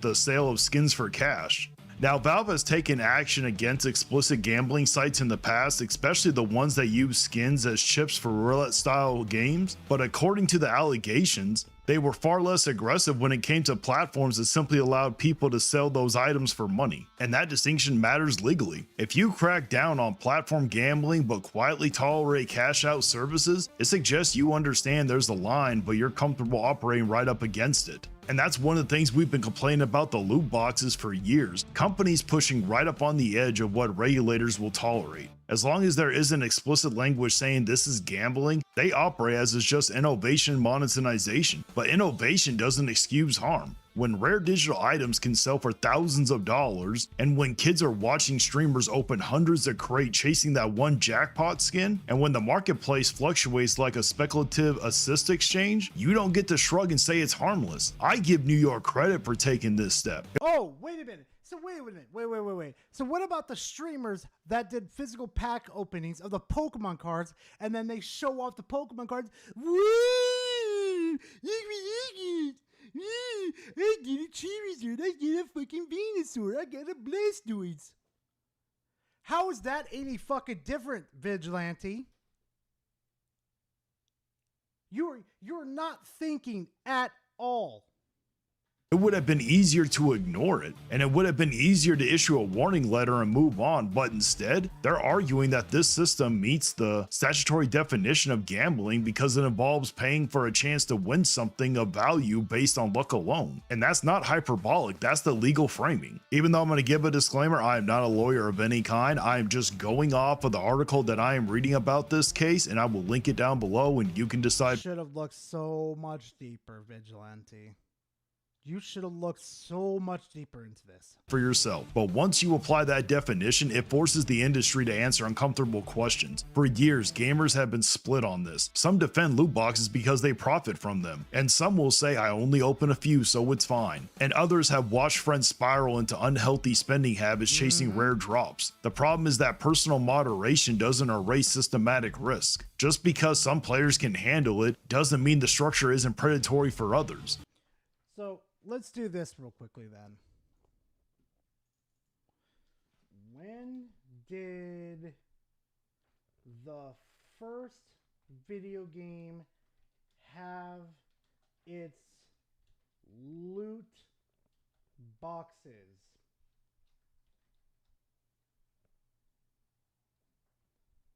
Right here. The first video game to implement a recognizable loot box system was the Japanese version of MMORPG MapleStory in June 2004, which featured gachapon tickets that rewarded a random in-game items. Other early examples include 2006 and 2007 Chinese free-to-play games ZT Online, which popularized the mechanic. This shit has been happening for over 2.5 decades. And now they fucking care? I'm sorry. Hey, Vigilante, is this the same government that gives a shit about us? Like, how, for example, hey, does anybody smoke here? Like, if the government was truly worried about us, don't you think they would have removed, like, cigarettes, alcohol, cars, guns? Oh, wait, they're already trying to get rid of our guns anyway. Or what about junk food? How about that, Vigilante? Junk food's not good for you. McDonald's has been infamous and known to make you obese if you fucking eat it repeatedly.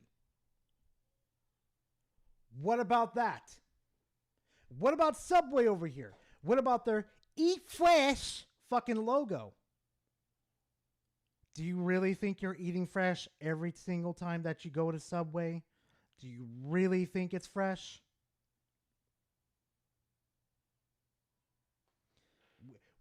This whole discussion can go into a deep fucking lore.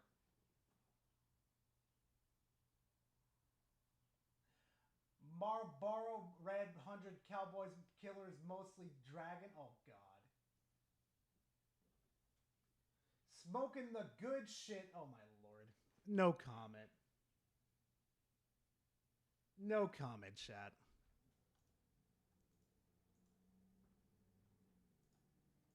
The entire point of gambling regulation historically has been to acknowledge that risk and create guardrails. And I want to be clear about something. This isn't about banning cosmetics. It's not about outlawing digital marketplaces entirely. The only type of microtransactions I am fine with is when it comes to cosmetics. But this is about whether randomized monetization tied to real-world value should operate without oversight. When you combine chance, monetary stakes, and liquidity, you have the ingredients of gambling, whether the chips are physical or digital. And we also have to point out the focus on youth exposure. The Attorney General made it clear that the concern includes addiction and the impact on young people. And that's not fear. Yep, I'm about to end that conversation real quickly. Let's see. Counter Strike.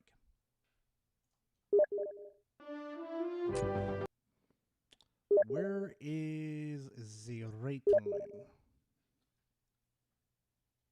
Oh my god. No payoff. No bad payoff. I swear to God. I swear to God with this man. Where's the rating for this game? Fuck it. I'm going to do it the easier way. Let's do it the easier way. Let's see. Counter Strike. Game rating. No, better yet, let's do this. Counter Strike. What is it? Peggy rating.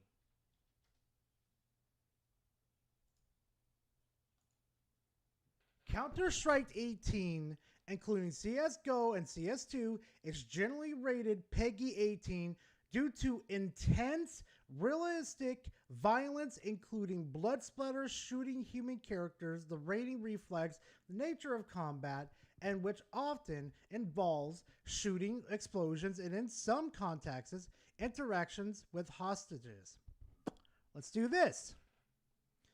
We did the English version. Let's do the, what is it, like the whatever the fuck you want to call the country.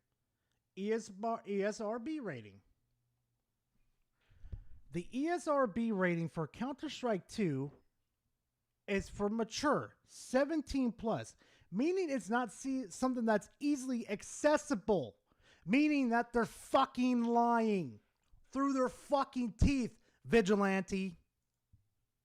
fear-mongering. These games are massively popular. They are culturally embedded, and loot crates are often normalized as part of the experience. When you normalize paying for randomness from an early age, you are conditioning their behavior. And that's not some wild I know, son, but it's better just to show it in front of everybody, so.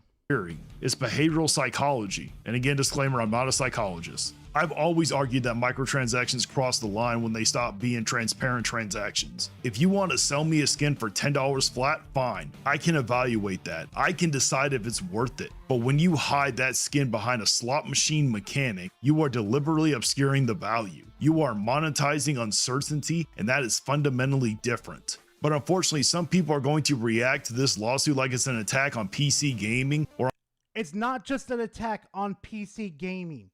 It's an attack on all of us. Vigilante.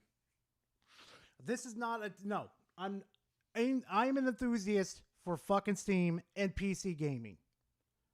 But this is an attack on everybody. Everybody that enjoys streaming on the fucking internet, interacting on the internet, and just being part of the fucking internet. This is an attack on us. Metal Gear Solid should never be a fucking manual instruction of what's going to fucking happen.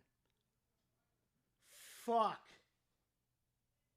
Kojima fucking called it like a mile the fuck away.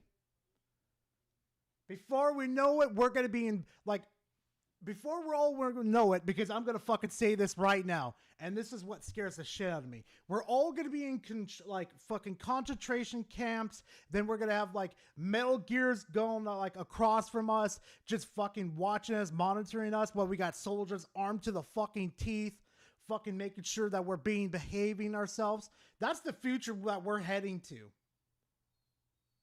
And that's the scary part.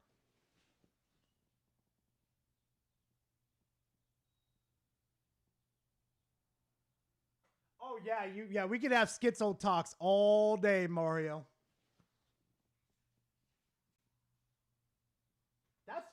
That's where we're heading to. That's the scary thought.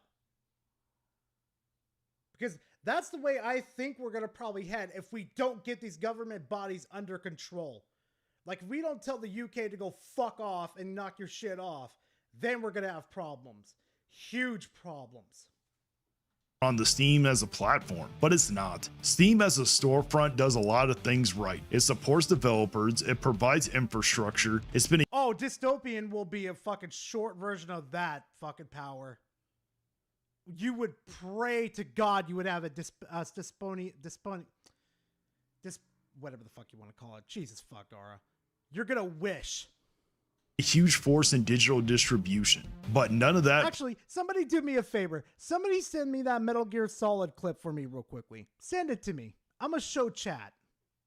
places it above scrutiny. In fact, the bigger the platform, the greater the responsibility. When you operate a marketplace that moves massive amounts of digital goods with real monetary implications, you should expect regulation to eventually catch up. We've seen other countries. What about Xbox? What about Blizzard?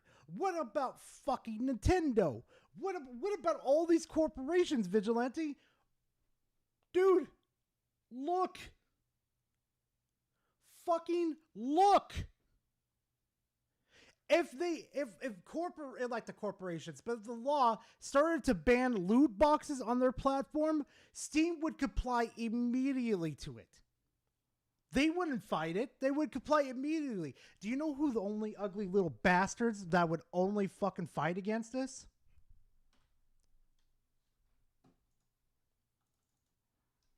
EA Court.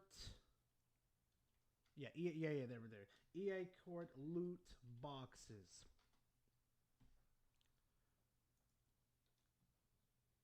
Hey, listen. Fucking I have no EA. mouth should not be a destiny. I have no mouth should be a destiny. Oh Lord, I've got no comment towards that. Thank you for the dono. Thank you for the 2. This should be a fucking warning. Not a warning, but this right here. EA is the only motherfucker that will fight against this because it makes them money and they don't fucking care. Like, what the fuck? Come on. Thank you. Countries wrestle with loot boxes. Some have imposed disclosure agreements, and some have restricted them. Others have banned certain implementations outright. The United States is Yes! Vigilante! Think about it. Think. Belgium banned loot boxes. They didn't sue the companies. You know what they fucking did? Straight banned them. They said, fuck the lawsuits. We're cutting the fucking core out of the Hydra and killing it now. Do you not see where the problem is? Look at it objectively. Take the bias out of everything and you'll start to see the full picture here.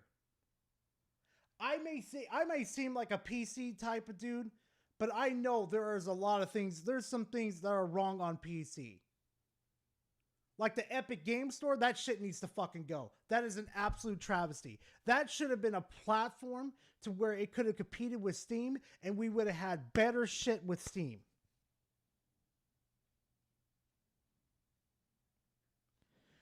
And I kind of laugh at the term that Steam does nothing and they fucking win. That term scares the shit out of me. Because that just proves that fucking Steam has a chokehold on everybody. Well, not really a chokehold, but Steam is our last fucking savior. That's it. It is our last fucking savior, dude. And you don't think I want the same shit that I have on PC for like Nintendo, for PlayStation, and for Xbox? I want it clear across all the board. Has been slower to move at the state level. That's why this case should matter. It signals that the conversation isn't over, and now it's evolving. And if this lawsuit forces... You're good. Oh no, the conversation is done with loot boxes. This is a lawsuit to extract money, not to ban loot boxes.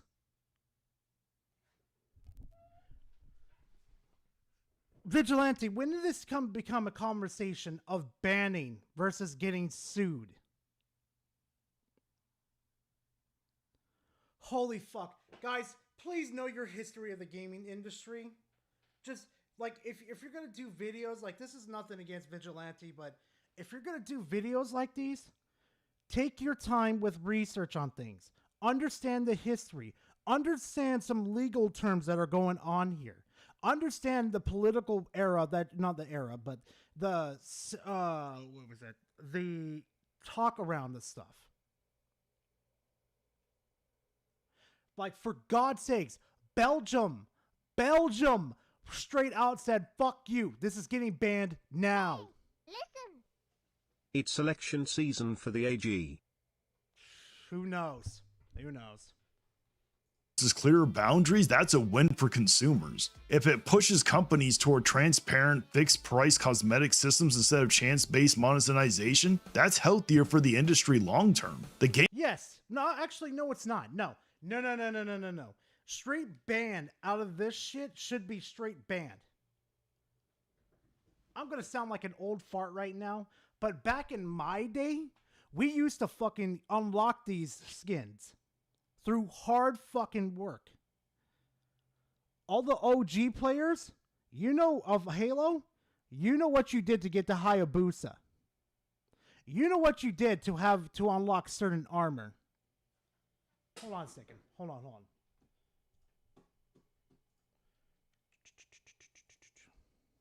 Halo Reach helmets?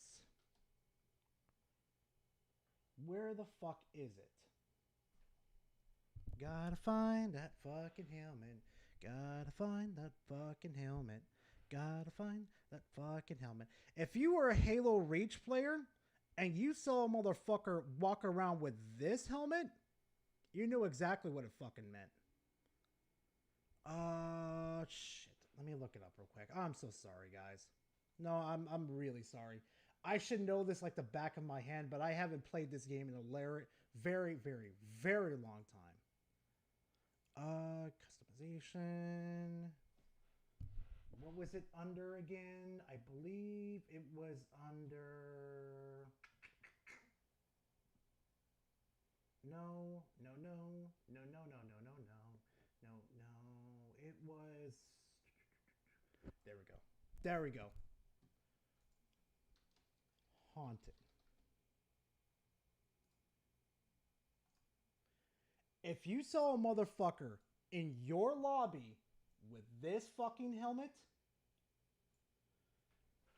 my OG Halo Reach players, let me ask you something. If you saw a player in your lobby, what does this mean? No, seriously, tell me, what does this mean?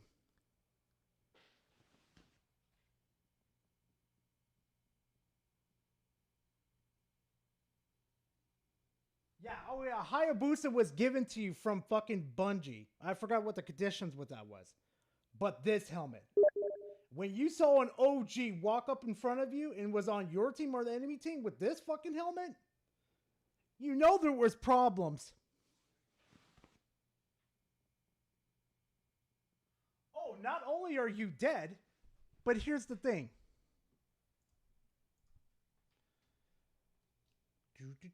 How many credits do you need to hit inherit? What was it? Inheritor? Inheritor in Halo Reach.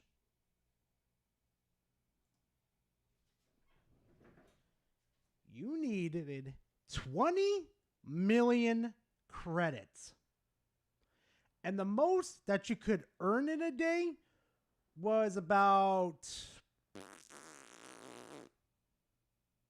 I'd probably say close to like 5,000, like maximum. Unless you got a jackpot, then you're hitting the daily like fucking crazy.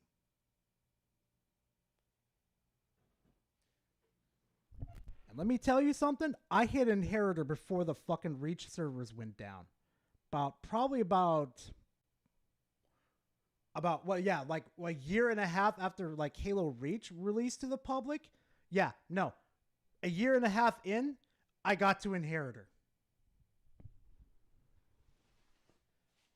And I still played Halo Reach after that too. There's a reason why motherfuckers wanted me dead in Halo. They did not like me being alive. Anyway, continue. Gaming space doesn't need to lean on gambling adjacent mechanics. Yeah, 20 million credits. And there was a certain cap that you hit every single day. That you hit it, you stop earning credits. And if you kept hitting those credits again, Bungie would suppress your credit earning because they thought you were cheating. And I don't blame it, because there was actually people going straight into the fuck is it called? Going straight into like firefight, doing like easy missions, like kill X amount of enemies, and you would get the credits. So like right before they would get to like to the final kill, they would take their Ethernet cord, unplug it from their Xbox, then it would wait for the disconnect, then replug back in, get the daily challenges again, shoot one grunt, and then get the credits again. They would just recycle it over and over and over again. Yeah, there was a lot of exploits, especially the servers records too. Oh, motherfuckers exploited that shit too. To survive. It survived for decades without them. But at the end of the day, this isn't about hating Valve. It's about consistency. If you or I ran an operation where people pay consistency? Vigilante. Where's the consistency with the other fucking companies then? There is no consistency here.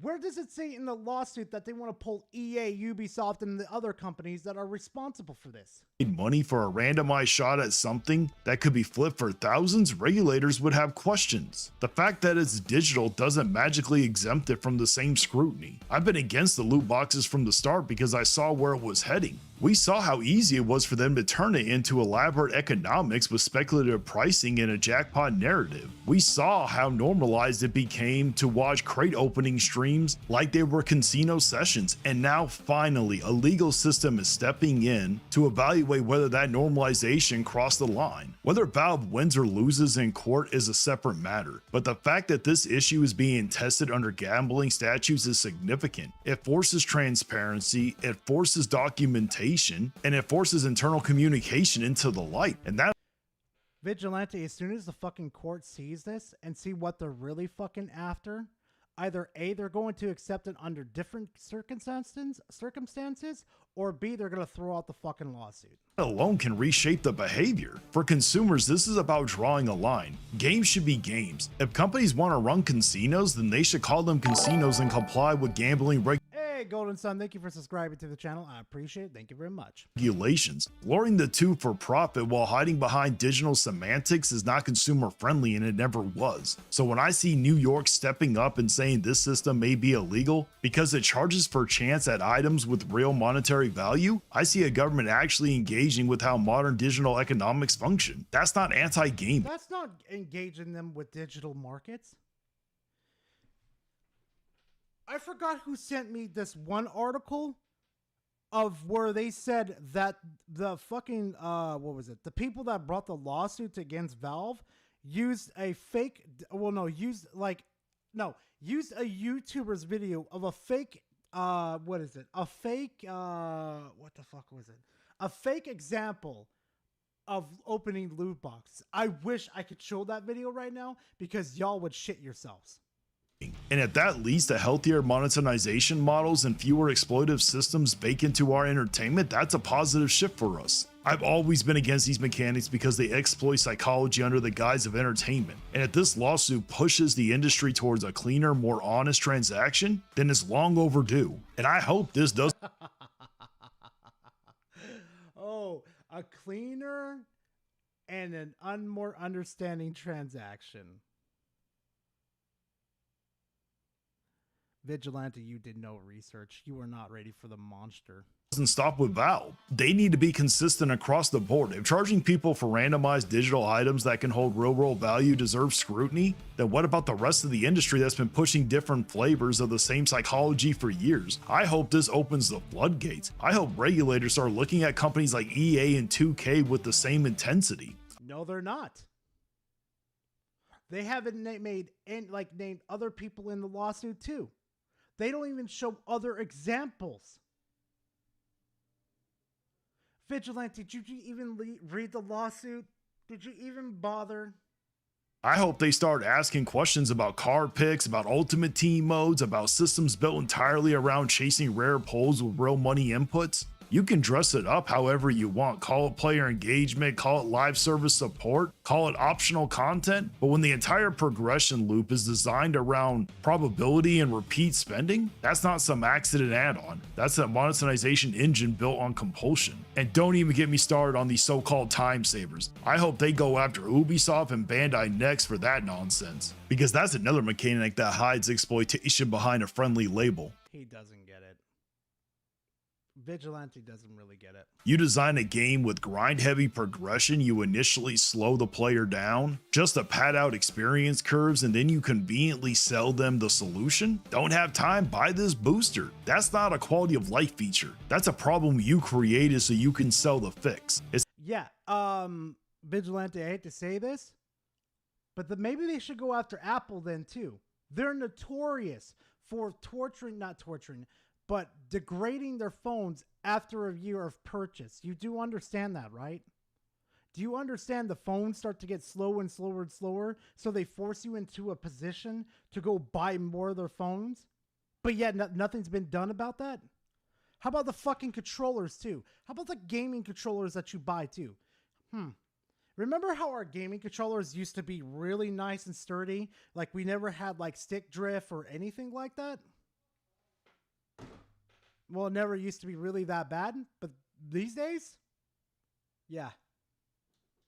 It's the same psychological trick, just packaged differently. Instead of randomness, it's frustration, and instead of chance, it's inconvenience. But the end result is still the same. The player pays extra to bypass a design obstacle that shouldn't have been there in the first place. If regulators are serious about consumer protection, they need to look at the full spectrum of these practices, because the industry has been testing boundaries for over a decade now. First it was the horse armor jokes, then it was map packs, now loot crates, then it evolved in a battle pass layered on top of premium releases. Now it became time accelerators, premium currency, tier skips, deluxe editions with early access. It's an endless staircase of monetization experiments. And every time the community pushes back, the company and your ignorance is only fueling the cycle of repetitiveness over and over again. tweak the presentation and try again. What really gets me is how normal all this has become. You've got entire generations of players who think microtransactions are just part of gaming, like they've never seen an industry without them baked into every corner. So the second a state steps in and says, hold on, this might be illegal, people act like it's some attack on gaming itself. It's not. It's a challenge to the business model built around squeezing as much money as possible instead. Chat, should I go a little ahead? Because it just sounds like he's repeating himself over and over again. Should I move forward a little ahead? Just asking out of curiosity. Should I move a little forward? Let's go ahead. That's a yes. That's a yes. That's 3. That's 4. That's 5. We'll do the 10 rule. 6. It's just like, that's how I feel, Power. It's just like nothing's added to else in it. It's just a repeat over. It is when you target one company, do it 7, 8, 9. Just one more. I just need one fucking more. Immigration. Oh my god, payoff. Lord with you, I swear.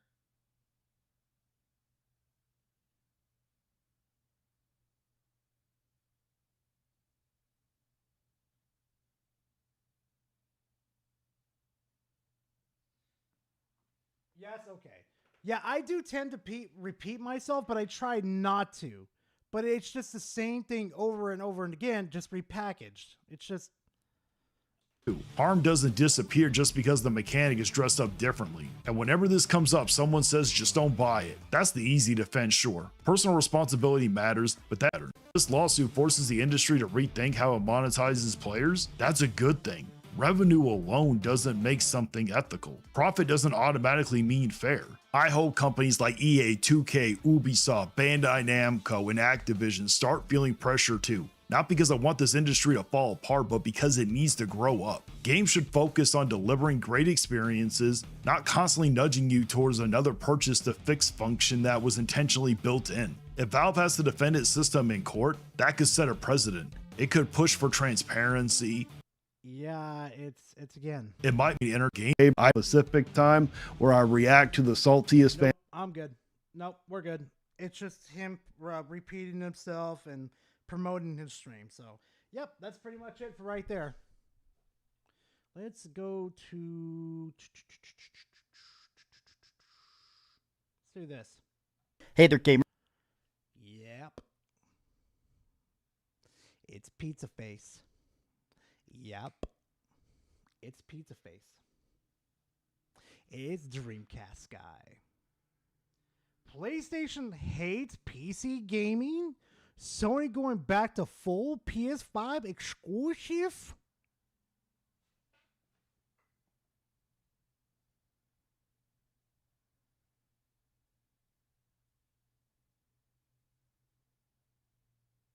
Yeah, go ahead, Dragon. You're fine. Just go ahead and walk off.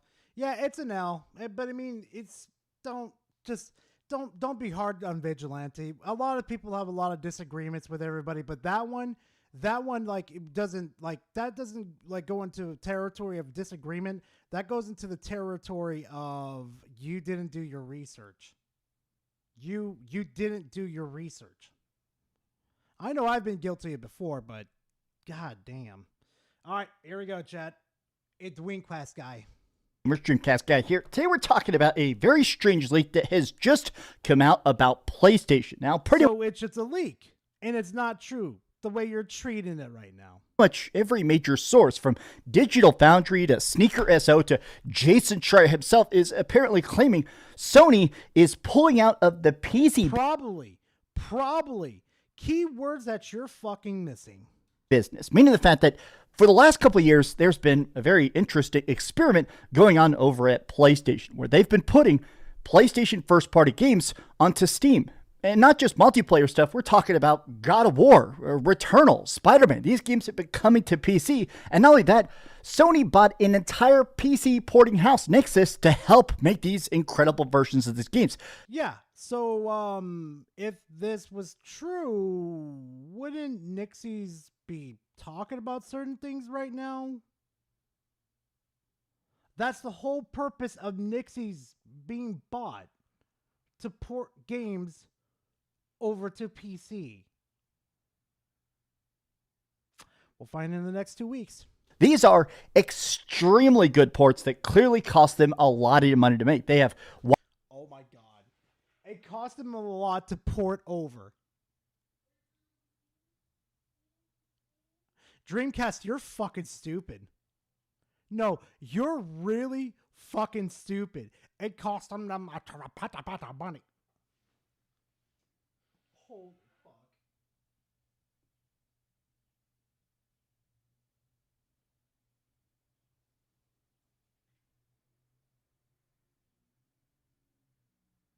Yeah, Hyper, it doesn't take a lot to research, man. Just, use Google and stuff and try to find the original sources the best you can. Widescreen support, 200 frames a second, crazy graphics customization. But apparently, according to these leaks, they've changed their mind. They do not want games on PC at all. Unless it's like a live service game, they're just... Oh, there you go, contradicting yourself again. They want live services on there. Congratulations, you fucking contradicted yourself. Saying, no thanks, the experiment has failed. Now let's talk about this, because in a way... It's failed? It's failed. The way that they're doing it is that they failed. But when they went day and date, like with Helldivers 2, it was pretty successful. Piece of face. I think this makes more sense than we originally assumed. Let's get into it. Hi, hope you're having a great day. If you could please give this video a like and subscribe if you haven't already. Now, we're going to go through all the sources that are discussing that, but I think that just on the surface level, this kind of makes sense. We've seen recent financials from Sony where they've essentially said that a lot of their games on PC are selling hundreds of thousands of copies. But to them, that's clearly... Yeah, hey, Cobra, remember how I said that these fuckers are literally in a... Let me stand up real quick because my ass, it hurts. It's flat, like a flat tire. But yeah, like I said though, Cobra, shouldn't we be hearing things from Nixxes right now that supposedly that they're going to get laid off? I'm just saying.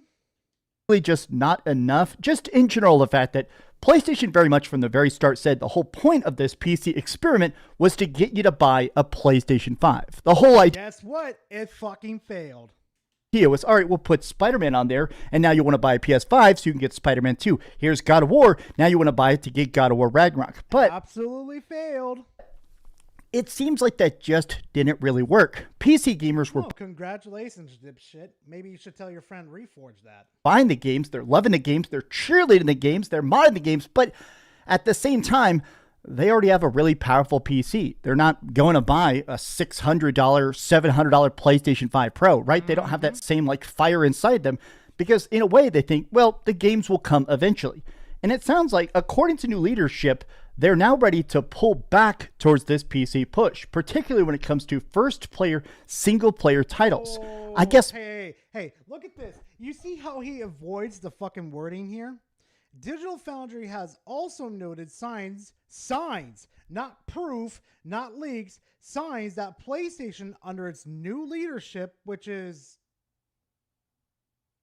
Who's the new leader at PlayStation? Isn't that technically Sony? Keywords are missing here that you guys are really fucking up on. Under its new leadership, may be pulling, may conveniently how you guys missed that. Maybe it was just too expensive, or maybe in a way they weren't seeing that feedback that maybe they actually desired. Like, think about how they handle exclusives. Sony does not release a lot of PlayStation exclusives, especially in the last couple of years. When we do, they're incredibly good, like Ghost of Yotei or Astrobot, but even... Yeah, you notice how you didn't say Spider-Man 2? Yeah, that one was a piece of shit on launch. Hey, Dreamcast guy, just a bit of a FYI here. You might want to start fucking reading this article a little bit more. When that game sells something like, let's say 5, 6, 7 million copies, right? Let's say 7 million copies of Ghost of Yotei have sold. That to them is incredibly valuable, because how many of that is new players? How many of that is people that bought a PlayStation 5 to play that experience, and now they're locked into the ecosystem? Meaning that, hey, every future game, we're going to get a cut. First party or third party. Every game you buy is now through us. Whereas if you're playing it on Steam, yeah, we're happy we got $70 out of you. Of course Sony is pulling back. They only release 2 games a year now. Yeah. PC has all but 2. What games are left? Exactly. It's like we got all the good games. Huh?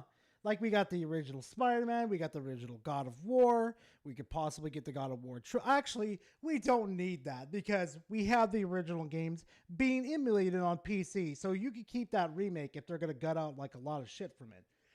Secondly, well, you guys know the rest.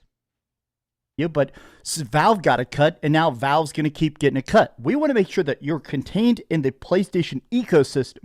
But the one exception to that, of course, is live service. Sony is very dead set on this idea of trying to make their own version of Fortnite. Just everybody wants some sort of live. Uh-oh.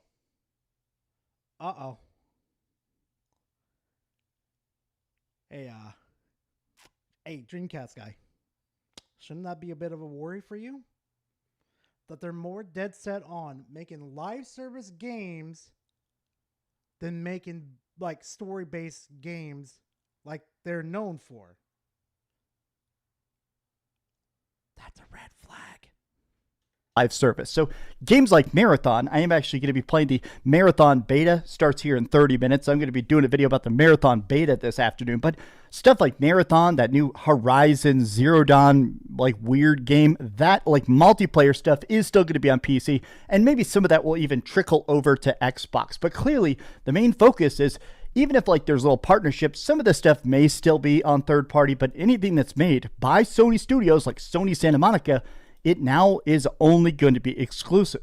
And I think this kind of makes... And this is just leaks. This is just rumors.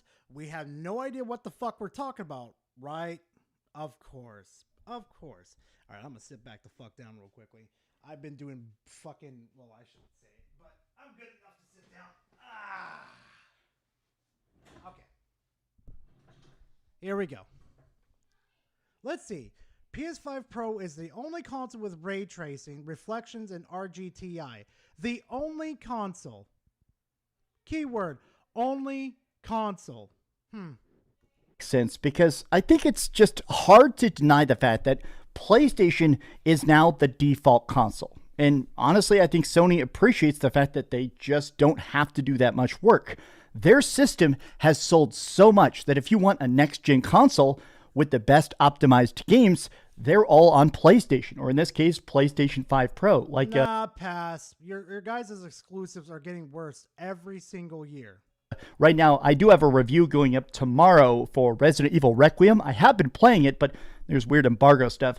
This version of the game is insane. You're telling me Capcom sponsored this asshole? Really?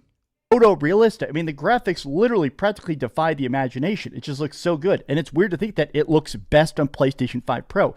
You could get a PC to easily do the same thing, but hey, that's just me. This is not because of Sony tools or Sony developers. It's that they're getting a return on investment. Developers know, okay, if we put in an extra $5 million, $10 million of development cost to make it look extra incredible on PlayStation 5, that's where most players will. We'll sell hundreds of thousands, if not millions of extra copies. Or maybe it's just Capcom putting the extra effort in. You ever thought about that?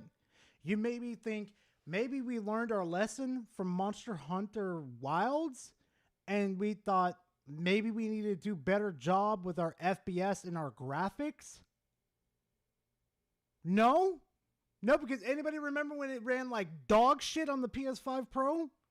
Remember when fucking Reforged lost his fucking mind because his precious PS5 Pro couldn't fucking won it? I remember. So Sony is in this weird spot when they think, okay, is it really worth trying to meet people on their side? Is it really worth trying to actually spend all... Yes, he's practically spent none of transfer no. Oh god, he's doing the O phase. Oh fuck. Oh god, it looks like he's... Oh god, it's like if you put Abby behind him, it looks like he's getting violated by Abby. Oh fuck. Gar, Chip, DMs. Oh lord. Oh fuck. Cancelled. Rumor Call of Duty is to be pulled from day one Game Pass release under Xbox reconstruction plans due to leadership change. Change is rumored to be happening due to the massive amounts of money it has lost since the takeover of Activision. There will be other changes too. Oh, that'll be interesting. Oh, that'll be real fucking interesting. I mean, hey, give me less reason to buy the fucking thing. That's fine. Oh, that's funny. Hold on a second. What is this? Hold on. Look at this. Look at the fucking ratings for this game. So, look at this. 88 on PS5, 92 for Xbox, 92 for PC, and 90 for Switch 2. I'm glad it's running perfectly well on the Switch 2. I'm extremely happy for that. That's good. Fucking, like, good. That makes me happy. Oh my god, no way. Chat, Attendo's doing it. Oh, he's fucking doing it. You guys know that lizard meme where he's like slamming the button where it says lizard, lizard, lizard?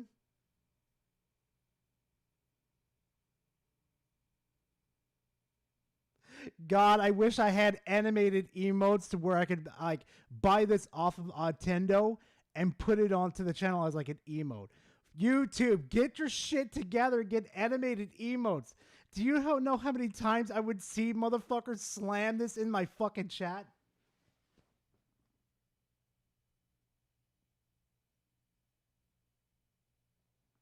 Oh, no, because I'm staying on Discord. Don't worry about it because I'm waiting to see if, Discord's going to fucking fall through with it. And honestly, I have my ways of blocking their shit too, so... Plus, this is where I spend most of the time with my fucking, content creator friends and pretty much everybody. So, yeah. All this extra money. Actually, it would be nice to have an animated emote of Jess of doing his little twirl that he does. Oh, yeah. That would be like the next, fish meme right there. Oh man. Porting all this extra development time to put a external port out there on PC or even Xbox or Nintendo Switch, when really at this point we might as well go back to the closed garden approach. With the PlayStation 4, a lot of people kind of forget this now, but Sony was obsessively closed ecosystem. They didn't even want you to be able to play with people on other platforms, which meant that for literally the first couple of years that Fortnite existed, you could only play with literally, Nintendo Switch people could play with Xbox people, could play with PC people. PlayStation 4 was in its own separate bubble. That was fucking stupid of Sony to do that. No, literally. That is the dumbest fucking thing I have ever seen Sony to do. Then they got their asses beat for doing that. It was so fucking stupid. And the excuses that they fucking made for it too. Like, Jesus fuck. And in a way that very much worked. It took them years to start to let those walls down. And I kind of think they're about to bring those walls back up. But I want to talk about this Jason Schreier clip because over on the Gaming Leaks and Rumors subreddit, people think that there's an extra bit to this. Jason Schreier says, pulling away from single-player PC ports, it's not speculation. Oh, we're going to list. Oh, here's the fucking source. Here's the fucking source. Wait. So here's the source. It's from fucking Reset Era and fucking what Reddit/gaming leaks and rumors. Anybody with a functioning fucking brain should never trust these fucking websites.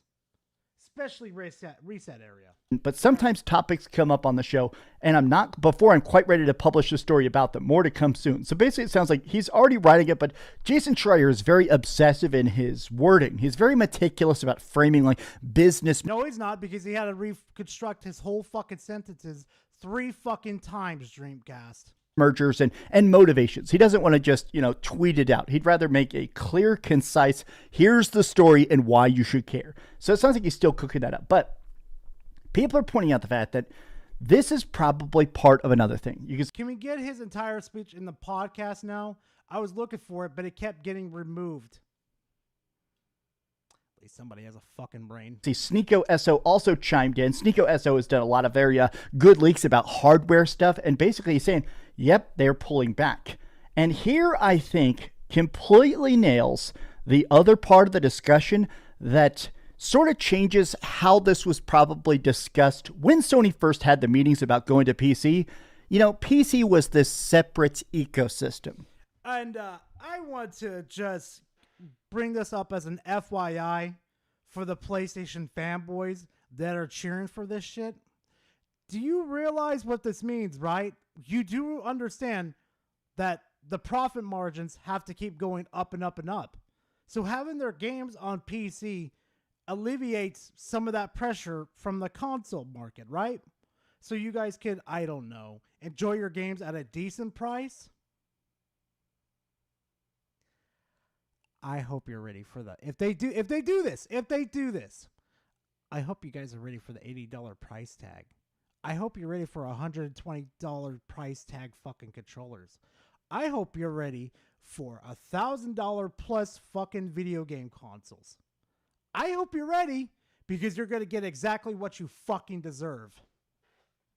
PC is over here, console's over here. We have this console competition, we've got PC competition. But now, this next generation, the lines are starting to get blurred. There's talks that the next Xbox will in fact be able to play Steam games, which means that Sony is in a spot where maybe it was like printing money for them. Yeah, it's so fucking stupid if they did. they're thinking, okay, it's not worth spending millions of dollars of our own money, our own investment, our own time, our limited developers. Putting those games onto PC means now we're putting them on Xbox, a direct competitor. And I still don't think the next Xbox is even coming out, but that's something they do have to account for, is that Direct competitor? Literally, Xbox has said about 1,000,001 fucking times they're no longer competing with PlayStation. They don't even see them as competition. Sony has because Xbox has already lost the fucking war. But because if this is the mindset that Sony's in, Sony's fucking retarded. they can't lock it out. They can't say, hey, make this not work on Xbox. And those videos... Yeah, exactly, Astro. It doesn't make sense. So people booting up Spider-Man 3 in 4K, super widescreen, crazy supports on an Xbox would look bad. I do think that would kind of make some people say... How would that look bad? How would that look bad? Hey, Dreamcast, isn't like every single week that you Xbox is dead. Xbox is in the grave. Xbox. Some bullshit you say. Why are you even worried about it then? You're acting like Sony's not going to have that shit in 4K 120 frames? What the fuck is this? Okay, why didn't I buy an Xbox then? And also, the Steam... Because it's probably going to be more expensive, so it would probably be easier for PlayStation to fucking undermine them and sell it for cheaper? Steam machine. I still think, some people are saying the Steam machine will be irrelevant to the console market. I still think, you see a lot of people hating on the Steam machine. People are hyping the Steam machine up too much. It's a needle mover for the niche communities. Look, ignore that person. I think the Steam machine is going to be an absolute interesting game changer. And again, this... Wow. This is the second time in history on this channel that I'm going to agree with Dreamcast. Wow. Steam machine plays every Steam game. And I think, again, having these big, crazy, expensive AAA single-player stories that sell PlayStations, and now you could see it somewhere else, I do think that tells a lot of people PlayStation doesn't matter. I think that the stories, playing these games, sitting on your couch and seeing these crazy, awesome plot twists and cool cutscenes and really nice set pieces like old school Uncharted, that sells systems. And if they see that, but you're holding an Xbox controller or you're playing that Steam controller, I think that does tell people, okay, I can play those games eventually on other platforms. I'm fine waiting. And Sony's getting afraid of that. Well, then here's the thing then. Then maybe Sony should get good and start making day and date happen then. They had tremendous amount of success with fucking Helldivers 2. Is it like speaking retardedese to these motherfuckers or something? Am I speaking like a different language for them? Am I moving in a different direction? Like, the fuck? That's just my 2 cents, though. How do you feel about the idea of Sony pulling back from PC and going back to fully being exclusives on one platform? Tell me your thoughts in the comments down below. And if you could, please, give this video... No, your fucking opinions are retarded as per usual. All right. Let's see. We're done with the Dreamcast guy.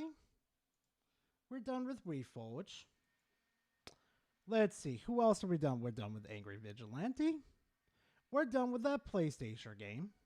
We're done with Glorp. Let's see. What else could we possibly... Oh, no. We got plenty of to watch. Okay, chat. Either for what limited time we have left, because I want to make sure we get like... what is it called? We get intermission done, and if there's enough time left over, maybe we could do a hot tag. Because I know it's been a hot minute since I lost Dead a hot tag. So you know what? I'm going to let y'all pick the last video. Fuck it. Fuck it, we ball, chat. Bucket, we ball. Bucket, bucket. Come on, load the fuck up. Let's go. Thank you. Okay, I'm probably going to predict this. Watch. Shut up, Pascara. All right, here we go. All right. Hot tags with or without bed sheets. Fuck you, Battle. I just saw that. All right. Here we go. Question mark. Harmon Smith. Elden Ring. Or Pokemon Fire Red. Yeah, I don't blame you, Atomic. Yeah, I'm in the same boat with you, Atomic. Or the Fire Red takes. I'll wait on this one. This one should be interesting. Like, let's see where this one ends up at. Holy shit. Damn, it's 50-50 now. Oh, it's 55. Yeah, that Elden Ring video with Harmon. Oh, you guys are going to love this one. You know what? I got an idea, chat. Hold on a second. While y'all are cooking real quickly, I got an idea. I'm going to go ahead and take a piss break real quickly. What is it called? Destiny 2 theme song? No, not theme song. What is wrong with me? Parody songs. Shut Up and Raid. No. Dear Bungie. There we go. That's the person I'm looking for. Mog's Music Box. Okay. All right. That should give you guys enough time to straight up just, well, you know what I mean. Just straight up, just make a decision, and I'll be right back because I got to piss real quick. So BRB. Dear Bungie, it was nice to hear from you regarding the future of the game. But, shit. Taking a game like Destiny that cost us a decade of life and reducing it to a shadow of its former self. marathon fails and the player base bails, and you're begging us to come back. How did you think we'd feel being put on the shelf? So are we expected to just swallow this shit while you pimp your side home marathon? You seem to think we'll just keep buying any old bullshit as long as it has the Bungie name on, but not anymore. It really is insulting to be expected to get arousement out of quality of life improvements that should have happened months ago. If the best thing to look forward to is tiered versions of our old raid and dungeon loot without any meaningful new content, then I don't think it's gonna do. Bungie isn't listening to its community. Just suckle their bullshit teeth while they're out here milking destiny. I wanna tell my friends we're so back, but the end is plain for all to see. What we really need now is for you to say the magic words,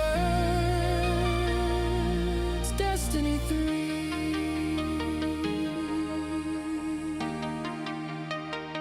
You should just delete the portal, bring all the vaulted content back, which incidentally shouldn't have been removed from the game in the first place any fucking way.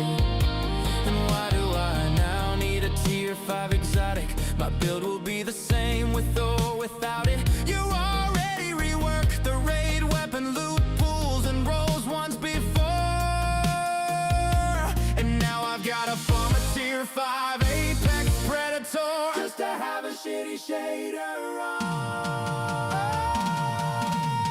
Bungie isn't listening to its community.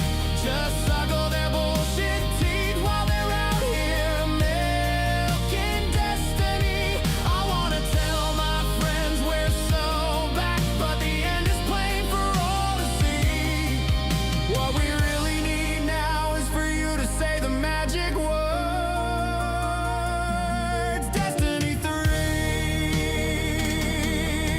But at least the Bungie apologists are glazing this right, gobbling up this shit. Oh, look, you're bringing Pantheon 2.0, more recycled content, boys. Yeah, oh, thank you. Where is the effort and passion from years before? Now it's just gonna be one guy in Discord and the other 5 playing a different game, while I'm stuck alone in the LFG. Bungie doesn't give a fuck about its community. Just suckle their bullshit teeth while they're out here milking destiny. I wanna tell my friends we're so back, but the end is plain for all to see.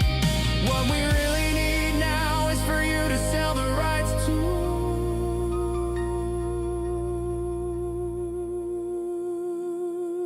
Destiny 3.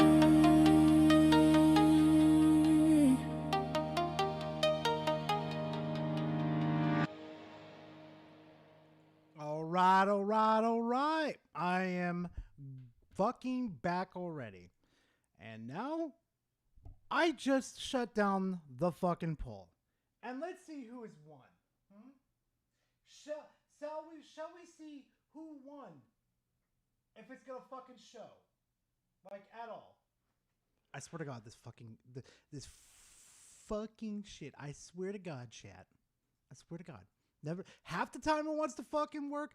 Shit. Other times it doesn't want to work. Let's see who won. By 2 fucking points. Guess who won, chat? By 2 points. Harmon motherfucking Smith.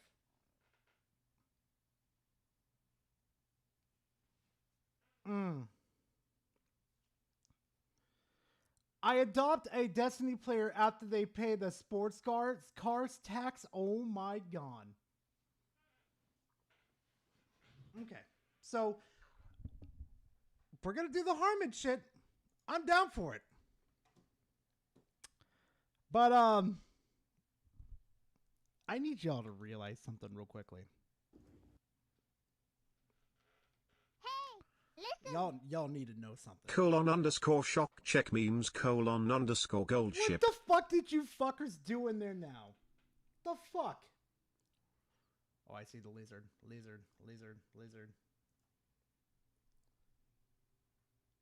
Summon the gold ship that kills. Oh my lord.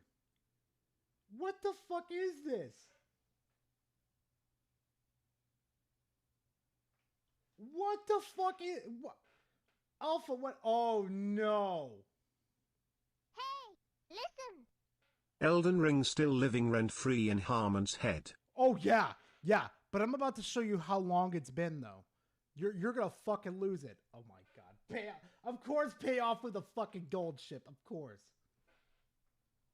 Garo, when Harmon Smith makes a video, you're totally nuts. Yeah, basically.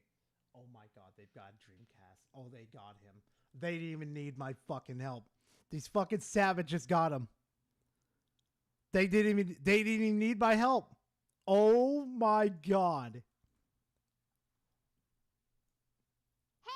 Oh no. I'm actually playing Pokemon Legends Arceus right now. It's pretty neat so far, but a part of me wished they could have ported Ultra Moon on Switch. It wouldn't have been a bad idea, Nando. I'm gonna say it would not have been a bad idea. Would have been a nice little extra surprise for the Pokemon fucking 30th anniversary, but hey, I'll go fuck myself on that one. Right, Nando? Oh god, they got Dreamcast guy. Oh god, no. What the fuck is payoff? What the fuck is this? You have an unhealthy obsession with that character, payoff. I swear to God. Swear to me, mum.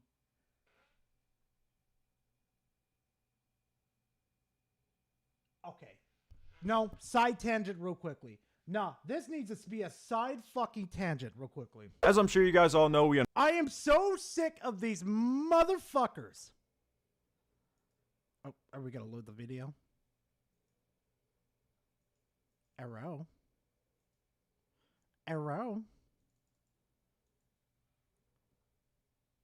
Oh, now it wants to. What the fuck is. Okay, it's acting weird. Shocker there. As I'm sure you guys all know, we unfortunately didn't get the Pokemon Classic Collection game that we... If there was one genre I could just wipe the fuck off of the planet right now, it's this one. Amazing news for Nintendo. I mean, Pokemon. I wish I could wipe these fucking videos off the fucking internet. Watch out, Payoff has found new mods with the horse girls, LOL. Oh, God, no. God, no. Oh, fuck, no. God, no. Oh, fuck. Anyway, this right here, this shit needs to fucking go. Straight fucking go. They've been doing this shit ever since the 3DS. Like, as soon as they dropped fucking Fire and Blue onto the console, and I think Gold too, I think. They've been doing this shit relentlessly. Saying, oh, it's coming. Oh, it's coming. They did it for the whole fucking Switch generation too. Not a goddamn thing happened. Like, this shit is just fucking annoying. We thought we were going to get announced on Pokemon Day, but we did get Pokemon Fire Red and Leaf Green, which is definitely some pretty good news right there, except today from a data you can take the Switch versions off of those because they aren't real. Miner, we actually have some really good news to add on top of that, and it looks like we could actually be getting Pokemon Ruby, Sapphire, and Emerald ports onto the Switch 2 a bit later on this year. We've also got a couple other possible ports to talk about, so we've got a bunch of hype stuff to cover in this video, but real quick before we get in, a lot of people weren't too happy about the Fire to play these games. I know there's obviously other games I've played Pokemon. In my last video kind of talking about a classic collection, that it would definitely make sense that instead of, would make a ton of sense if they gave us Pokemon Ruby, Sapphire, and Yeah, but you forget that they want to fucking drain money for our pockets. Emerald. And not to mention, this might say that we shouldn't be hoping for kind of what you might consider on emulator hacks. He says, don't ask questions about the specifics of those changes. I don't know and I cannot be bothered to look any further. I'm not a Pokemon fan. I think making that statement that he's not a Pokemon fan kind of helps back his case here that these future ports of Pokemon Ruby, Sapphire, and Emerald could actually happen, because it's not like he's kind of huffing the hopium with this or anything, because like he says, he's not a Pokemon fan, so he wouldn't really have anything to gain by trying to speak this into existence or anything like that. So I definitely think just based on that, we can definitely at least... Oh, let me get this straight. So a dude that's supposedly a fucking leaker is going to leak this information? No. This is the reason why I don't fuck with these people. 3 Pokemon games that are on my Steam Deck. Yeah, exactly, Big. You asked for Abby behind that DCG meme? No, God, no. Oh, God, no. I didn't ask for it. God damn it.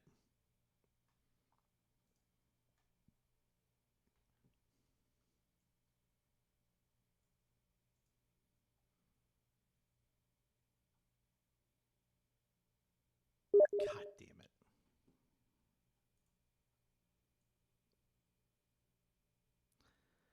I have a real fucked up idea. Guys, put that Dreamcast on a white couch and then put like 5 Abbies around him. I'll let y'all cook. I'm gonna put Discord away real quick too. I'll let y'all cook. I'll let the ideas flow with that one. Lee sort of take his word for it here. He says, the only other information I will put out is that the emulator specifically recognizes ROMs of Ruby, Sapphire, and Emerald alongside Fire Red and Leaf Green, which obviously does make a whole lot of sense. All those... Because dumb shit. These people don't fucking think. Because dumb shit, they're using an emulator that they took from people that they fucking sued and slap it in there. So, of course, it's going to recognize fucking Emerald, Ruby, and Sapphire. Do these people even fucking think? No, of course not. Of course. It's too much to ask these people to fucking think.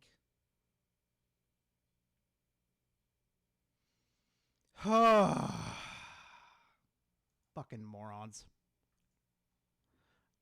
Speaking of morons, go to new tab and Google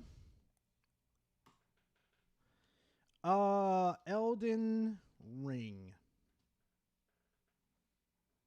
Now, I want to remind everybody, February 25th was the anniversary of Elden Ring when it released to the public, right?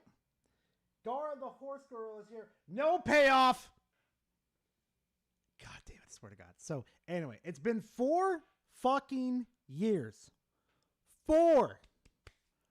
1, 2, 3, 4. Okay?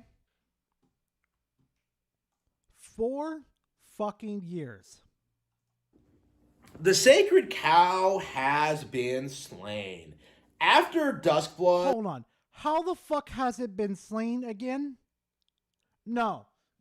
We're already starting off with a stupid ass fucking segment. How has it been slain? Because it's coming to the Switch too. I'll bet you anything, this man is going to change his fucking mind as soon as it like gets finally ported over to fucking Switch 2. This man is going to flip-flop harder than a flip-flop. Bro. Get ready. Was confirmed to be a Nintendo Switch exclusive. It's like somebody just flipped a switch.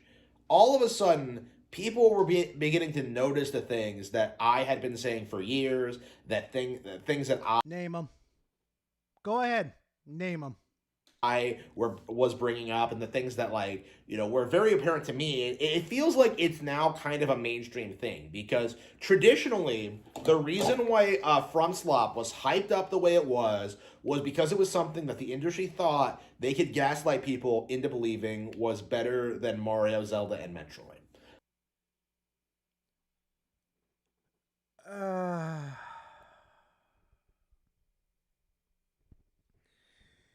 Guys, where do people hype it up? I've got to know. This is 4 years in the making. 4 fucking years that they've been hyping this up.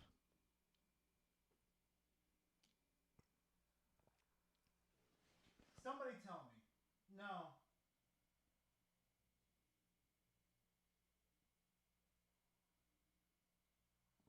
Gara, look at the ceiling. It's getting, oh my god, it's getting worse. Dude, if this is your house, you need to get it, you need to have it inspected. Oh my god. There are more pipes showing up on his ceiling than it was previously. Like, there was one that's right next to the support beam, but now there's one over here on the left, like a second one over here, and one right next to his lamppost. Oh no. Like, the entire reason FromSlop was allowed to become so successful and become so popular, like, even though game journals can't really beat them and, like, don't really care about them at all, like, the entire purpose of it was to downplay Nintendo. It's my trash can, son of a bitch. And that's very apparent. You know, if you look at, like, new, old NeoGAF posts from, like, around 2011, and see how often, like, the posters on there insist that, like, Dark Souls is way better than any Zelda game. The reason why they say that is because the Souls franchise is darker than Zelda. Do you understand that? Instead of playing the hero that always saves the fucking day, you're playing in a fucked up world where everything is already lost. And you're just trying to, like, save what remains of what last of the light there is. No wonder they're saying Souls is better.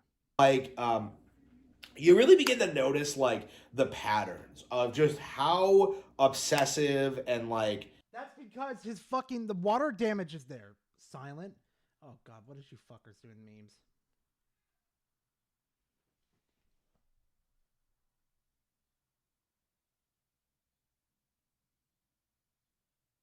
I found something for Gara. What the fuck, Payoff? Payoff, I should ban you from fucking mods. What the fuck is this? Tachyon and other Uma for Pip-Boy screen always... You know what? Just for the... Oh my god. No! That's some record-breaking shit right there. Oh no.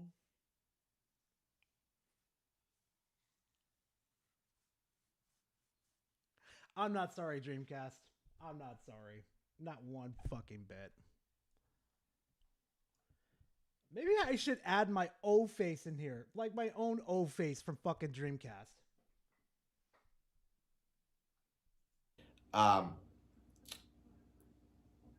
And, like, cultish these people have been over the past, like, almost 20 years now. Demon. Oh, that's a lot coming from you. Acting cultish? Really? Harmon, I wouldn't be surprised if you had a red bed sheet and you would put it over yourself and you get your nice little pointy hat going with you too. I wouldn't be surprised. You want to talk about cultish? Souls is almost 20 years old. So... Zelda's 40 years old. What the fuck ever? These guys have... when Elden Ring came out, it was universally, like... Yeah, Mog beat the allegations, exactly. Like, considered a masterpiece. It was considered one of the best games ever made. And for a while there, like, just before the Duskbloods was announced, there was this push to classify it as the game of the decade. And just... Who the fuck was saying that? Huh? Like, really glazing this and hyping it up to be like this all-time great game. And like, for when it came to me, Yeah, we definitely don't have a bias here with man titties in front of us. Legend of Zelda. Hey, Harmon. I don't mean to be a dick, but you're kind of outgrown that fucking t-shirt, buddy. Holy fuck. Like the undercup he's got right here going under his man titties. Tears of the Kingdom is like Tears of the is like gone. It's like shoveled under his fucking shirt. Bro, no. When it came to like, older players and people who like played Dark Souls, What makes me laugh is one person in his comment section mentioned how toxic Harmon is. Then one of his defenders was like, Harmon toxic? He just played games. Yeah, sure he does. Fucking brain dead as much as he is. Souls and stuff like that when it was new and before it was popular, like there was this big like underground thing where pretty much everyone universally agreed that this game was not as good as Dark Souls. Like it felt like a rehash. There was nothing new, fresh, or exciting. This was just the same thing again with no real innovations outside of this idea that like, well, it's in an open world now, but Same criticism that could be applied to Zelda, Tears of the Kingdom, and Breath of the Wild. Except at least Elden Ring has live shit that's happened in front of it. Like there's actually deers, there's actually live dead things around. Where you go actually fucking matters. The same criticism could be applied to fucking Tears of the Kingdom. there's nothing in it. There's nothing to find. It's not a fun game. Okay. Like Elden Ring, very specifically, was not a perfect game. There were lots of things that you could say about it. There are lots of things that just weren't good about it. And like, people like myself were playing the game and bringing it up. It was very... Oh, you played it, right? Hey, guys, anybody remember how far he made into the game? I remember. Listen. _Jeff High check memes. Oh, Jesus fuck. Why? Just more, huh? Hold on. Harmon Smith Elden Ring. Hold on. Look, 2 videos already. Right off the fucking bat. 1, 2, 3, 4. Fuck, I forgot how many you made. 5, 6, 7. Oh my god. 8, 9.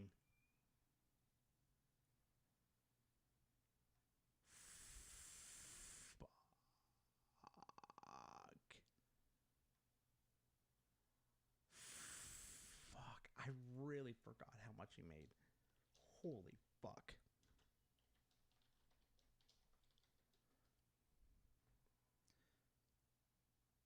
All right. I think this is the one. Yeah.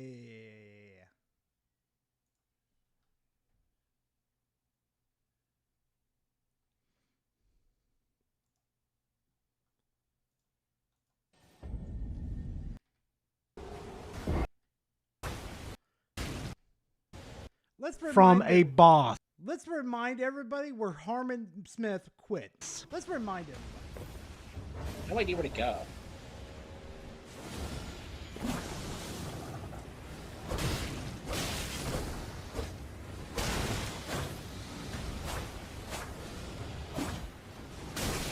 What the fuck? I'm fighting like the stupid thing instead of the...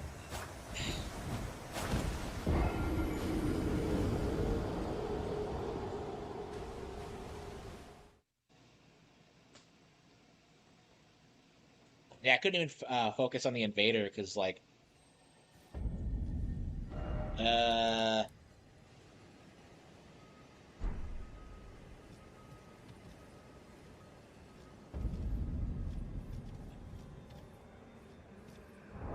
I think I'm done. I'm bored. Yeah, what a not very good video game. It'd be funny.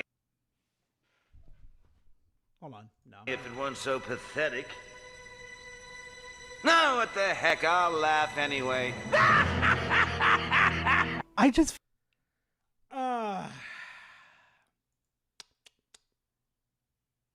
Amazing how I remember shit.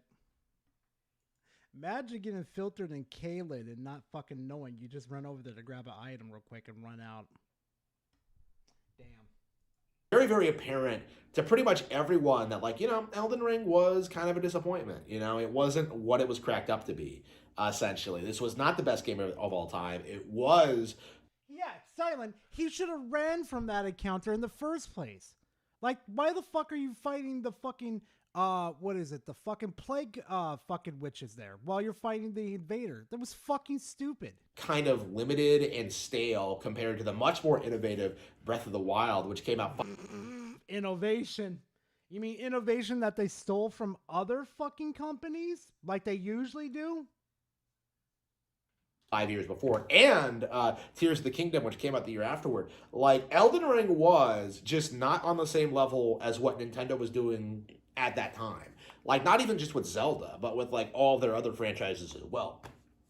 And for a very, very, very long time, until the Duskbloods was confirmed to be a Nintendo Switch exclusive, the narrative was, don't talk about this. Like, you know, you could not criticize Elden Ring at all. Who the fuck said you couldn't criticize Elden Ring? Like, go ahead. Just say you don't like the graphics, you don't like the sound, but if you, like, said that you played fucking Elden Ring, which we all know for a fact you didn't around that time, you played it 2 years after, and then you finally made up your mind. Then you finally did it. You could not bring up the reality of its situation. You could not, like, critique it. You could not criticize it. This was a perfect video game, and if you criticize... It was not a perfect video game. Harmon, stop it. That just means you got filtered. I mean, you did get filtered by a fucking invader and a plague witch. Minions of the fucking world. You got filtered while I became a fucking Elden Lord. Like, you know, I can't even begin to tell you how many times I was told that, like, you just got filtered, bro, or you can't beat it, when, like, I actually played quite a lot of the game.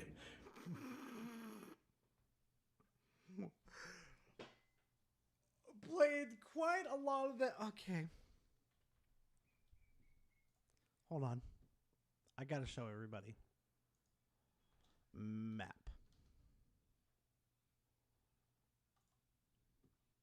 I've got to show everybody this.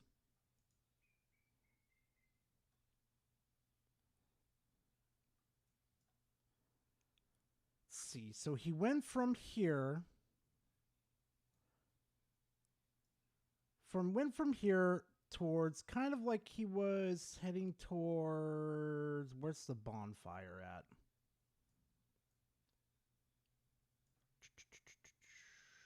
No, that's the bank. That's Honora. Hold on a second. Site of Grace. Okay, so that's the site of Grace right there. Okay. Okay. So this was where he was at. This is the direction that he was heading then. He was over here when he needed to be over here. Okay? The most content this fucktard has done is all like the two basic bosses over here. He beat the boss over here. And he beat, I forgot his name. Like he beat, what is his fucking name? Margaret over here.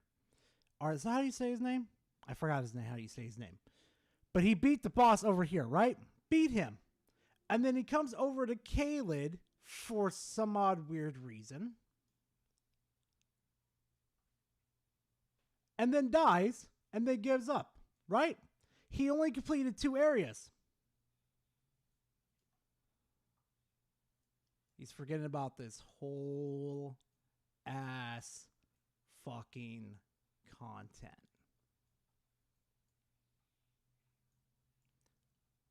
All this content. Need I say any more? I got like several hours in, I beat some bosses, and I kind of noticed that, like, it's really not that fun.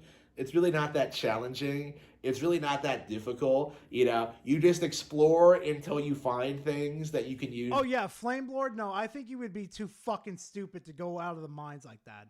I think you would probably get caught. No, I remember now. No, because he did do that. Like somebody in his audience members tricked him to open that chest, and he got transported to the mines. Basically, he wigged the fuck out. Like, what the fuck am I supposed to do here and shit, bro?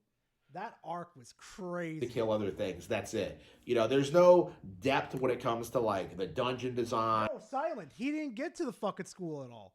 Matter of fact, he never opened the gate. He never even got to Miss Blue Doll. He never even got to any of that content. Like, he beat Margit, stopped, turned around, went to Caelid, died, then rage quit.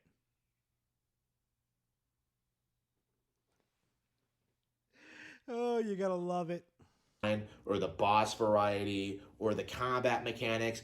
Basically, like any other FromSoft game, you just keep playing the game until you can find something that you can exploit that just works. That's one way. Or you could keep smashing your head against the wall until it works. Hi, I got not tumors, but I got brain damage. Just keep building your character until you can actually beat the next boss, and then you just go on to the next boss. That's it. You could also explore around, find lore, talk to some of the NPCs, go on side quests.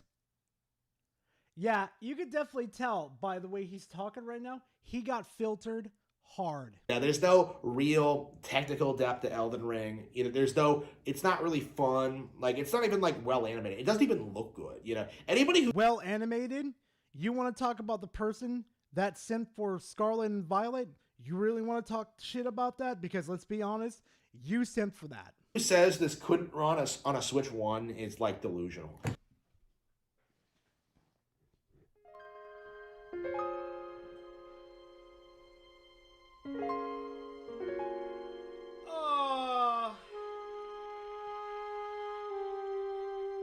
Could it run on the Switch?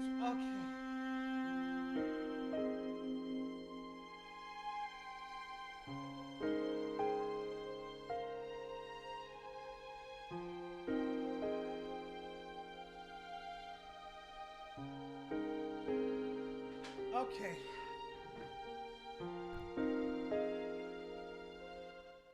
Okay. Okay.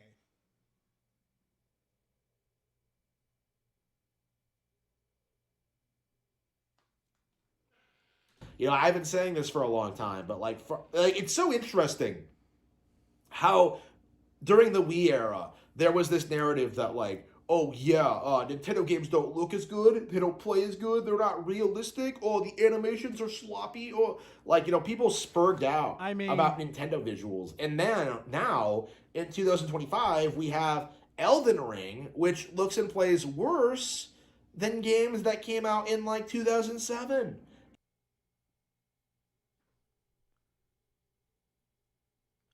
If you were playing on your shitty little laptop, I can understand that fucking view of point. But again, you were playing on your shitty little laptop. It's crazy how sloppy Elden Ring is. It is crazy what this game, how little this game offers, and how little that. Elden Ring would cause the Switch to blow up. Yeah, pretty much. How little it's grown and evolved, and how they're still using assets and animations that were established back in Demon's Souls. This is an extremely derelict, rehashy IP with no real innovation or change. And Pokemon would like a word with you, Harmon. It's beating that door down. It's coming through like the FBI agents. And the thing about that is that the vast majority of the audience just can't bring themselves to admit it. They can't admit how stale and repetitive these games actually are. and they get very, very upset. Yes, because you could play them over and over again and try new things out, Harmon. At least you can't fucking do that with Pokemon. You got one save state, and that's fucking it. It's either you erase it and transfer, like it's either you transfer your Pokemon over and erase it, or you keep playing the same slop over and over and over again. Set if anyone brings it up, and it's kind of considered taboo in the community to bring this up traditionally. Like the idea that Elden Ring has fallen off, or that like the idea that like Elden Ring isn't as good as like it's hyped up to be. Like it's just not something. You know what's gonna be really funny, chat? Y'all remember when Harmon Smith shitted on Resident Evil? I think it was 4. Yeah. Yeah. I remember. Do you remember? Where is it? Where is it? Where is it? Where is it? Where is it? Where is it? Where is it? Where is it? All right, I've gotten a lot of requests to talk about my feelings towards Resident Evil Requiem. You know, a lot of people came on stream and was like, hey, bro, how's the game? You know, people hit me up on Twitter, you know, like, and I thought I would, like, produce a quick video talking about my thoughts. So, for those of you who don't know, I have not been happy with the last several Resident Evil games. Because they weren't on his precious Nintendo platform. Hated 5, hated 6, hated 7. Did not like 2 Remake as much as most people. Refused to play 3 Remake and 4 Remake. All of that just seemed like complete slop to me. I have had... Because remember, it wasn't on his platform. Remember that, chat. Issues with these games for years. Like, there's just... I was seriously going into this with, like, no enthusiasm whatsoever. I was just kind of like, yeah, I'll get it. Only because of the Nintendo version, but I am going to buy Resident Evil Requiem just so I can review it day one and talk about this game. This is, going by what I've played so far, which is, to be fair, like probably only a couple of hours, going by what I've played so far, Resident Evil Requiem is the best Resident Evil ever made.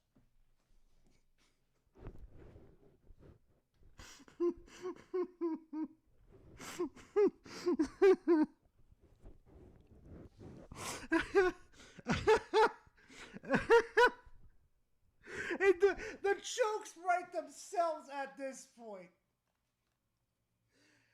And the only reason is because it's on his precious Switch 2. The jokes write them fucking selves, dude. Bro. I care about this more. Trying to Zariska's comment Harmon Smith made should have stayed in Ukraine. I don't feel sorry for her. I will never forget that. I will never forget the fucking comment where fucking Harmon Smith called the Bayonetta voice actress, the OG one, a fucking a person that works the corner. Yeah, if you understand what I'm saying, yeah, he literally said that she needs to work the corner. I'm just like, she works the corner. I remember that one. His opinion on the game is souring. Don't celebrate yet. No, but this right here, though, Spec, just proves that he only said is the greatest is because it's on the fucking Switch 2. That's it. It's a fucking joke at this point. It's like, I mean, just like Harmon, just say it. You want games on the Switch 2 because that's your preferred platform. There's nothing wrong with saying that. Hell, I'd stand right there with you and said, hell yeah, let's get Halo on that platform for you. Let's get COD on there.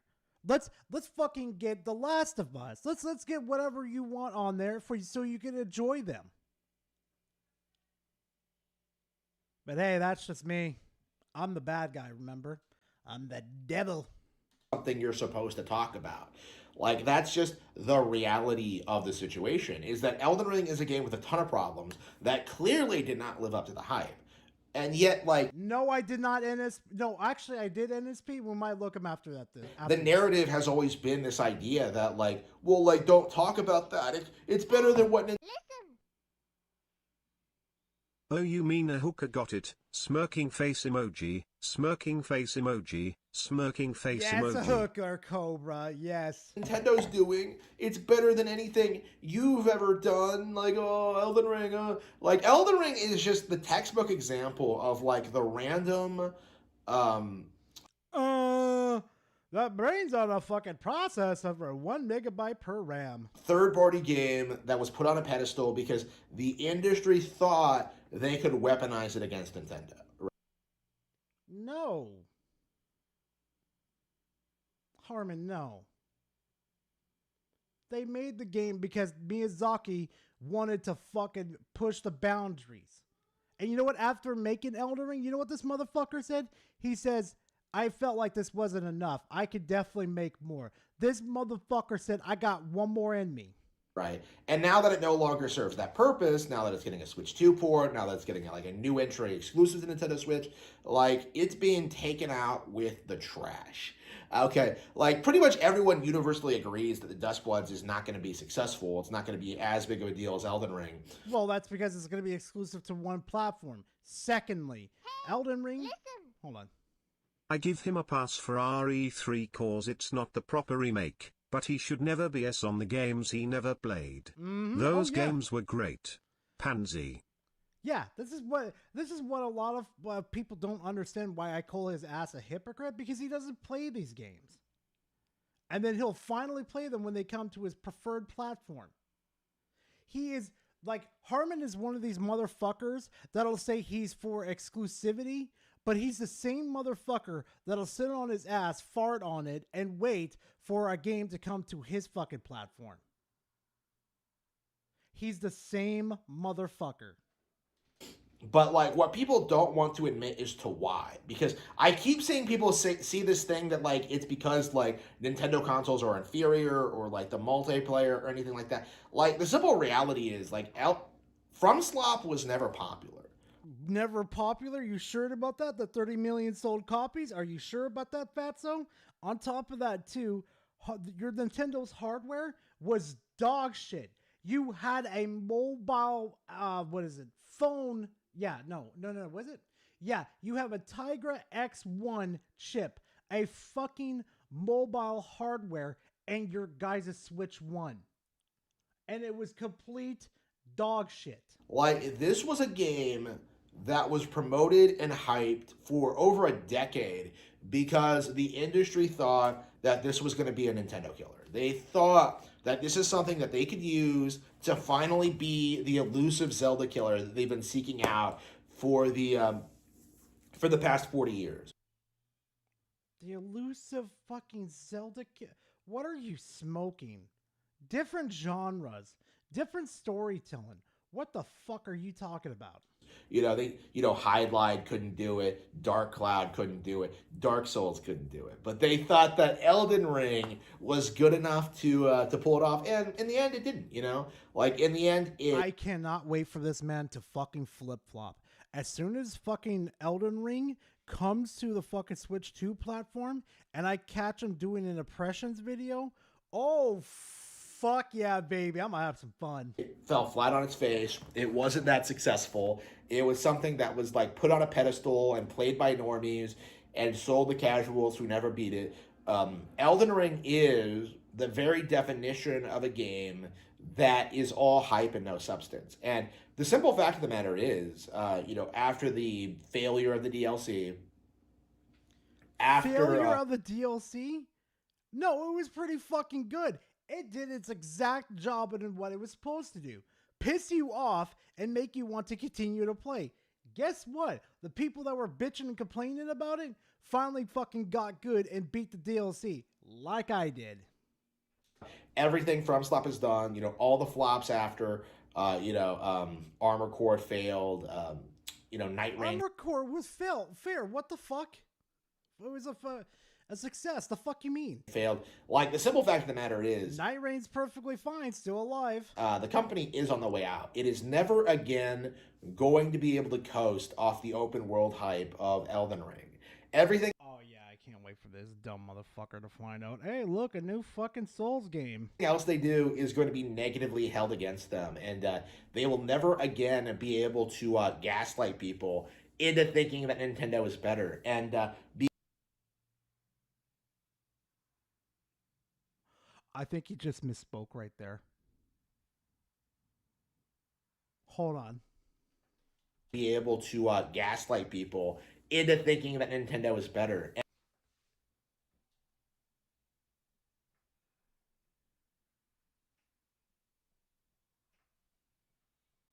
Show him the Ghost of Tsushima gameplay, bro.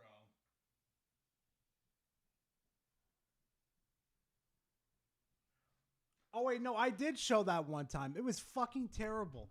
He really misspoke right there.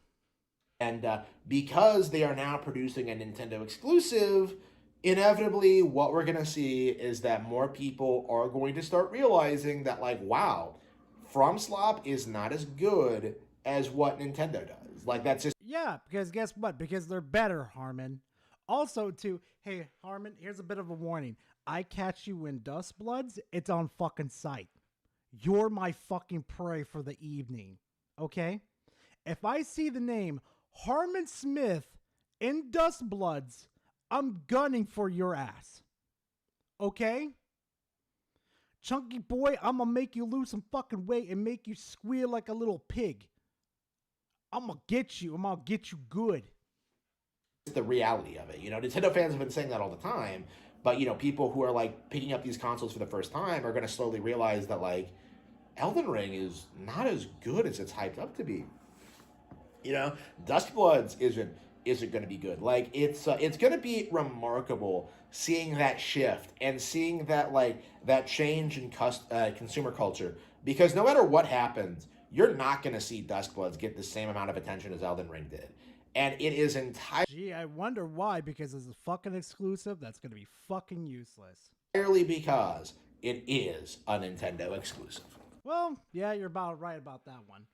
Alright, I've got so much more fucking content to cover, but I'm running out of time. Fuck me running. Fuck me running.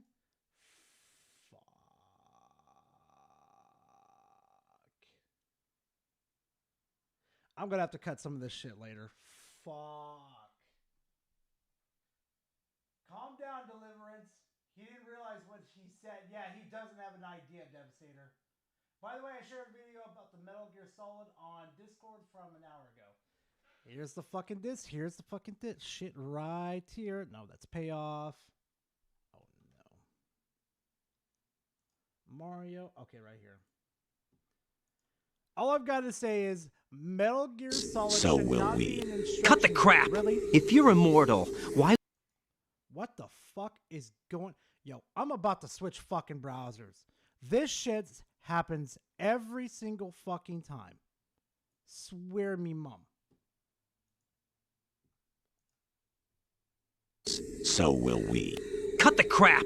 If you're immortal, why would you take away individual freedoms and censor the net? We succeeded in digitizing life itself. But there are things not covered by genetic information. YouTube is just shitting itself today. What the fuck? So will we. Cut the crap! If you're immortal, why would you take away individual freedoms and censor the net? Wait, Marathon only has 53K? Oh my god. We succeeded in digitizing life itself. But there are things not covered by genetic information. What do you mean? Human memories, ideas, culture, history.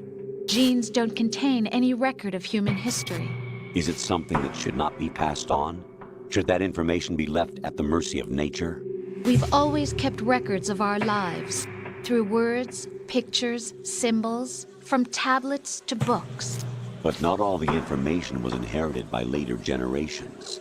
A small percentage of the whole was selected and processed, then passed on. Not unlike genes, really. That's what history is, Jack. But in the current digitized world, trivial information is accumulating every second, preserved in all its triteness, never fading, always accessible. Rumors about petty issues, misinterpretations, slander. All this junk data, preserved in an unfiltered state, growing at an alarming rate. It will only slow down social progress, reduce the rate of evolution. Right? You seem to think that our plan is one of censorship. Are you telling me it's not? You're being silly. What we propose to do is not to control content, but to create context. Create context? The digital society furthers human flaws and selectively rewards development of convenient half-truths.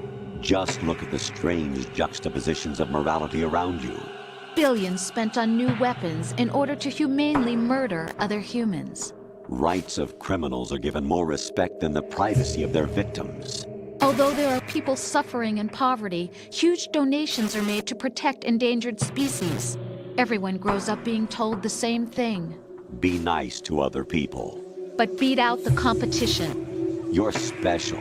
Believe in yourself and you will succeed. But it's obvious from the start that only a few can succeed. You exercise your right to freedom, and this is the result. All rhetoric to avoid conflict and protect each other from hurt. The untested truths, spun by different interests, continue to churn and accumulate in the sandbox of political correctness and value systems. Everyone withdraws into their own small gated community, afraid of a larger forum. They stay inside their little ponds, leaking whatever truth suits them into the growing cesspool of society at large. The different cardinal truths neither clash nor mesh. No one is invalidated, but nobody is right. Not even natural selection can take place here. The world is being engulfed in truth. And this is the way the world ends. Not with a bang, but a whimper. Oh boy, chat. Oh boy.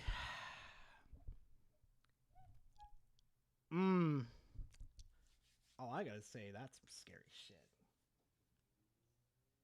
Kojima is still kind of overrated? Nah, dude. I love Kojima. That motherfucker made this and served as a fucking warning for us, and we completely have, like, just ignored it. Oh, yeah. No, that's scary in my opinion. But you know what? You got your opinion too, man. Don't you worry about it. Turn off the console, Raiden. This is the way the world ends. Not in a bang, but a whimper. That is literally gut-wrenching right there. Yeah. Yep. All right. Everybody's favorite time. Time to torture Gar Hour yet again. It's intermission. Yeah. Let's see. Let's see what we got on the docket. Let's see. Oh, fuck. That's right. Oh, my God. All right. Yep, that's right. Warframe. Not Warframe, but Payoff wanted me to watch this. If you're not fucking used to Warframe, well, you're about to get fucking reacquainted with it. Well, no, acquainted with it is what I should say.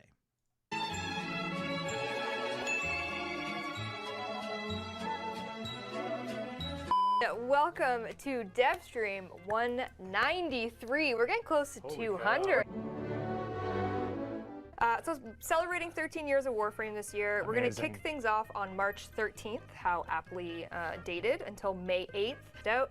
And this year, very excited that the Dex Signa is our anniversary cosmetic this year. Cool. There's Dex Wisp too. You'll get a Wisp skin completely free. Pretty good. Let's do it. The next update. Go. Whatever's scaring you is just an illusion.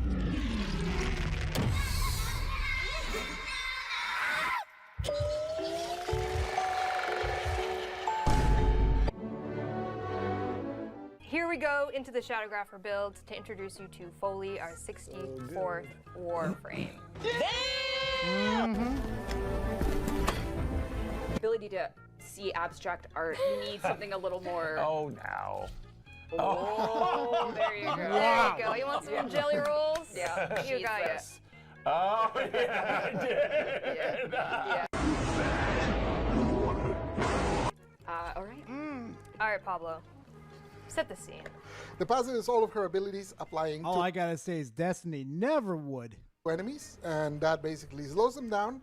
And also, when they die, the ink can congeal into both energy orbs or health orbs so you can kind of maintain her. This is a quintessential experience of this whole game. One, which teleports her around.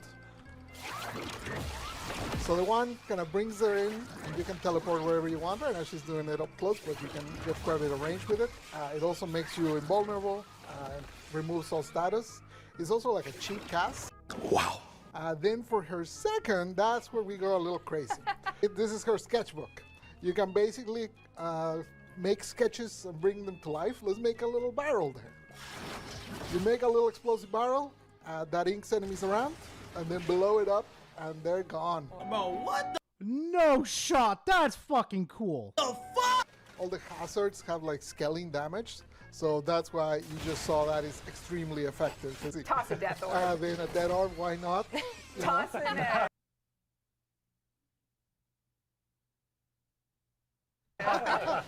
That's dope as hell. You're telling me I could take my enemy's fucking weapons and use it against them? Destiny never could. So you can create a life support capsule, which, you know, in most levels, it just gives you some refreshing oxygen. You can create a power cell for excavation, which we'll talk a little bit more about later. You can create a fake defense tower, defense targets. So that this one works in every level. Now the Loke Surge at the very bottom. Yeah. There it is. Little Loke Surge. Let's see Oh my god, it's the infinite ammo one. It's the infinite. Okay. Do it and then use the So I'm Serbian. probably going to remove this, but I'll just show you. Just shoot. Just shoot. It's infinite. Just shoot. Just shoot. Random bullshit! Go! Go! Go! So her sketchbook, you know, I wasn't satisfied with us making the sketches. I wanted you to make the sketches. So No. I know what payoff's gonna do with that. Oh god, no. So you're wondering why this conduit Did cube you make that one? looks like my dog Kevin. Because I made it to be my dog Kevin.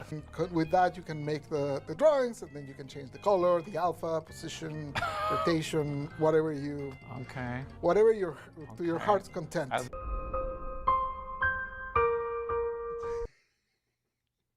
DE reaction after people draw a penis on the first day. I'm not surprised. Many people are terrified about the fact that we added this. I believe in you as a community to help us make this not have horrible consequences. For her. Trust the community. You've got a community of fucking gooners. Someone is legit gonna stand there and make themselves a fucking waifu pillow, a fucking wisp, my dude. Like, this is an extremely cool idea and I love it. But, dude, you know your own community. You know somebody's gonna make a waifu pillow out of her. Watch. Third, she makes a self-portrait. And that gives her the damage resistance, and as she kills enemies around or that are inked, use a barrel or something to speed it up. Well, you want me to really speed up with some bananas? Yeah, sure, do the bananas. Yes. Banana them up, and then look at her. She starts getting bigger. Oh, that's amazing.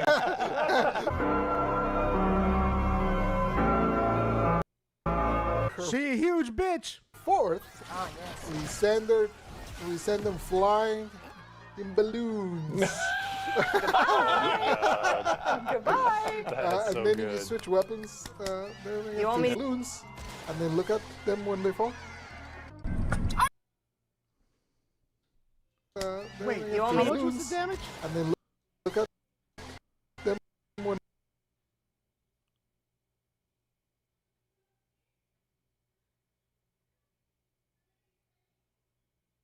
That's not actually raw damage. Is it payoff? Is that raw damage?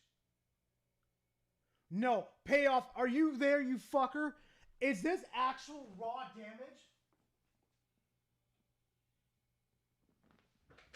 Oh yeah, no, I'm not going to be surprised, Jupiter. Like, if we're in the lobby, I see you with this fucking character, I see you standing still for maybe like a next good 30 minutes, and I see Leon pop in, I'm walking the fuck away. Okay, so you know it's fall damage, but 4 fucking million? Almost 4 fucking million? 3.3 million? Oh my god. Wonderful. I mean, it's all right. Like, Because we have some quality of life that's coming to survival. Some security credentials. And those security credentials you can use to attract even more, so his mission goes faster. There it is. You deposit it, and then you can see in the little hot thing, the speed of the timer is going at double speed for a minute. Essentially, it's cutting a minute out of the mission whenever you find one. Okay, now you have my attention. That's right. We want to give you a little tour through the new game mode. 5. Oh, here we go. Oh, okay. Good luck, Meg. Got paint, and so you and your squad will be hunting down ink, and you'll be hunting down canvas. Okay, so maybe you can. Oh. Wow, sir.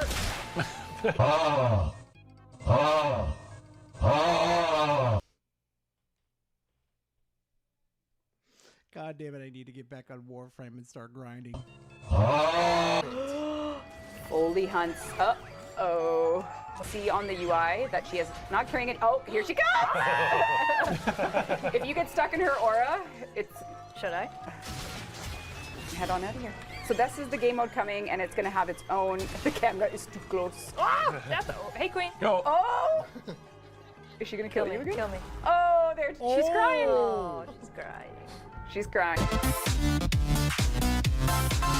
Oh my god. Zorba. Yes, this is a Arbiters of Hexus lore situation where you'll be wanting. Yeah, you could, Devastator. Yeah. Wanting to see what Zorba is on about. He also has a brand new category of cosmetic. Yeah, we have talked on and off about making this for a bajillion years. Create autographic mods. Oh no. If this is where I think it's gonna go, you are literally gonna fuck up the meta. Yeah. Which is a good thing. So basically you can make nicer looking mods, or different looking mods. Right? Yeah. You got from a selection of ones we chose to make, and then you can click on one you like, and you get a foil version with a hand-drawn painting of Foley in ink and color versions that reacts to. Megan is here.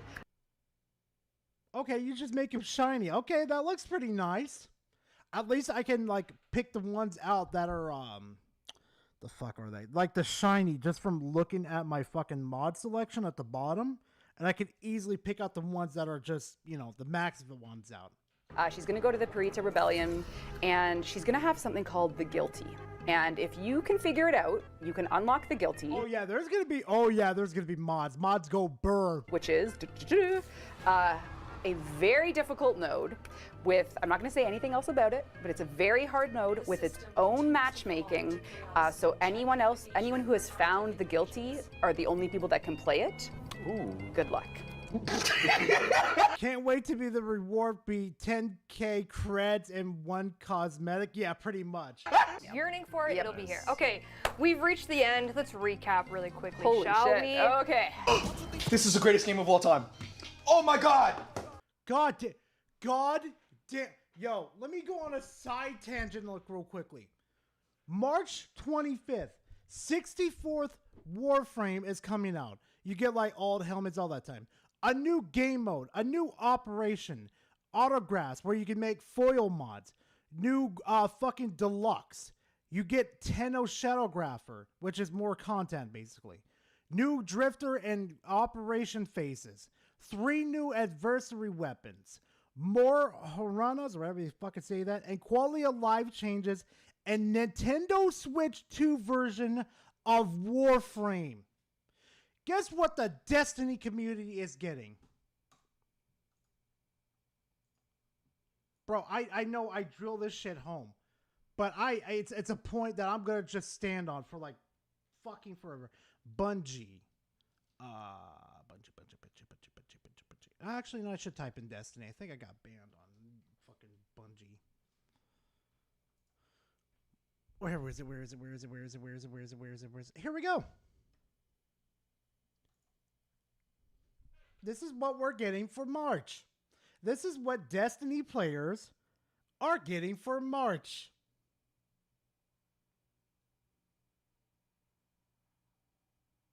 Movie of the week, art of the week, player support report, updates, and tips.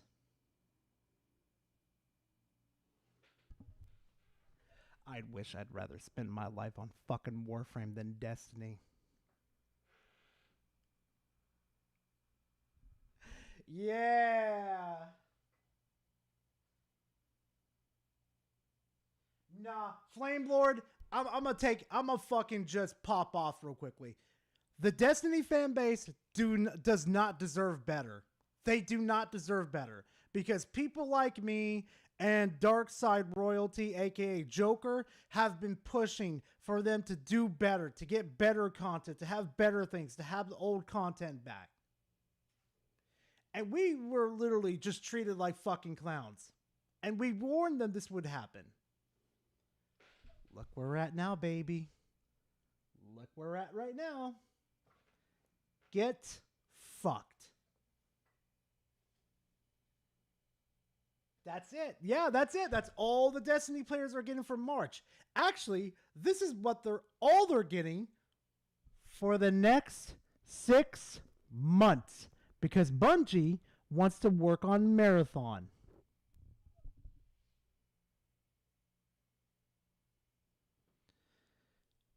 Yep.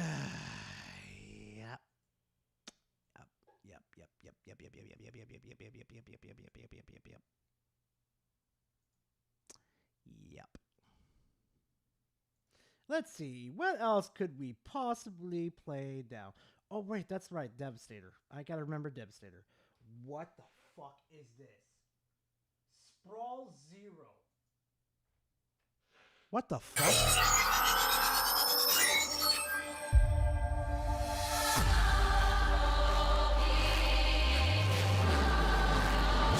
The hand of God rests upon your skull. Oh! Yo! You fulfill a divine purpose. One that your keepers could not even begin to fathom.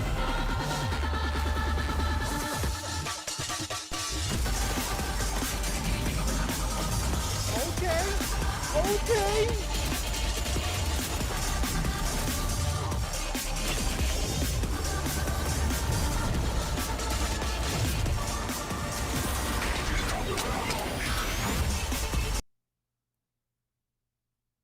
They put Fierce Time Slow in there. This feels like it's a mixture of fucking Fear and what was it? Halo and something else I'm forgetting. Oh, this looks sick as shit.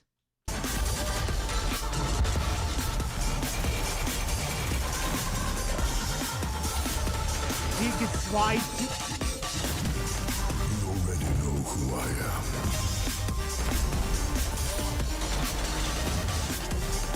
If not within your mind, then perhaps in your heart.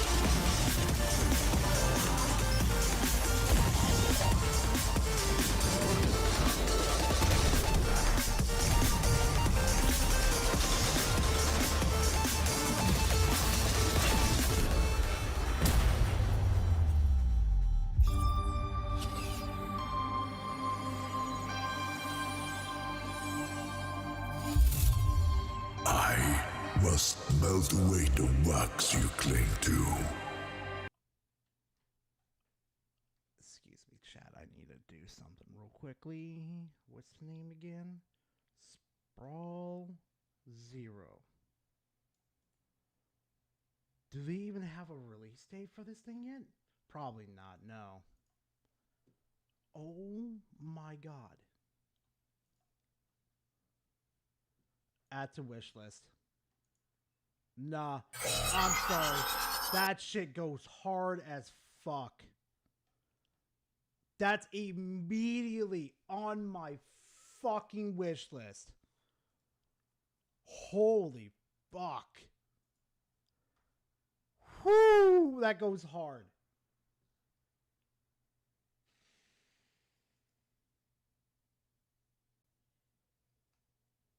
Holy fuck. Oh my god. I'm actually stunned by that one. All right, let me see real quickly. Make sure I don't miss anybody real quickly, chat. I am so sorry. Astro, I'll look at that one later. I'm going to definitely probably rip his ass apart for that one. Knowing how fucking retarded, well, you know how retarded he is. You know how retarded fucking Reforge is. Okay, yeah. Let's do this one. We haven't done this one on the channel yet.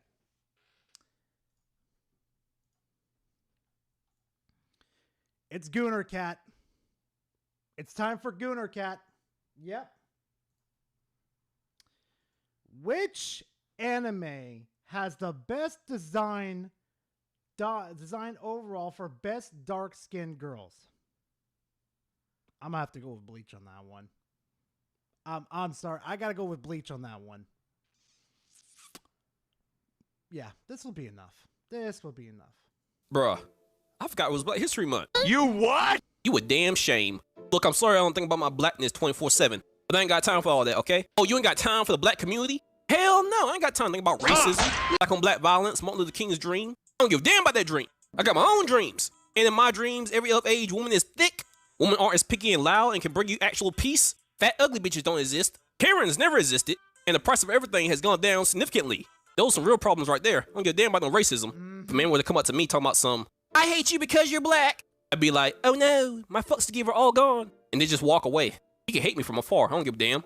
My priorities supersede hatred. And my priorities today are to talk about the best dark-skinned waifus in fiction. And we're basing our decisions off of design, looks, thickness, character, backstory, and your opinions. You might as well just Gar, he's essentially Mel Minxie. Yeah. said everything. Everything then. I want to know everything about that chocolate. Do they have to be fully black? I don't give a damn. I love females of every race. Now, let's begin. Alright, most of you in the comment section said that Yoruichi and Harabelle from Bleach were the best designed dark-skinned female characters. And you ain't wrong. Tite Kubo, the author of Bleach, has made some great black designs in this show. And I could honestly talk about these two characters all day, but unfortunately I already talked about them. And I probably won't talk about Yoruichi again until her new form is shown in the anime. You know the one. And unfortunately I already talked about Miracle too from My Hero Academia. So instead of starting off the video by talking about mainstream dark-skinned characters, I want to start with some waifus that weren't mainstream, but the designs can still be considered 10 out of 10s or even better than Tite Kubo's designs. And my first pick was Amida Orca from the anime Mobile Suit Gundam Iron-Blooded Orphans. Oh, I forgot about her. Hot diggity damn, she was hot. Now, if you don't know what a Gundam is, it's this. Oh my goodness! And Amida is the pilot of this pink one, and a member of the group called the Turbines. And the Turbines in this anime are a group of all women without relatives who were taken under the guise of being Naz's wives. And Naz Turbine is the husband of Amida. And this Turbine group is a transportation group that these two lead. Now, obviously at first glance, Amida's face is covered in makeup, but something tells me that she doesn't really need it because she is a tall, curvy, and athletically built woman that towers over her husband. And she doesn't have any powers per se, but she was a mercenary in her past, and this was before she became the wife of Naz. So now she just acts as the motherly or sisterly figure of the group. But she doesn't like when her husband Naz brings home new women. Again, these women become members of the Turbines, but to others outside of the Turbines, they're seen as Naz's wives, and to Naz, they're seen as his wives, and he sees some as his daughters. And he does love all his wives, and he has had some children with some of them. But Amida is his favorite, and it's pretty obvious why. He likes them big. Now, unfortunately, in this story, Amida is dead. She died in battle, or more or less she died while piloting her Gundam when she was shot with a railgun. Tragic. Moving on. Next one up is Alex Benedetto from the seinen anime literally called Gangsta. This is an anime that many people may not have seen. The anime is somewhat grounded in reality, and it only has 12 episodes. But it also has a hot former prostitute named Alex, who got some Tiggo biggies, and she's black mixed with Chinese. And she's also been thought to resemble Revi from the anime Black Lagoon. And I would say that's true to an extent. Maybe with their hair down, they both look similar. Now anyway, not much is known about Alex's past, but she has very much had a rough life. When her father and mother died when she was younger, she started taking care of her younger brother alone. And I guess because she may have needed money, she was convinced by a guy named Barry, who later became her pimp, to go to a city with him called Ergastelum. And she went, obviously, because she had no other choice and she had nowhere else to go. And when they got there, Barry basically coerced her into prostitution. and he further controlled her by basically drugging her, making her have induced memory loss and hallucinations, which made her submissive Yeah, Gangsta was a fucked up anime. and unable to easily That shit ain't for the faint of heart. escape. And this drugging was so bad she forgot about her younger brother, and she stayed with Barry for years until Nick and Ward, the main characters, came and killed him. And long story short, she eventually became the secretary for these two and began singing part-time for a club called Bastard. So more or less, she looks great, but her life sucks. She's been backhanded in the face by a pimp named Slipback too many times, and now that her pimp's dead, she is left with trauma. And because of the drugs, at least till episode 8, she had memory loss. Yeah, no, I gotta agree with the past bag. Like, you could get past the baggage that she had, because she's a really sweet character, and all you gotta do is just slowly work with her. Don't fucking just. Now, besides all that baggage, she is quiet, protective, courageous, competent, and hot-blooded, but she has no real fighting abilities or powers. But she does basically have everything else a woman needs. Y'all know what I mean, stop playing. Her titties were literally the first thing Ward mentioned when he first saw her, so you know canonically she bad. Plus you're a dark-skinned woman with blue eyes, and they're not contacts either. I personally give her character and looks a 10 out of 10 since she's not a prostitute anymore. You know she got them look 9000 skills though, which is a huge pro, but damn she's sad. She's been taken advantage of multiple times too in her life, so I doubt this one really wants a relationship. Anyways, moving on. My turn. Next one up is Ikumi Mito from the anime Yeah, there's Tendo's favorite right there. Food Wars. Okay, settle down, damn it. Ikumi's story starts off with her being born in the Mito family, and the Mito family founded its empire on selling and distributing meat across Japan. So on Ikumi's 9th birthday, when her mom tried to give her a teddy bear as a gift, her dad saw that cute little smile and was like, "Nigga, did I just catch you having fun?" Her father destroyed the bear and was like, "From the day on and forward, you were about that Arby's lifestyle. Arby's, we have the meat. You gonna grow with the meat, have a secret handshake with the meat, take it outside and play on the playground with the meat, build sweet memories with the meat, then you're gonna take the meat outside, pull out a gun, and blow his brains out. Because we don't play with meat in this house, we tenderize it to make sure it's not fucking raw. If I find one raw meat in your room, I'm leaving your mother and giving the maid the back shots. And you gonna hear it too." So that's Ikumi's childhood in a nutshell. And she didn't say no either. Oh no. She may be tan skin with blonde hair, but she is Japanese. So she took that message to heart and was like, and then only Much later. The Meat Master, Ikumi Mito! What the fuck? Yeah, I had the same thought when I watched this. Holy fuck. Yeah, I think she may have misunderstood the assignment. But either way, looking like that, she gonna get some meat regardless. Now, more or less, Ikumi is the meat master, and she's also called the meat general. Now, that basically means at the age of 15 or 16, she specializes in meat. Now, her young age is a con, but bear with me, because these characters age, so in the manga, she is 25. Yep. I try not to take the anime age thing too seriously, especially when characters are drawn like they're in a hentai, and this is specifically an anime where characters and their clothes fall off when they eat good food. So yeah, I don't think the author meant for it to be that deep. Now, in general, Ikumi is a part of the Don RS, which is a high school club, which specializes in the research of Donbarai dishes. And she had to join this club when she lost a food war to the main character Soma, and she eventually developed tsundere-like feelings for Soma, which is a con because tsunderes are annoying in a way for some. I don't personally mind them, but some may not like. I like them too. The fact that Ikumi carries the trope of liking the main character but never admitting it, and she sometimes becomes violent when she's called out for her concern for Soma. Plus, she may act aggressive or yell at him when he acts reckless. But to me, in anime at least, that's pretty cute. Now, how she looks is obviously a pro, but she is supposed to be Japanese, and besides the tan skin, the blonde hair is supposed to be real. Now, this anime doesn't focus on realism at all, so I won't take it too seriously. But realistically, it is rare for Japanese people or black people to have blonde hair. It can possibly happen though. Now, as far as her overall skills, she has no fighting skills because she's a cook, or more specifically, a meat chef and a skilled butcher. She's able to do a little bit of everything with that meat, and she usually does stuff with meat in revealing outfits. Now, why? Because she's cultured, that's why. And maybe a pervert too, I don't know.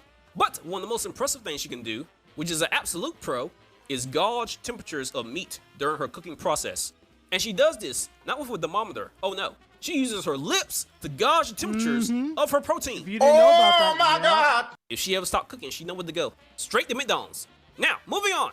The next one up on our list is from Naruto Shippuden, and her name is Mabue. I'm pretty sure that's how you pronounce it. Now, tell me in the comments if I'm wrong. Right. No, now, either way, Mabue in Naruto Shippuden is a 29-year-old chocolate Jonin assistant of the 4th Raikage and the baddest black character in Naruto. I ain't even thinking about the other girl. She mean. But Mabue's personality is calm in stressful situations and very respectful.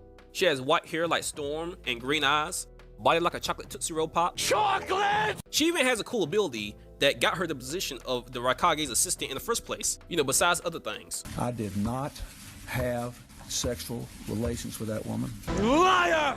Her unique ability allows her to transfer matter over long distances at the speed of light, and she can do this with objects and apparently humans, although with normal humans it may come at a risk. Now I think the only bad thing that's a con that I can say about this character is that she's not seen enough. She's too much of a side character. Everyone loves her, but, and I'm just gonna throw this out there, do any of y'all even know when she died? Because she is dead in the story. She canonically died. No, she died in the Third Great Ninja War. In the Fourth Shinobi World War. No, Or fourth. more or less, she was off screen because we didn't even see her die. We saw Shikamaru's father and Ino's father die, but she was in the same building as them. And they all died together when the Ten Tails reached maturity. And it started firing tailed beast balls, which looks like a nuke attack when it hits. And when this attack hit the HQ they were in, everyone inside besides this character, I believe his name is Ayo or Ao, was immediately killed. The fact that she was off screen like that and just forgotten about will always piss me off. Rock Lee never got a chance to smash, and I feel like I blinked twice and she was gone out of the story. This is tragic. Tragic! I hate it, but it's her only con, and there's not really much else to say about her, so moving on. My turn. The next one up is Abigail Jones from the anime The Great Pretender, and you can find this anime on Netflix. Yes. Now, Abigail Jones is a medium height, young, petite woman whose looks are based off of Natalie Portman and Halle Berry. Now, Abigail is often cold, blunt, and brutally honest, which I like in a woman. But, as I've seen on Reddit, of all places, many may like that, and many may not. She also, in the story, has tried to herself through the trauma. Now, this attitude isn't for no reason. Oh, no. Because she's... Abigail's childhood, she had two loving parents. But, unfortunately for her, she's one of the main characters in the anime, so her childhood has to suck. She grew up doing bad. Yeah, same here. I hate though. I hate the fucking the way the developer treated the female characters in Naruto in general. Because we came to find out that some of the screens that sometimes that we hate fucking Sakura. Yeah, there are some scenes that are actually missing from the big what is it? Some of the big ones, like she fucking insulted Naruto about being an orphan. Yeah, there was important scenes missing from that kind of led to that whole situation. And then there's some fight scenes in there too that was purposely gutted. Yeah. Ballet in Baghdad, which in reality is the capital and largest city in Iraq. But one day after a ballet recital, there was air raids on the city of Baghdad, which means they were dropping bombs. And in true anime fashion, her parents died, and somehow Abigail, as a little girl, survived and became a child soldier. And as a former soldier of 7 years in the military, I can tell you, she went through hell. And her bluntness and attitude are obviously signs of PTSD. And I mean seriously, the girl got shot at as a child. She earned her anxiety. So any haters out there can leave my baby alone, because she's perfect. Perfect! But not that perfect, because she is a con man, which is a confidence artist. And con men are known to gain a victim's trust through manipulation, charm, and lies to steal money or valuables. So yeah, she's not really a person you really want to trust. But besides that, and her being basically a tomboy, and her being bad as hell, and the best character in the show in my opinion, she does also have skills in combat acting. She's very good at acting. She's also in her early 20s, and she does eventually open up and show her softer side, or more or less kinder side, later in the series, especially to the main character. Now, moving on. The next one up is Francesca Miller-Rose from Bleach. She is one of the three Fraction for Tier Rebel, and is also a part of a threesome called the Tres Bestias, which is basically just these three. Now, in Miller-Rose's past, she was a Ahuchus level hollow that looked like a big lion. Still with low-key smash though, not gonna lie.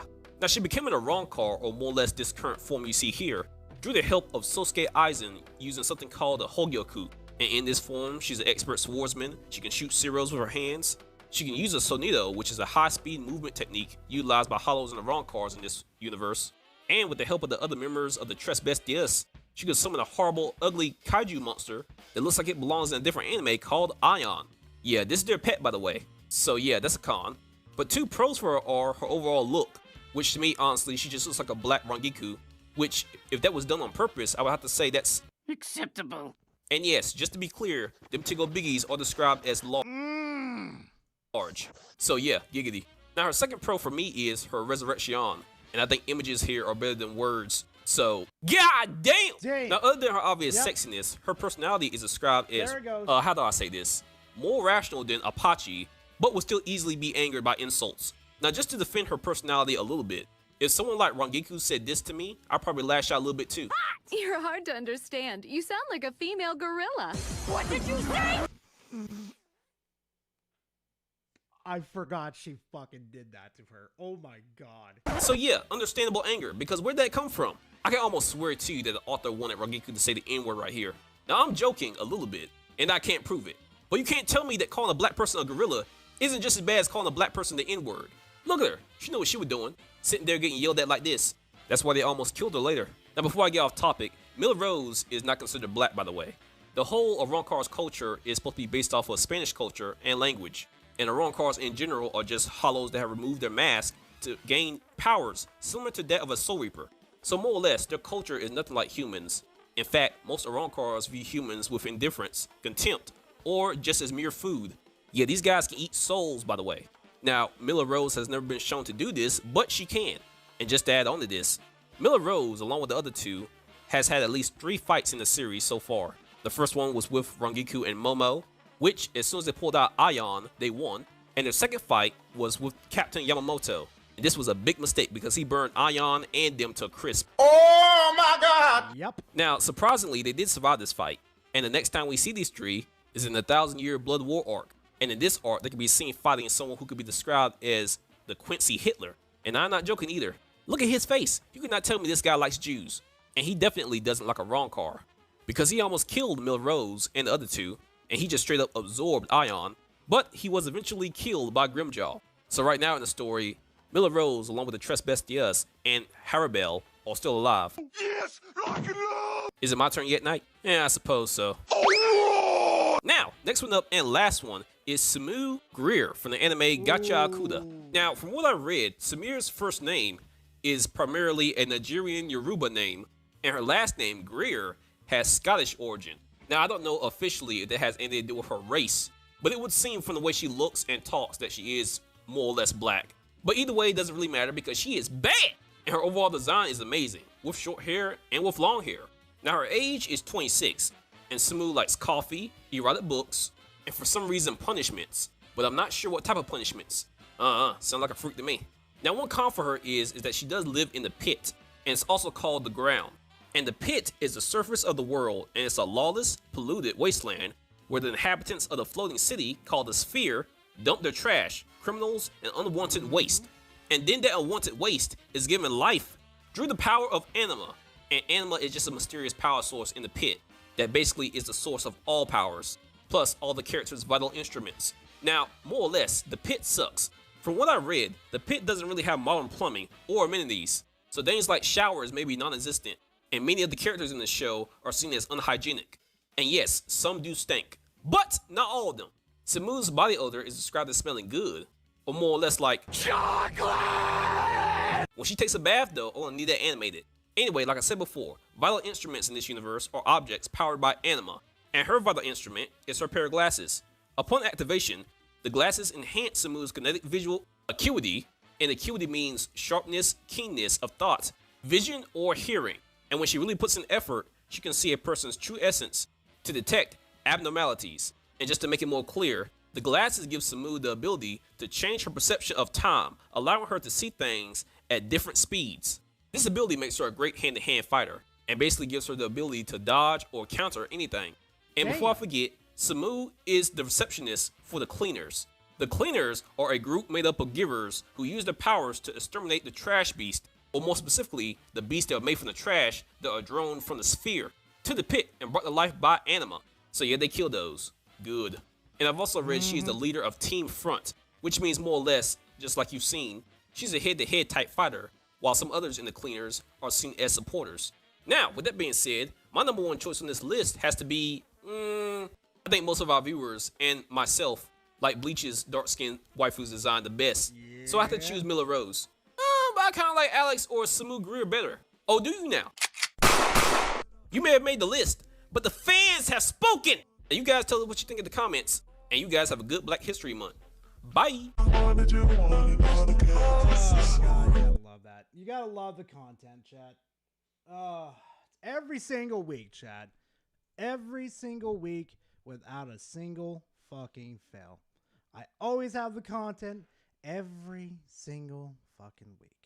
And you know what, though?